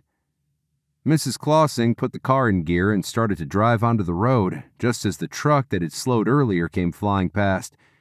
The truck swerved with an affronted honk and Mrs. 𝗀𝗂𝗃 slammed on the brakes real hard. Oh, dear. Did you see that maniac? Mrs. 𝗀𝗂𝗃 said. That about rattled me. I know, Noel commiserated. Take a deep breath and you'll be fine. A rescuer decided to set her own speed limit to 30 under the official posted sign, which made it no higher than 15. This whole experience grated on my nerves. My Aussies looked at me curiously, sensing my dark mood. Now let's see, Mrs. 𝗀𝗂𝗃 said, peering at the street signs. Is this where I turn? Only if you want to go mine for potash, I said. Noel glared at me, even though in my defense I was just trying to be helpful. I sat in the back listening to the two ladies talk. As expected, Noel made friends instantly, even getting the lady to hear her spiel on why she should sell her house soon to take advantage of a seller's market. I don't know, Mrs. 𝗀𝗂𝗃 said. My kids want me to move into an old folks' home. Her hands shook. I don't really want to do that. I love my home. I raised them there. Well, then you ought to stay put then. Noel patted her hand. Thank you, dear, Mrs. 𝗀𝗂𝗃 said, leaning toward the touch and almost veering off the road into a rail. Mrs. 𝗀𝗂𝗃, watch out, Noel said. Oh, my goodness. I didn't see that rail until I was almost upon it. Be careful of those wild rails, I said. They look docile, but they can attack. Noel didn't dignify my comment with a glare. I was beginning to feel queasy from the stop-start nature of Mrs. 𝗀𝗂𝗃's NASCAR debut. Somehow we reached the exit to Sunny Ridge with only a couple more near misses. Now where should I take you? She asked. I was tempted to tell her to let us off right there, but we had survived this far. Why not have her take us all the way? You'll go right on Main Street and drive all the way down until the edge of town. All righty. Mrs. 𝗀𝗂𝗃 drove down Main Street with her right clicker going while other vehicles flew past us on the right lane. Everyone sure likes to speed nowadays, she said in a peeved voice. I know, Noel sympathized. After a few minutes where I was almost tempted to just stop her and walk the rest of the way, I was sure it would be faster. Mrs. 𝗀𝗂𝗃 asked, Are we almost there? I do think it's close enough, I said. But it's not for a couple more miles. Noel turned to me with a puzzled glance. I stayed quiet until I caught sight of my house. It's right there, on the left side. Mrs. 𝗀𝗂𝗃 floored the gas, taking us through a few seconds of panic, and then she slammed on the brakes, making her car fishtail, thankfully, to a slushy stop. I'm so sorry, she said. I mistook the gas for the brakes. Let me pull into the driveway. No, Noel and I said in unison.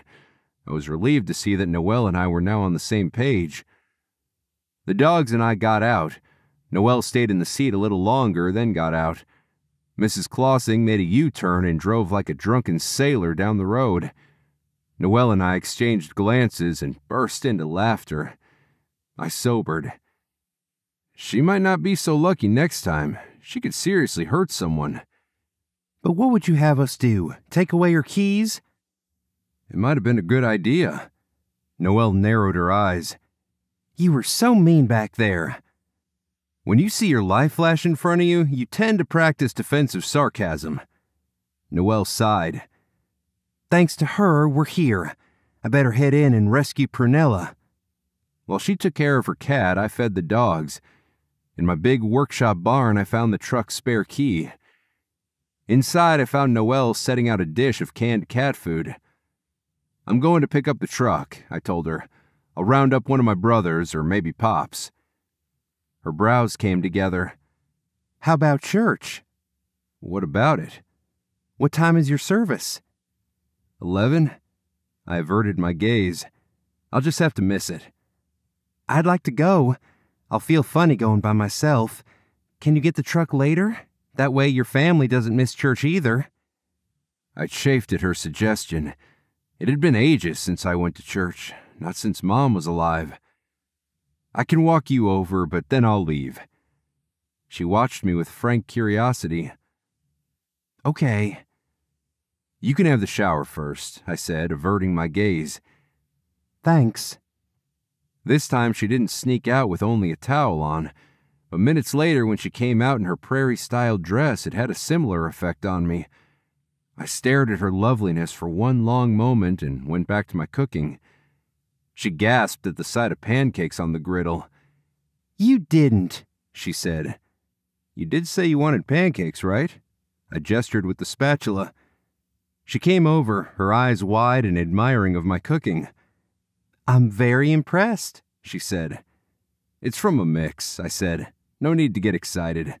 For the record, I learned it at Scouts. It's really thoughtful of you. I was hungry too, I said gruffly. She smiled and then came right up to me, shocking me with a peck on my stubbled cheek. Thank you, she said, for everything.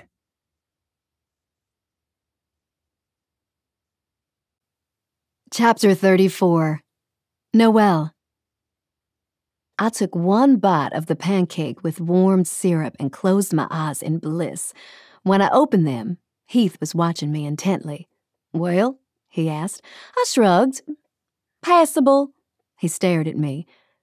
That's the best thing someone said about my pancakes. Kidding, I laughed. They are so good. Thanks again. You're welcome. We exchanged smiles, then both looked away at the same time. I took another bite and then realized the time. We'd better hurry. I suppose. He got up too, but with an air of reluctance.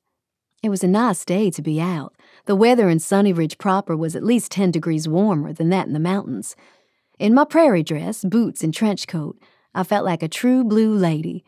In the middle of my flight from home with Rocco, I wasn't sure if I'd get a chance to dress up in the country. I was glad I packed this number. I snuck a glance at Heath. Despite his vow to just walk me up to the church, he sure cleaned up nice. It even looked like he trimmed some of his stubble so that it wasn't quite as mountain man-like. As we neared the church, Heath's steps slowed. You said you would walk me to the door, I reminded him. He gave the church's simple steeple design a once-over. Then let's. The service was already starting, the choir singing a Christmas carol.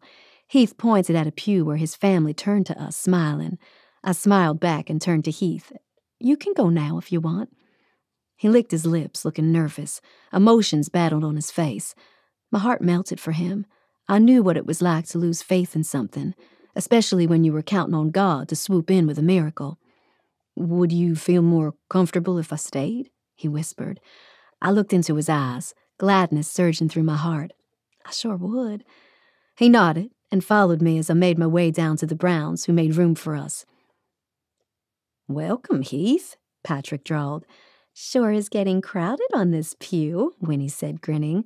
Love it. Hello, you two. Thankfully, despite the whispering, the singing drowned out the commotion. The pew was crowded, smushing me up against Heath.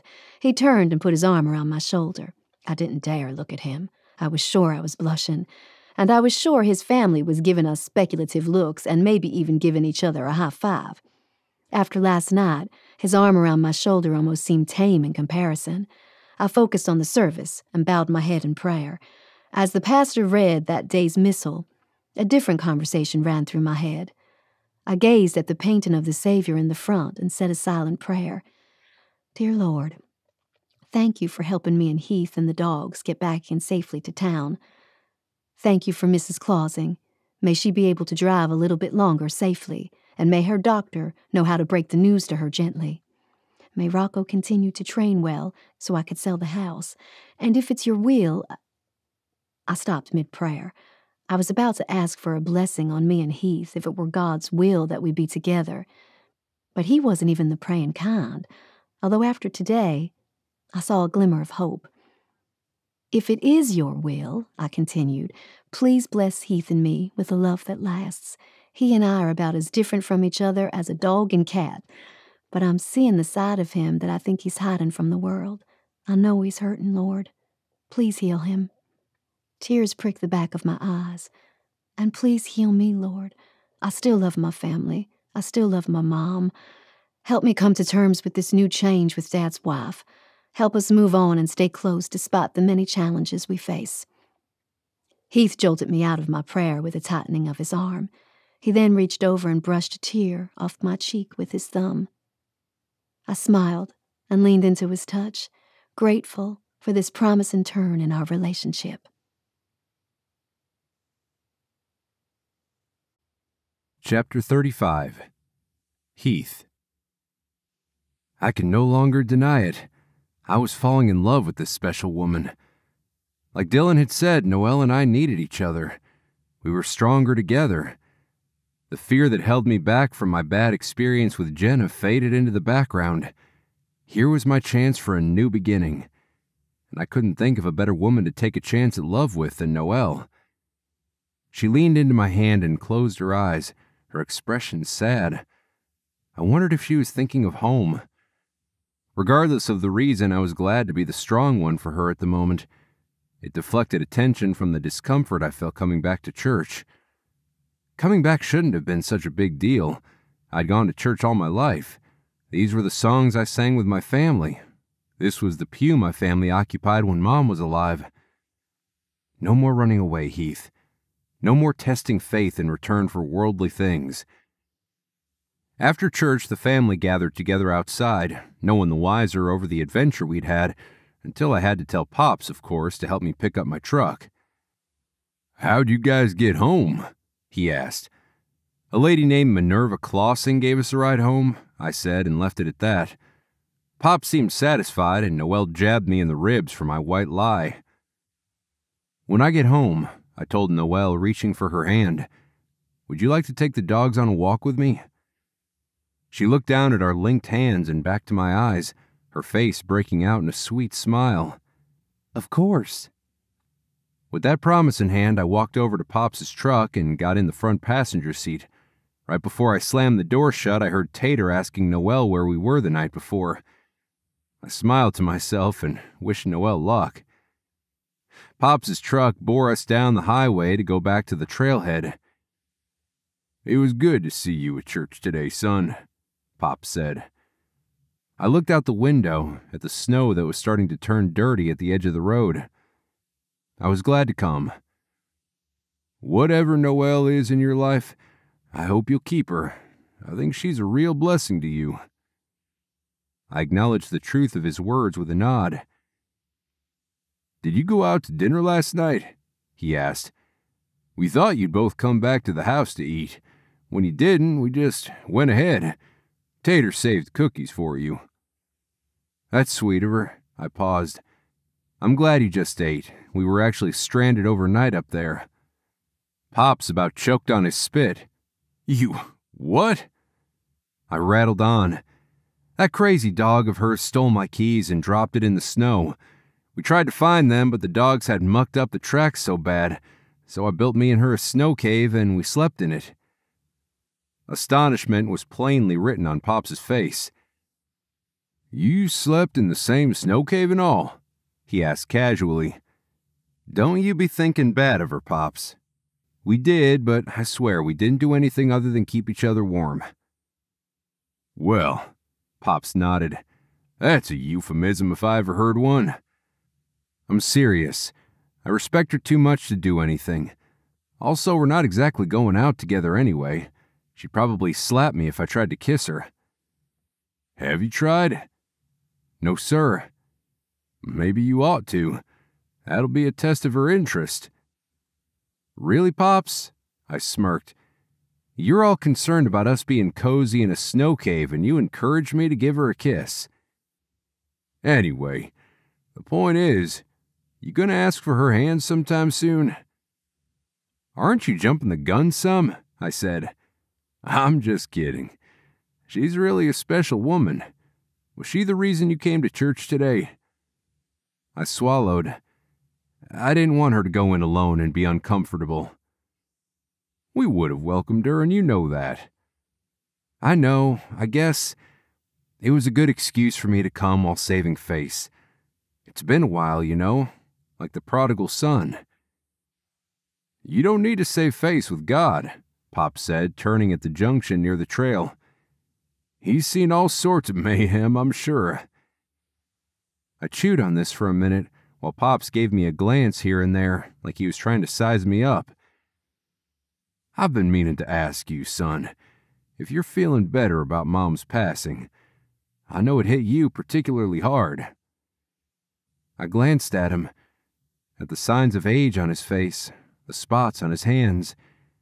He had lived a good, long life with our wonderful mother by his side. My selfishness over my grief hit me full on. If I had suffered, how much more had Pops? I'm better, I said.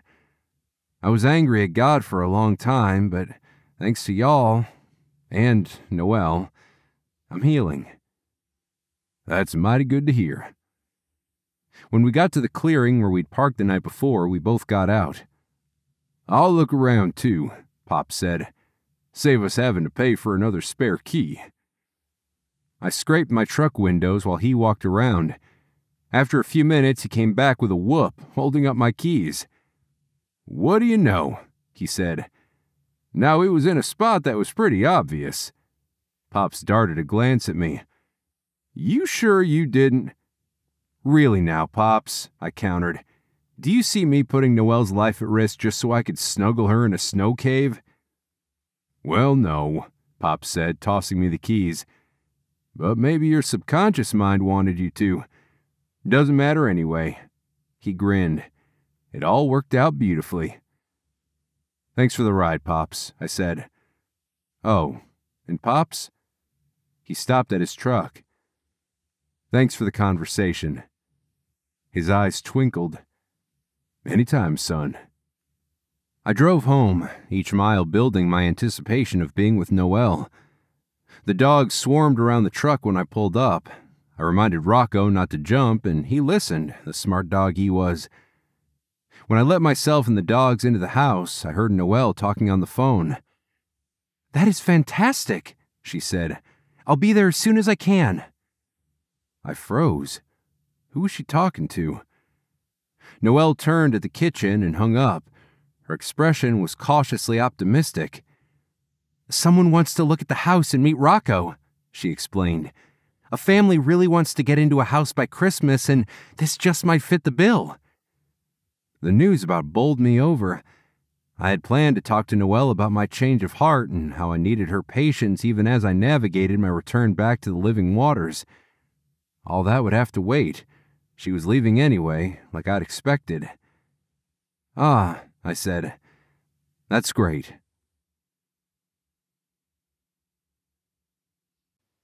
Chapter 36. Noel. I had secretly hoped Heath would look disappointed that I was leaving, or that he would have more of a reaction to my news at any rate. But no, he smiled and simply congratulated me. You wanted to take a walk to talk, I reminded him. It's okay, he said. It was nothing anyway. Unspoken words hung in the air between us. I had a feeling that if I didn't encourage him to say his piece, I might not be able to hear it. At the same time, I could understand his hesitation. It was hard to open up and trust someone. I'll start gathering my things, I said. Yes, he said, nodding. You do that. He walked across the house and exited through the back. Suppressing my sadness at his indifference, I went to work. I didn't have a lot to gather. There was my bag and toiletries, my pet supplies, and that was about it. I looked into Heath's bedroom, then at the bed that would have been mine to use the next few days. I went out the back door, with my bag in one hand and Prunella in her carrier in the other. Heath was out chopping wood. The sounds echoed like angry slashes into the silence. "I'm going," I said. He turned around, lowering the axe and leaning it against the log he'd been using to rest the wood on. We stared at each other across the yard. I hoped he would say something. When he didn't, I said, "I just wanted to tell you thank you for helping me during a difficult time, for helping me with Rocco." "You bet," he said. He seemed so far away there. Was that all he was going to say? All this time we'd spent together and we were just going to walk away from each other?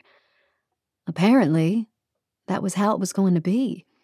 I turned and struggled from the weight of my luggage and a gaping disappointment. Rocco followed me and waited his turn to get in the car. Heath caught up to us, his expression stoic.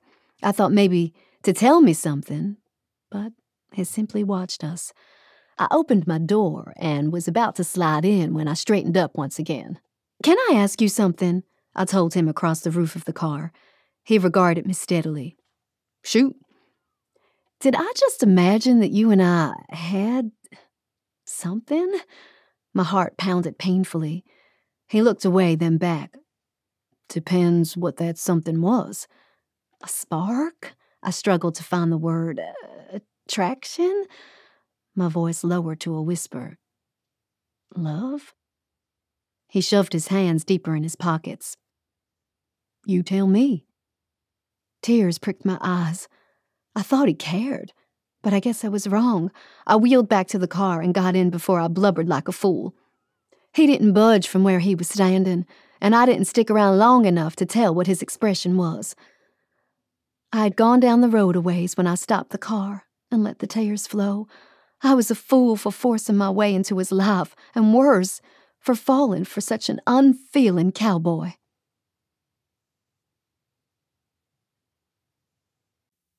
Chapter 37. Heath. I didn't want her to go, but what else could I do? Beg her to stay? Declare my love for her? Jump on her like Rocco? I watched her little car make its way down my drive and out onto the road. It reminded me of Mrs. Clausing's getaway car, except this was nothing to laugh about. And just like that, she was gone. I stood there numb, trying to ignore the crushing pain that threatened to come. I'd been looking forward to talking to her today, but it felt all wrong and selfish when obviously she had far better, more important things to do with her time. For several minutes I went back to chopping wood, grunting and hitting and splintering that lumber to pieces, over and over and over until I bowed over it, hunched like a broken man. Gathering the wood, I piled them on my back porch, and then I whistled for my dogs to come and follow me in. Inside, I paused at the threshold. The house looked a bit different, more spiffed up, as my mom used to say. The dishes had been washed and put away, the couch pillows straightened up. I walked around, imagining her on the couch asleep that first dawn, looking like an angel. I bet she thought she was waking to the devil. I turned my head and stared into my bedroom. My bed was all made up and most things were picked up. I walked in like I was seeing everything for the first time, the photos clipped near the mirror and the clean clothes stashed in a basket instead of falling all over the place. The open door of the bathroom beckoned as well. I walked over and poked my head in, and I could smell her shampoo lingering in the air. I remembered the moment in the snow cave when she had turned away from me and I had spooned her, and a pang of longing hit me once again. And then my eye flitted about and stopped at an item that didn't belong to me, one that I couldn't mistake for mine. A soft, white, fluffy towel. I picked it up and curled my fist around it. I could give it back to her. I didn't know what kind of reception she'd give me, but I could at least try. The phone rang. For some crazy, absurd reason, I thought it was Noel. I ran into the kitchen and snatched the receiver off the wall. "Hello, Heath," Pop said. You and Noel coming to Sunday dinner? I took a deep breath. Actually, Pops, just me. Wait, what? We scared her off or something? She left. She did what? She left. I tried to not let the sadness creep into my voice. Went back to her life in the city where she sells houses. She won't come around no more, I'm sure of it. Did you say or do something to scare her off? Probably. I'm a pretty scary guy. Seriously. Because she looked like you and her were getting on, and we sure liked her. Pops, that's not always how life works. Even if we want something, we don't always get it. Pops was quiet on the line. I blew out a frustrated breath. Listen, Pops, I'm a bit touchy right now, all jumbled up. More gently, I said, I'll see you at dinner, and I'll get my head on straight. You'll be all right, son, Pop said. I hung up, grateful that in the end Pop sounded like he understood. I massaged my nose bridge and picked up her towel once again. Giving in to the temptation, I put it against my face and breathed in, which was not very smart. It just left me wanting her back real bad and nothing to show for it. With the dinner, I didn't really have time to take it back to her tonight. I would bring it to her in a day or two, with a better message than I sent her away with.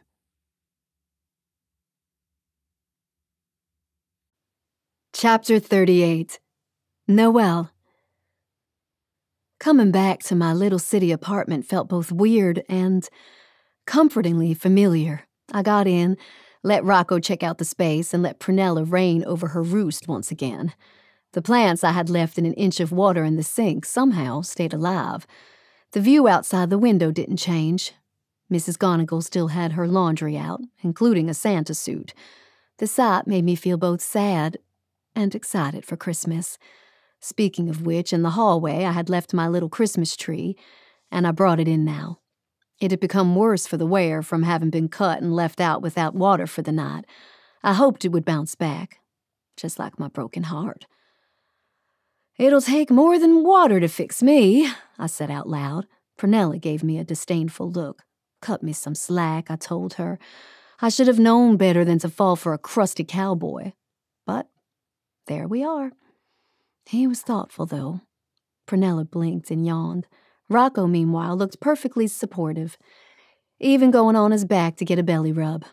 I was almost sad that he might be going to another house for Christmas. Almost.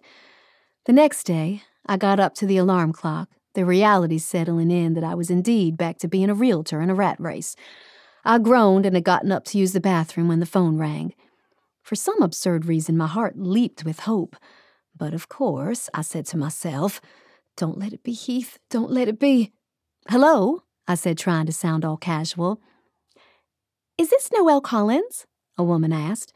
My shoulders slumped for a moment, and then I pulled myself together. "Yes, it is. How can I help you?" "My name is Becca Wilson, and I'm the mom of the family wanting to meet the dog." "You mean look at the house, right?" "Oh, we've already looked at the house. Ella let us in." "She did?" I tried to not show my frustration through my voice. Realtor protocol said that since it was my listing, she needed to run the appointments past me, or at least inform me of any. I wondered what other shenanigans Ella did behind my back. "Yes," Becca said, "and we love it."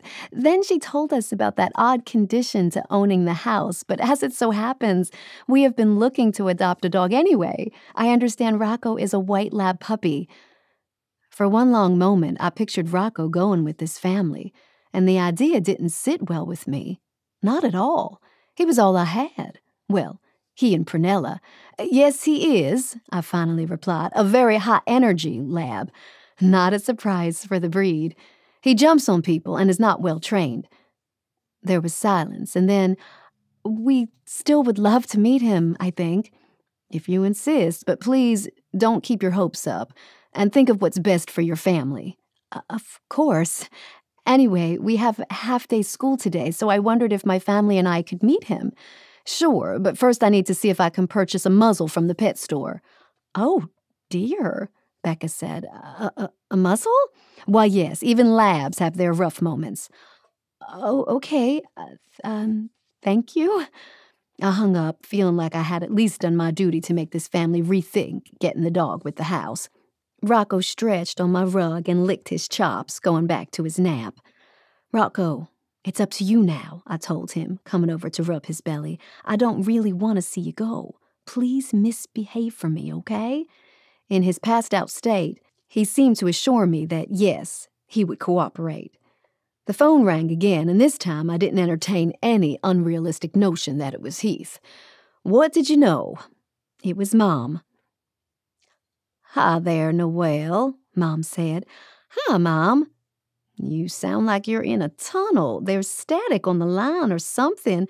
It must be yours, Mom. I can hear you just fine. I could hear a thudding noise in the background. There. Better? It sounded just the same. So, how is my darling daughter? I thought of Heath and our underwhelming goodbye scene. Great. How are you? Oh, you know, just dandy. I'm so glad to hear that, Mom, I said truthfully. Actually, Mom's voice broke. Noel, I'm in terrible shape. Wait, which is it? I thought I could lie to myself, but no. I can't keep up the pretense anymore, she sobbed loudly. My fears were coming true. I'm so sorry, Noel. Didn't I do everything I could to be your dad's perfect wife? Wasn't I a good mother? Okay, not perfect, but better than some. Yes, you were. Then why did he leave me? More wailing. I felt emotionally numb and retreated to a place of detachment. I don't know, Mom. Is it because she was younger and hotter than me? I thought of Dad, how good he had been to our family, but how undisciplined and egotistical he seemed in his middle-aged years. It could also be that Dad was a jerk. Mom hiccuped and giggled. He was, wasn't he? I rubbed my eyes, feeling exhausted all of a sudden. It could have been a number of things, Mom, to be honest. Maybe he didn't think you were supportive enough of the motorcycle. Would you have been? He would only wear a helmet if I made him. Or maybe it was over the fact that you didn't want to go to that Jethro Tull concert. You know their music, right? I looked out my window. Mrs. Gonigal was taking her laundry off the line. I wondered if it was stiff from being cold. Her face looked relaxed, at peace. Mom's exact opposite. What do you think? Mom finished. Pardon me, I tore my gaze away from the laundry. What did you say, Mom? I was wondering if you'd be a sweetheart and come home for Christmas Eve, celebrate your birthday here. I thought of all the excuses I could give her. I needed to close on the Willie house. I had no time. I kind of wanted a quiet Christmas with the cat. I'd already mailed her present, thinking I wasn't coming home. But they all seemed so pathetic. Mom needed me. How about Ryan? I asked about my brother. Is he coming home too? He and Linda and the kids will be spending the holidays with his in-laws. They're skiing the Alps. Mom sniffled. Dad took me there once. It was glorious. I bet he'll take the 𝗱cie with him there this Christmas. Good, I said. Maybe they'll run into Ryan and enjoy a mini reunion. Did you just say good? The Christmas tree I had been looking forward to trimming sat in the corner, neglected. Should I even bother to trim it if I wasn't going to be around? I took a deep breath and said in my mind, I can do this. Mom needs me. I'll come, I said. Oh, honey, that would mean so much to me. I know. Tell you what. As a token of my appreciation, I will reimburse you the cost of your ticket. It's okay, Mom, I got this. Besides, I know finances are tight for you. No, I insist. And of course, stay here with me, even though it isn't as glamorous as your dad's new love nest. I ignored that last statement. I'll talk to you later, Mom. I need to get ready for my job. Of course. Ta-ta, darling. I hung up. I had done the right thing, even though I knew that Mom wouldn't be easy to be around. She'd given me a taste of things to come. She was still bitter, and it was up to me to set boundaries. I walked over to my little Christmas tree, remembering Heath carrying it out to the truck, remembering the snow cave and Mrs. Clausing and the snowball fight. The Brown family's closeness was something I aspired to have someday. But for now, I had my dysfunctional family, and that would have to be enough.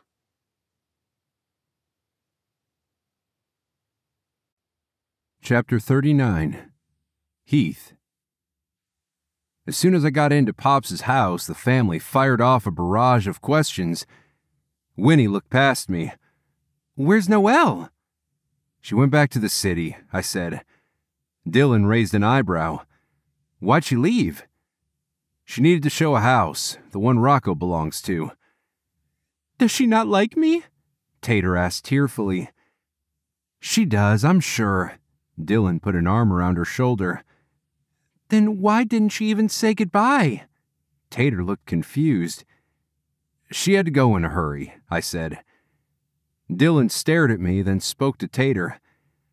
"Let's get ready for dinner, sweetie, and then after, you and Uncle Heath can talk some more about it, 'kay?" Tater nodded. The family talked around me at the table. Pops had outdone himself by making a beef brisket oven-baked to perfection with his special rub. It was very good and tender, but I had little appetite for it. I forced myself to eat to a certain point, and then I just stopped pretending. "I'm going to get some fresh air," I said, pushing away from the table. I didn't wait for an answer, just went out into the deepening dusk. This time of year the sun set early, and the darkness added to my gloom. I stuffed my hands in my pockets, remembering belatedly that I had left my jacket back in Pops's house, but I didn't want them looking at me again with those pitying glances or inquisitive stares. I walked a good mile and back, and by the time I returned just about frozen to Pops's house, it was completely dark. The porch light was still off, so the only light I could see was the antler chandelier framed in the four-paned window. Mom hated that chandelier. She thought it was hideous and tacky, but she let Pops keep it. She loved him a lot. Us. The pang of sadness I thought I had shoved to the side from Mom's passing kept coming back to me. I hated that I was so weak, a crying cowboy, when nothing had ever fazed me during Mom's time here on Earth. Once she was gone, I guess I just turned soft. I wondered how Noelle would be spending Christmas, and if she was going to see her family back east. I hoped so. Life was too short to spend apart from people you loved. Smiling wryly at the irony of my thoughts, I squared my shoulders and walked to the porch. I took my time, savoring the crisp winter night. Normally, once dark, the night made things bleak, but tonight, I felt a hope that I hadn't felt in a long time. Tomorrow, I would go see Noelle and bid her a proper goodbye.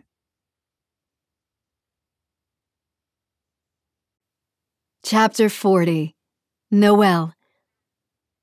The family came to the Willys' front door, all smiling and happy. My heart sank. They looked like the perfect pack for a white lab puppy to grow with. "Hi, I'm Becca," the mom said. "And I'm Noelle." She turned to her family. "This is Aaron, my husband." We shook hands. "And Pauline and Wesley." The kids sweetly shook my hands, too. Becca craned her neck past me. "Is Rocco here?" "He is." I motioned for them to follow me. "He's just in the laundry room." As my steps sounded on the tile, I imagined all sorts of naughty possibilities that Rocco could get into.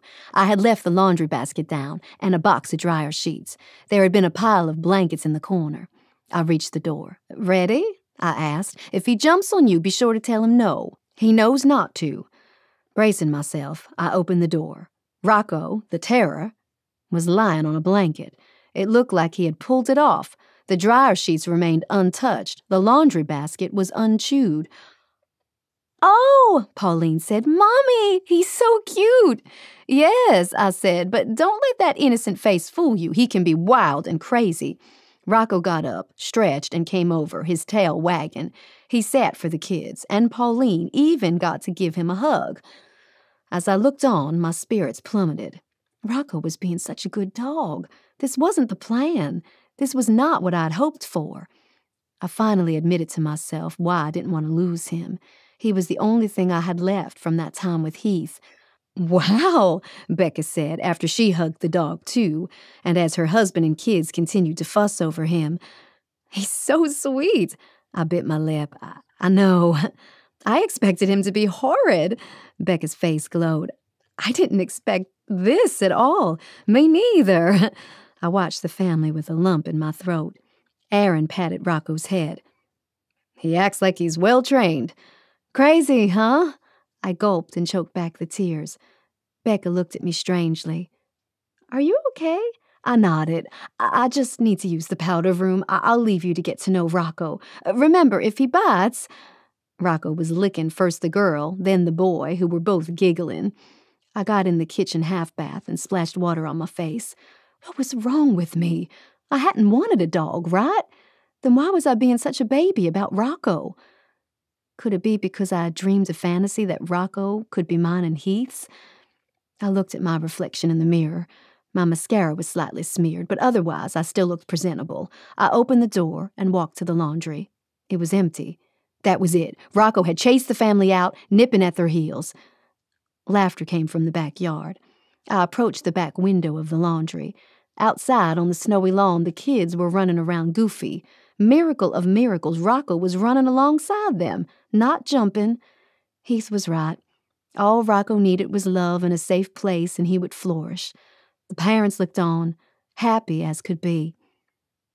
Rocco could have also been happy with me, but this family was his perfect match. I came out into the sunshine and joined them. Rocco saw me and bounded over, jumping up and licking me. I laughed. "You crazy dog. You were doing so good." He got off as quickly and ran back to the family. I watched with pride like I was sending off a child into the world. I joined Becca and Aaron. "We would really like to buy the house," Becca said. "What do we need to do?" After I explained the contract process, the family was loath to leave Rocco. I assured them that someone would get in touch with them to draw up the contract. "And yes," I assured them, "I will see if you can have Rocco even sooner." I thought of my plans to leave for back east anyway. That would work perfectly for me. "And you might want to make arrangements to get fencing up soon." "Thank you."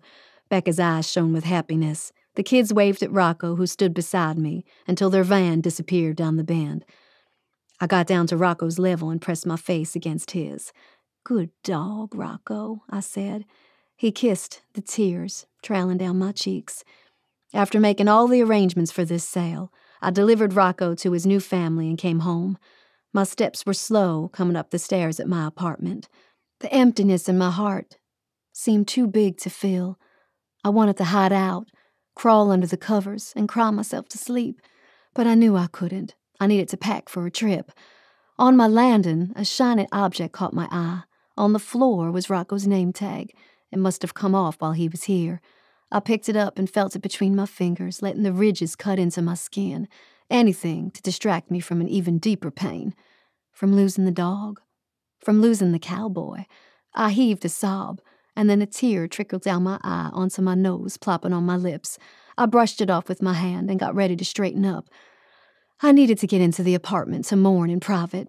Footsteps sounded behind me, loud on the metal stair rungs. Like a pair of cowboy boots. They sounded familiar. I looked over and gaped at Heath, stopped at the stairs, gazing at me. I stood and turned around, wiping my tears off with my clumsy fingers. My heart beat fast, filled with hope. "What are you doing here?" I asked. Wonder laced through my voice. For the first time, I noticed he held something white in his hand. My towel. "You left this," he said. Of course, that was the only reason he came to see me. He came up to the landing and approached. "Thank you," I said, accepting the towel. I had kept my eyes down, but I raised them now to his. The tender expression in his eyes jolted me, as did his touch, when he raised his hand and wiped off a tear with his thumb. "Hard day?" he murmured. "Like you wouldn't believe." I dabbed my cheeks with my towel. "Try me." I drew a shaky breath. "Well, the family loved Rocco."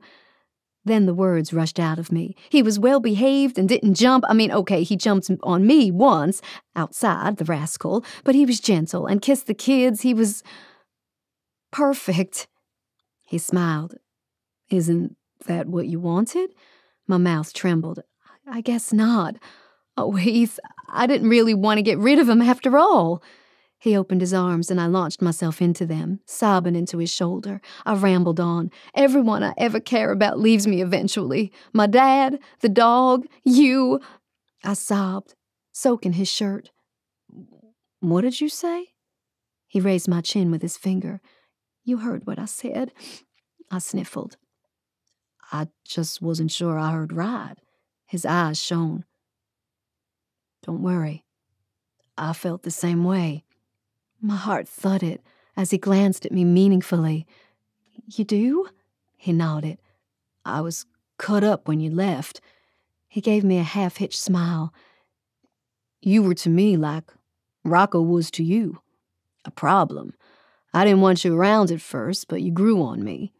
He paused with a wry smile. You scared the bejeebies out of me, for one. I'd been so out of practice around women.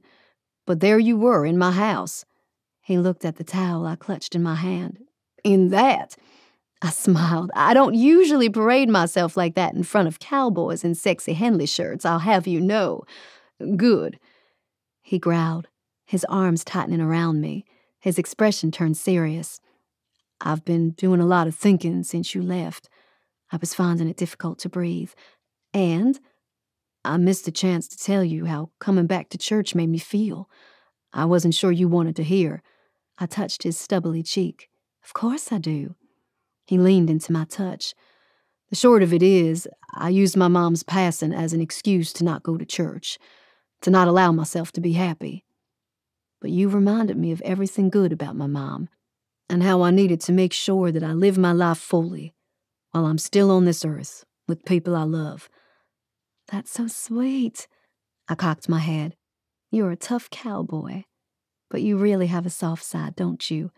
Don't you go spreading that gossip. He mock frowned, else my brothers will tease me mercilessly. It'll be our delicious secret. One more thing, he said. I hated to see you go. Hated is a strong word, I whispered as our breaths commingled from our faces being close together. He cleared his throat. What about love? Is that a strong word too? A delicious warmth spread through my body. Are you talking about us? He nodded before lowering a hungry gaze to my mouth. Actually, one more last thing. Yes, I murmured, leaning close. There's something I've been dying to do. His hand slipped under my bob, cradling my jaw. Ever since we were in that snow cave. My eyes drifted shut as his mouth captured mine, gently at first. His touch was a flint to my senses, which flared into a burning heat. I wanted more. I wanted to lean in deeper. He was being so careful. With a groan, he pulled me even closer, our lips parting, our kiss deepening. I clutched at his lapel as he guided me until I ended up with my back to my apartment door. My arms circled his neck, and I arched closer into his kiss. He tasted sweet, of mint, his musk scent and stubble, stroking a flame within. His hand tilted my head, igniting a kiss like I didn't think was possible. His other hand on the small of my back, coaxing me nearer. My hand knocked his hat off, my fingers raking through his curls eagerly. Thank goodness for the door. My knees were weak from wanting more of him. Someone opened a distant door and shut it. Footsteps sounded close and then retreated. And still, we kissed. Eventually, he reluctantly let me go, leaning his forehead against mine. That was worth the wait, I suppose. I smiled and rubbed my face against his like a cat, which resulted in him pulling me to him into another kiss. After we came apart, I moved my hand over his shirt, underneath which was his chiseled chest. With a burst of joy, I realized I could do that anytime I wanted. But I had to know. Why did you let me leave without saying anything? Stupidity. Regret filled his eyes. Fear. I thought you didn't mind leaving, that you wanted to leave me so badly. He kissed my knuckle, sending a thrill across my skin. By the way, thanks for spiffing up my house before you left. You didn't have to. It was the least I could do, I said, brushing my nose against his. since you let me stay and all. I can't believe I'm brushing noses with you. I brushed against his again, chuckling. It's called an Eskimo kiss.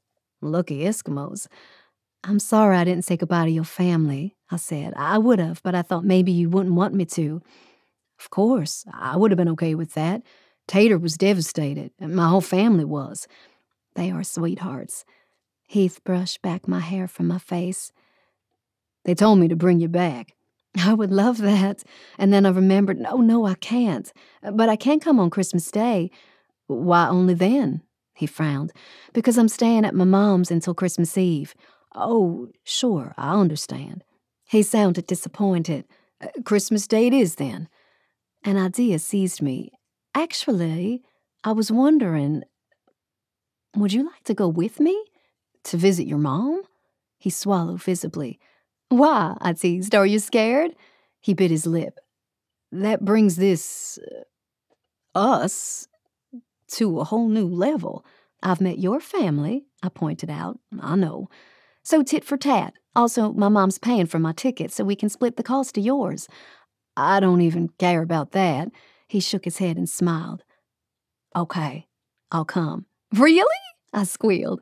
He nodded. If it means I don't have to be without you next week or so, so be it. My mom won't bite, I hoped. He grinned. And if she does, I've had my rabies shots.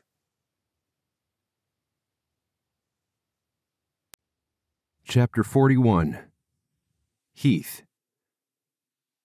The things a man did for love.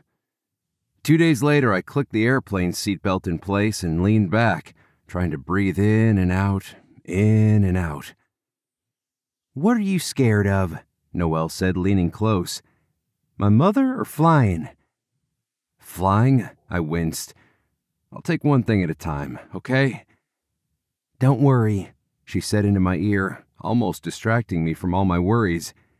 She'll love you. She knows I'm coming, right? Well, not exactly. I froze. Noel, you said you would tell her. I said I would think about it. Why didn't you? I didn't want her to talk me out of bringing you. She stared at me. Huh? The plane started taxiing down the runway. Noel held up a hand. Hold on for a moment. We'll chat again after this. I gripped her hand. This tough, crusty cowboy was like a baby in her hands. With her thumb, she stroked my skin. Relax, she whispered. I nodded and closed my eyes. The plane was now picking up speed. We would be up in the air any minute. When we did lurch up into an upward movement, I gripped her hand tighter. Sorry for being a baby, I said once we were airborne. It's okay. She kissed my cheek and nuzzled my neck. Desire flared through me. We kissed quickly, furtively. It wasn't anywhere near satisfying, but it was a sweet little appetizer for later. So, you didn't tell your mom, I said. No. She averted her eyes. She's going through her own rough patch. I didn't want to make her think that she needed to worry about my love life, too. Why would she? That's the thing, she reassured me. There's nothing to worry about. You're a great guy and you take good care of me. She just imagines the worst nowadays when it comes to relationships. When I finally stopped asking, she leaned back in relief. I didn't know what lay in store for us, but I knew that if her mom were to try to meddle, I would hope she would choose me over family peace. I hoped it didn't need to come to that. On the plane, Noel and I talked in intimate whispers. She told me about her childhood back east, and I told her about my high school years, the time when I played football. I got hurt my senior year, I said.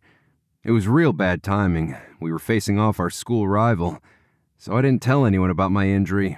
I paid a steep price. They had to cart me off the field after I scored a touchdown. Crazy guy. Was it worth it? Absolutely. I would do it again in a heartbeat. How about you? Tell me a secret you kept from your parents. She thought for a long minute. It's not as cool as your story, she said. It's kind of depressing, in fact. Tell me. I lifted our linked hands and kissed the back of hers. She lowered her voice and looked around like she didn't want anyone to hear. Once, when I was younger, I forgot something at home. I left school and went back to the house. A woman was leaving the side door, and then she turned and kissed my dad. She winced. It wasn't my mom, and I never told her. I'm sorry. I kissed her hand. Why didn't you? I don't know. I think I decided if I didn't blab about it, it couldn't really be true, that maybe it was a figment of my imagination. That was obviously the first of many affairs my dad had. I didn't have proof of others, but when my dad turned 60, he started working out more. He even started putting on cologne. Yuck. I knew that something was afoot. I asked, "You don't like cologne?"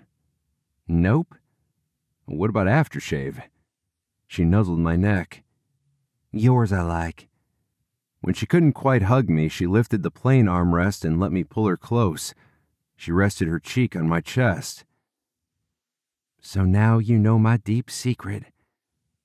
"I love you," I said. Slowly, she raised her eyes to mine. This was new territory. We had just barely started dating. Sure, we were on our way for me to meet her mother, but we hadn't said the 3 words yet. I waited for her to reciprocate. "Ditto," she said, her eyes glowing with happiness, which prompted another round of sweet kisses. "Mom! Ew, they're kissing again!" We came apart and looked over at the kid across the aisle from us who was giving us the stink eye. Chapter 42. Noel. We touched down at the Dulles Airport at sunset. My heart leaped at the sight of the familiar landscape, the Potomac River, the little orderly yards and subdivisions, and that ribbon of fog that threaded its way through the neighborhoods. Heath and I made our way out of the plane and to the baggage carousel. After a few minutes, we had gathered our things and made our way to the metro station. There was no sense renting a car, I told Heath. The metro system was easy to navigate. In the metro, I watched my handsome boyfriend, yes, boyfriend, stand there uncomfortable like a fish out of water. He had kept his cowboy hat on, which I loved, but it sure made him stand out. "Everybody's staring at me," he whispered, as we stood holding onto a pole for balance. "That's because you're so sexy." He gave me a slow smile, making me wish we weren't in a subway filled with a million strangers. A few other women were checking him out. Not that he was falling for any of it. He only had eyes for me, as cliché as that sounded. We got off at the Ballston terminal. "I used to shop here at the mall all the time," I told him, as we pulled our bags to the nearest bus stop. Heath looked around at the huge mall and all the concrete. "This place is sure different from Sunny Ridge." "Yes, it is." His brown eyes studied my face. "Which one do you like better?" "Sunny Ridge, hands down." "Good," he said, pulling me close at the waist, "because I don't think I could live someplace like this for very long." "Not even Colorado Springs?" "I don't know," he shrugged. "I guess we'll have to cross the bridge when we get there." We got on the bus and paid the fare at the front. Then we settled into our seats, with me pointing out landmarks from my childhood, the schools I attended, the park I played at, our family's favorite Chinese restaurant. At the memory, my enthusiasm faltered. "What?" He squeezed my hand. He was so in tune with my emotions, it was almost scary. "I was thinking back to when I was a kid and we would go to that restaurant for my birthday. Ever since Dad and Mom divorced, I haven't been back. I left soon after for Colorado." Again, he gave me that sympathetic squeeze. "I love you." The thought popped in my head, but I didn't dare say it. Maybe if I withheld those words, I wouldn't have to try to fight to keep our relationship strong. The bus brakes squealed to a stop, and the accordion door slid open. I peered at my mom's street. "We're here," I said.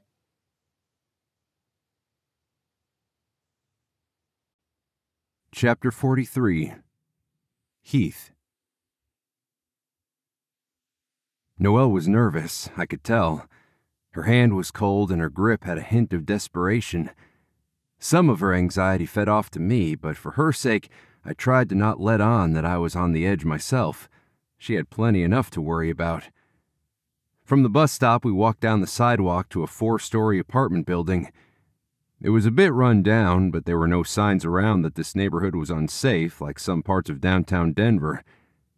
Noelle stopped in front of the building and looked up. "This is it," she said. "3rd floor." We took the metal stairs. There were no elevators.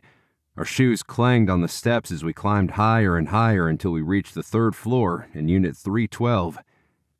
Noelle knocked, then held my hand. I wasn't sure who was supporting who, but we both needed each other at that moment. The door was flung open and an older woman who looked just like Noelle, except with longer bleached hair, was standing there. Her bright smile faltered when she saw me. "Hi, Mom," Noelle said, stepping forward and distracting her mom for a minute. They hugged tight and then Noelle turned to me.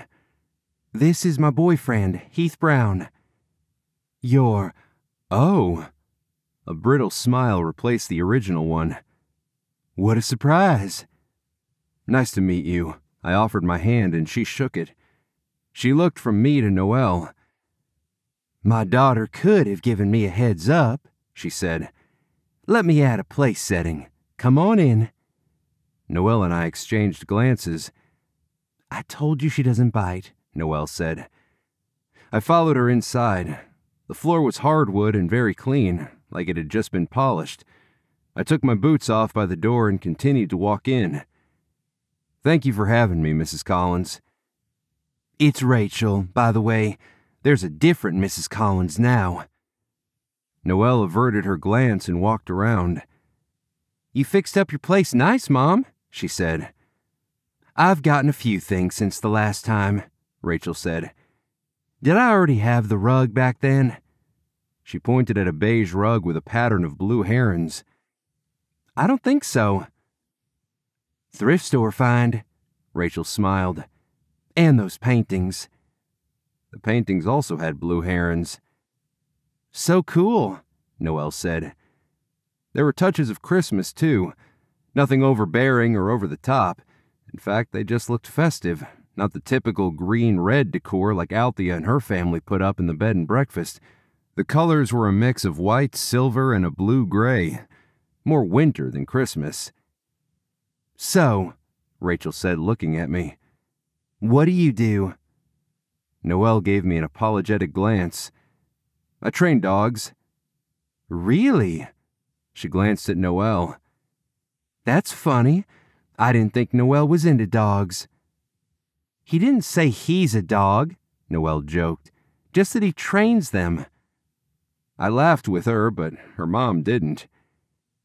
"It's just important to make sure you're compatible with someone," Rachel pointed out, "before you take things a step further." "Don't worry," Noelle said, her expression tightening. "I will." "Now's about the right time." Noelle crossed her arms over her chest and took a deep breath. "Is dinner ready, Mom?" Rachel's eyes glittered, her smile looking forced. "Let me check." Chapter 44. Noel. Bringing Heath here was a stupid move. Even more stupid than that time I bought an expensive purse, impulsively thinking I needed another one. Too bad with this, we were kind of stuck in this situation for a few days. I knew that Mom would give Heath the 3rd degree, but I didn't think she would, to this extent. "So," she said, like she prefaced most questions that I knew to dread, "what kind of money does a dog trainer make nowadays?" "Mom," I gasped. "Really?" Mom pursed her lips. "I was only curious. If you and Heath will get serious, then you should be thinking of these things. I'm sure Heath doesn't mind me asking. Do you, Heath?" He looked from mother to daughter. "I'm okay with it. I make enough to pay my mortgage and animal vet bills." "That's it." My fork clattered on my plate, and I pushed my chair back. I considered running out of the room, but I stayed. "I was simplifying matters," he said. "It pays enough for a comfortable life." Mom's eyes darted to Noel. My daughter's tastes are expensive. You probably know that by now. I don't even own a house, Mom, I pointed out. Yes, but you're a clothes horse. Admit it. That's why I don't expect Heath to provide for us solely. I'm going to carry the weight, too. Oh? Mom's eyebrow rose. What about when you get pregnant and have to stay home with your kid? What then? My posture turned rigid. I would keep working. And leave your kid for a stranger to raise? It's not as bad as you make it sound. Mom, oh, yes, it is. I can already picture it. You having kids, but having no time to enjoy them. A horrible, awkward silence hung over the table. I'm sorry, I said, but I'm not hungry after all. I folded my napkin and put it back in place. Really, Noelle, don't be so sensitive about this. Mom folded her napkin precisely in half. I'm just watching out for you. Oh? I burned with anger. Could that be why you're already trying to mess with my head? Is it so I stay safe, or so that I don't repeat what you think all marriages could be? Mom turned livid, her mouth trembling, and then she looked at Heath, turning pleasant. I'm sorry, Heath. First time here, and look at the wonderful family gathering she's roped you into. Heath gave her a steady look. I love your daughter, ma'am. I may not be the richest, nor am I perfect, but I love her. I melted right then and there. This beautiful man was mine. And I love you too. I reached for his hand. His eyes widened with surprise, and then looked dazzled. We squeezed each other's hand. Mom watched us, her body relaxing. Sit down, Noelle, and eat your vegetables. Mom! She raised a weary hand to her forehead. You win. You young people win. You've convinced me. Eat your food before it gets cold. I took a deep breath and sat back in my chair. You must have been taught right by your folks, Heath, Mom said. That was an impressive speech. Is there substance behind that? Yes, ma'am. I meant every word. And you've known each other, what? Heath and I looked at each other, and I made a mental calculation. 7 days. Oh, dear. That's a bit of a whirlwind, isn't it? We're not making any promises yet, Mom, just taking it a step at a time. Good. Mom looked out into the distance. I think that was what set your dad and me back. He was the first man I fell in love with. 2 weeks later, and we were engaged. She cut a piece of ham and put it carefully in her mouth. I'm thinking of going back to college, hon. What do you think of that? That's great, I said. In what?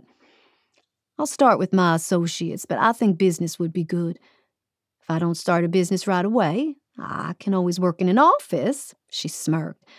Wouldn't that be just desserts if I meet my next husband that way? My dad's new wife was his secretary, I explained to Heath. I mean, she still is.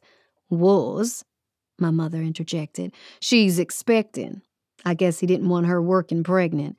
Didn't seem to bother him when I worked carrying your brother nor you. Sorry, Mom. I patted her hands and tears began to fall from her eyes.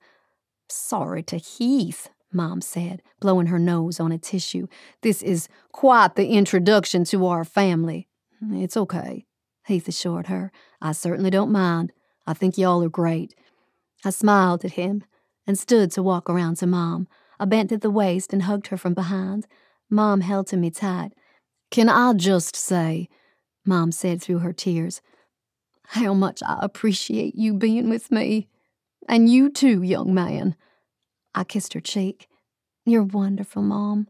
Don't you forget that.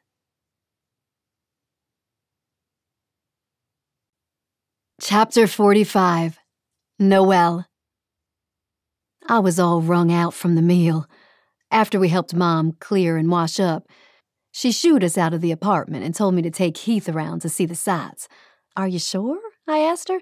Definitely, Mom nodded. You need to go do something fun. That cowboy needs to get a dusting of DC magic. So that was how we ended up on the metro, sitting hand in hand, my head on Heath's shoulder. I love you, I told him yet again. He kissed his finger and touched my lips, sparking flames where his touch landed. I love you too. When we got off the metro at the first stop in Maryland, we walked hand in hand out to a collection of buildings. "This is the best cheesecake ever," I promised him, leading him into a bakery. We shared a slice. There was plenty for two, and he agreed I wasn't exaggerating. Afterwards, we went down to the marina, where Christmas lights twinkled on the boats, moored in the slips.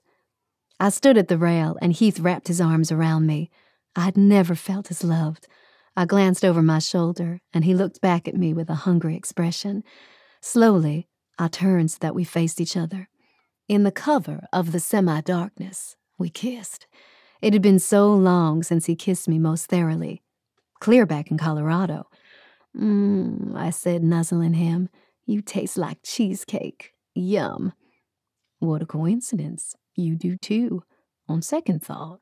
I'm not sure. Let me check." He dipped his head for another kiss. After Maryland, we took the metro to downtown D.C. "I lied," I told Heath as we stood admiring the national tree at the ellipse near the White House. "Nothing beats Christmas here in D.C. "I think you may be right." I wrapped my arms around his waist. "I'm sorry I've taken you away from your family this Christmas." "We'll be there on Christmas Day," he said. "It's all good." "Yeah, I'm glad. I love your family." "Thank goodness they didn't scare you off. Like my mom could have scared you." He laced our fingers together. "I'm hard to scare off. I work with the meanest dogs, remember? Not that I think your mom's a dog. I think moms are harder to handle than dogs. She's just watching out for you. And I'm watching out for you. I'm a tough cowboy." I slipped my hand into his jacket and onto his shirt molded over his muscular chest. Don't I know it?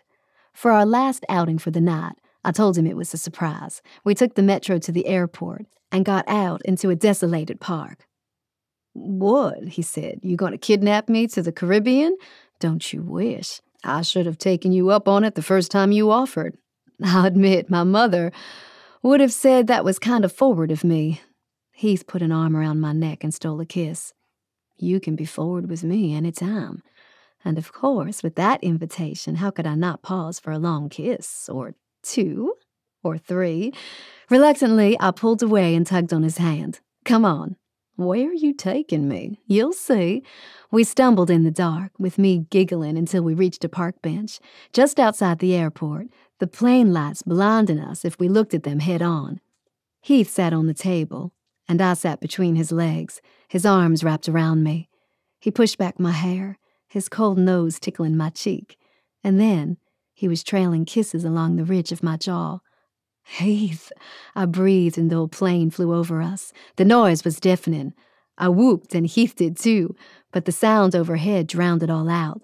When the plane had passed and the sound tail petered out, I turned sideways in Heath's arms, exhilarated from the airplane, exhilarated from Heath's nearness. He kissed me long and deep. Afterwards, I clung to him, and before long I realized I was crying. What had I done to deserve such a good man? "What is it, sweetheart?" he said, his fingers touching my cheek. "Just hold me," I said. "Just hold me." Chapter 46. Heath. I liked to think that the visit with Noelle's mom was a success, and I couldn't remember a trip that was more enjoyable than that one we took together to Noelle's old haunts. We made the most of the next 5 days there, going for lobster in Maryland, ice skating near DuPont Circle, walking the monuments at night. As our visit drew to a close, Noelle promised her mom that we would visit often. We. That word made me happy inside, kind of like when I was petting a dog after a good, long, hard day of ranch work. Just me and my dog sitting at sunset. Being with Noelle made me feel that kind of happy. I wanted to tell her as much, but I knew I had to tread carefully. Whenever I gave Noelle too much affection, she shied back like a timid pup. I needed to convince her, through love and consistency, that she could trust me with her heart, just as she took good care of my scarred heart. As for Noelle treating me good, I was certainly one lucky cowboy. While at her mom's, she always had some fun idea up her sleeve or another, but she never pushed me. Like that time when she wanted me to go to her favorite Chinese restaurant with menu items I couldn't pronounce. That turned out pretty good, actually. Christmas Eve dawned pretty. The clouds that seemed to cover all of the area lifted and the sun came out. I got down before the others and sat on the couch to read the paper. Minutes later, Noel came in a pair of cute pink pajamas. "Happy birthday, my love," I said, setting aside the news and opening my arms to her. "You remembered," she cried, sitting on my lap and throwing her arms around my neck. Of course I did. I kissed her hair. It's only the easiest birthday to remember. She tickled me with a laugh until the tickling turned into kissing, which had to stop because her mom was coming down. There was a flurry of greetings as they hugged, and Noel hugged me again. Rachel set a box with a red bow in front of Noel. "I've been dying to give this to you." Noel pulled on the bow and opened the box dramatically. Then she stared long and hard at the contents. "Oh, Mom." She embraced her mom and they started crying. Noel showed me the box. There were letters and pictures and baby things in it. "How long have you been collecting this?" Noel asked her mom. "Since you were little. I figured it was time I gave it to you in a box that could keep it safe." "Thank you." Noel kissed her cheek. I cleared my throat and Noel turned expectantly toward me. "Happy birthday." Noel came over on her knees and gave me a great big smooch. Her mom looked on with a happy smile. She opened the parcel and looked in. "It's a letter," she said. "Open it." When she did, she started scanning the words and beamed up at me. "Really?" Rachel looked from her to me. "What is it?" Noel read, "When you're ready, you can pick out a dog from the shelter or a puppy from a breeder, and I can help you train him or her." She hugged me tight and sat back down. "We can name him Rocco." "If that's what you want." "Or Minerva," she said, and we laughed. Rachel looked confused, so we had to, of course, tell her the story about our hitchhiking with Mrs. Clausing. And then it was Noel's turn to give me a present. She handed me a gold-foiled box tied up merrily with a red bow. She leaned forward eagerly to watch me open it. Inside was an envelope. I pulled it out and read a single line typed on white paper. "Come away with me to the Caribbean, cowboy." "Well?" she asked. "Will you?" I raised my eyes to hers. "Only if I can bring my dogs with me." She gaped. "Serious?" I shook my head and pulled her close, kissing her temple. "I would love to. Just you and me, no dogs."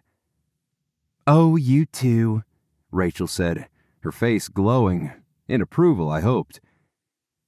We attended midnight mass that night, even though none of us were Catholic. Rachel said it was a highlight in her Christmas season. Noel kept giving me concerned looks.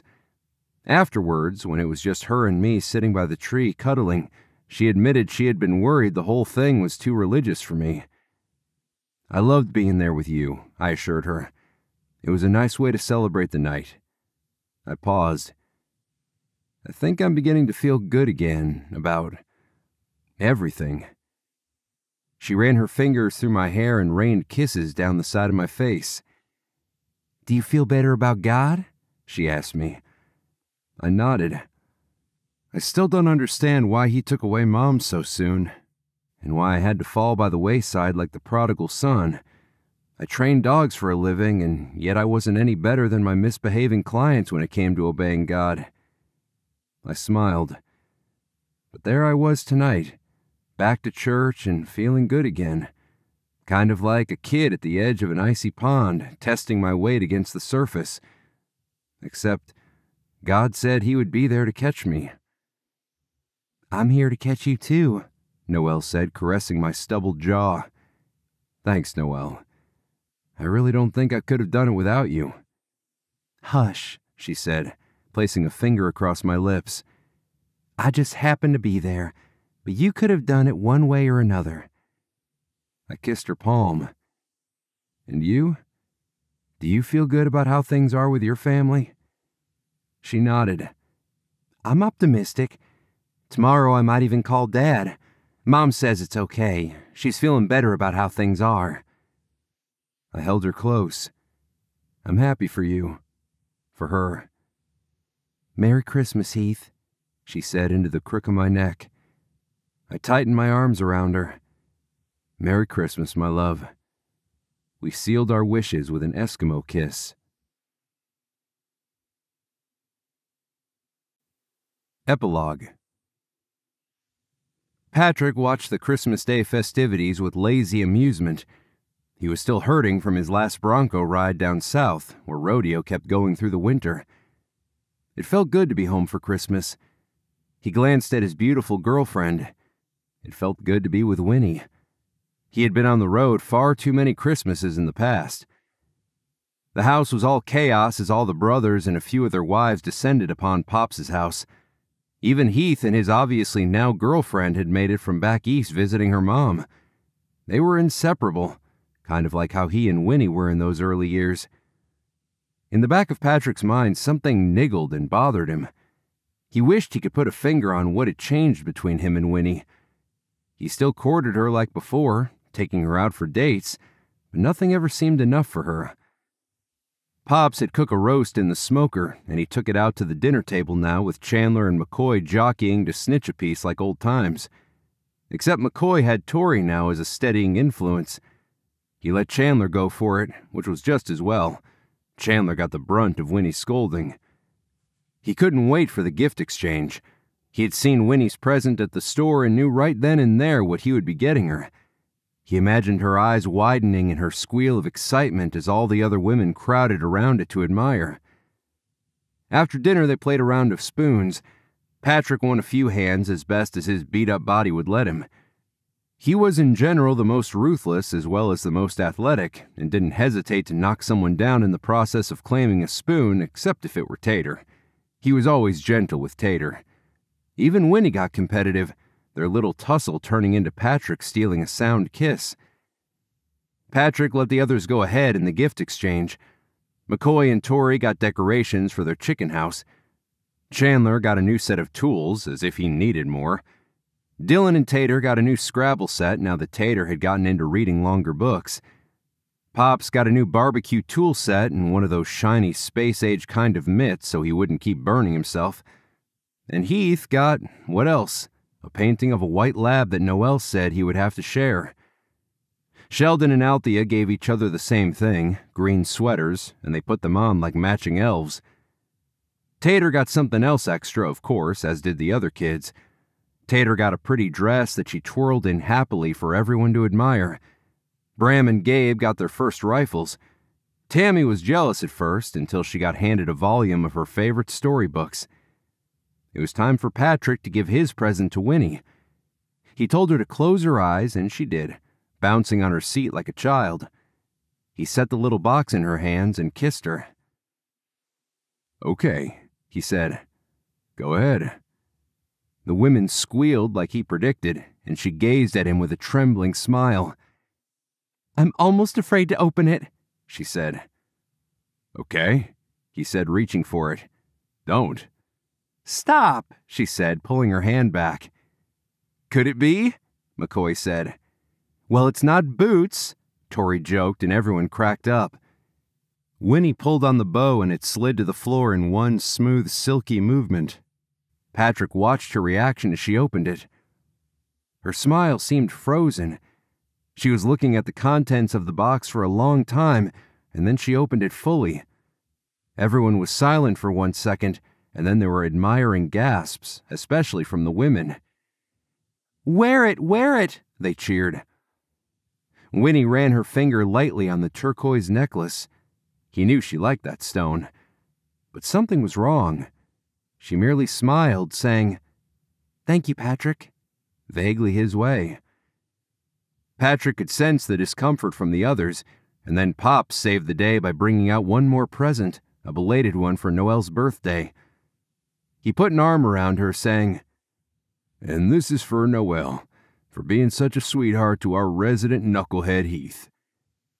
"Amen," Heath said, and everyone laughed. Everyone except for Patrick, who still sat there bewildered, and Winnie, who had faced away from him, a fake smile on her face. He had spent a fortune on that necklace. Did she not like it? Later after the party, he would ask her, not in front of everyone. And then it dawned on Patrick, hitting him square on. Had she been expecting an engagement ring? His eyes burned as he gazed at Winnie once again. Pop stood, looking at everyone with shining eyes. I know I don't say this enough, and when I do it very good. I'm just a simple man. But I dare say your mama is looking down happily on all of you and what you brothers have done with your lives. Merry Christmas. Let's eat pie, Bram said, and no one had a quarrel with that.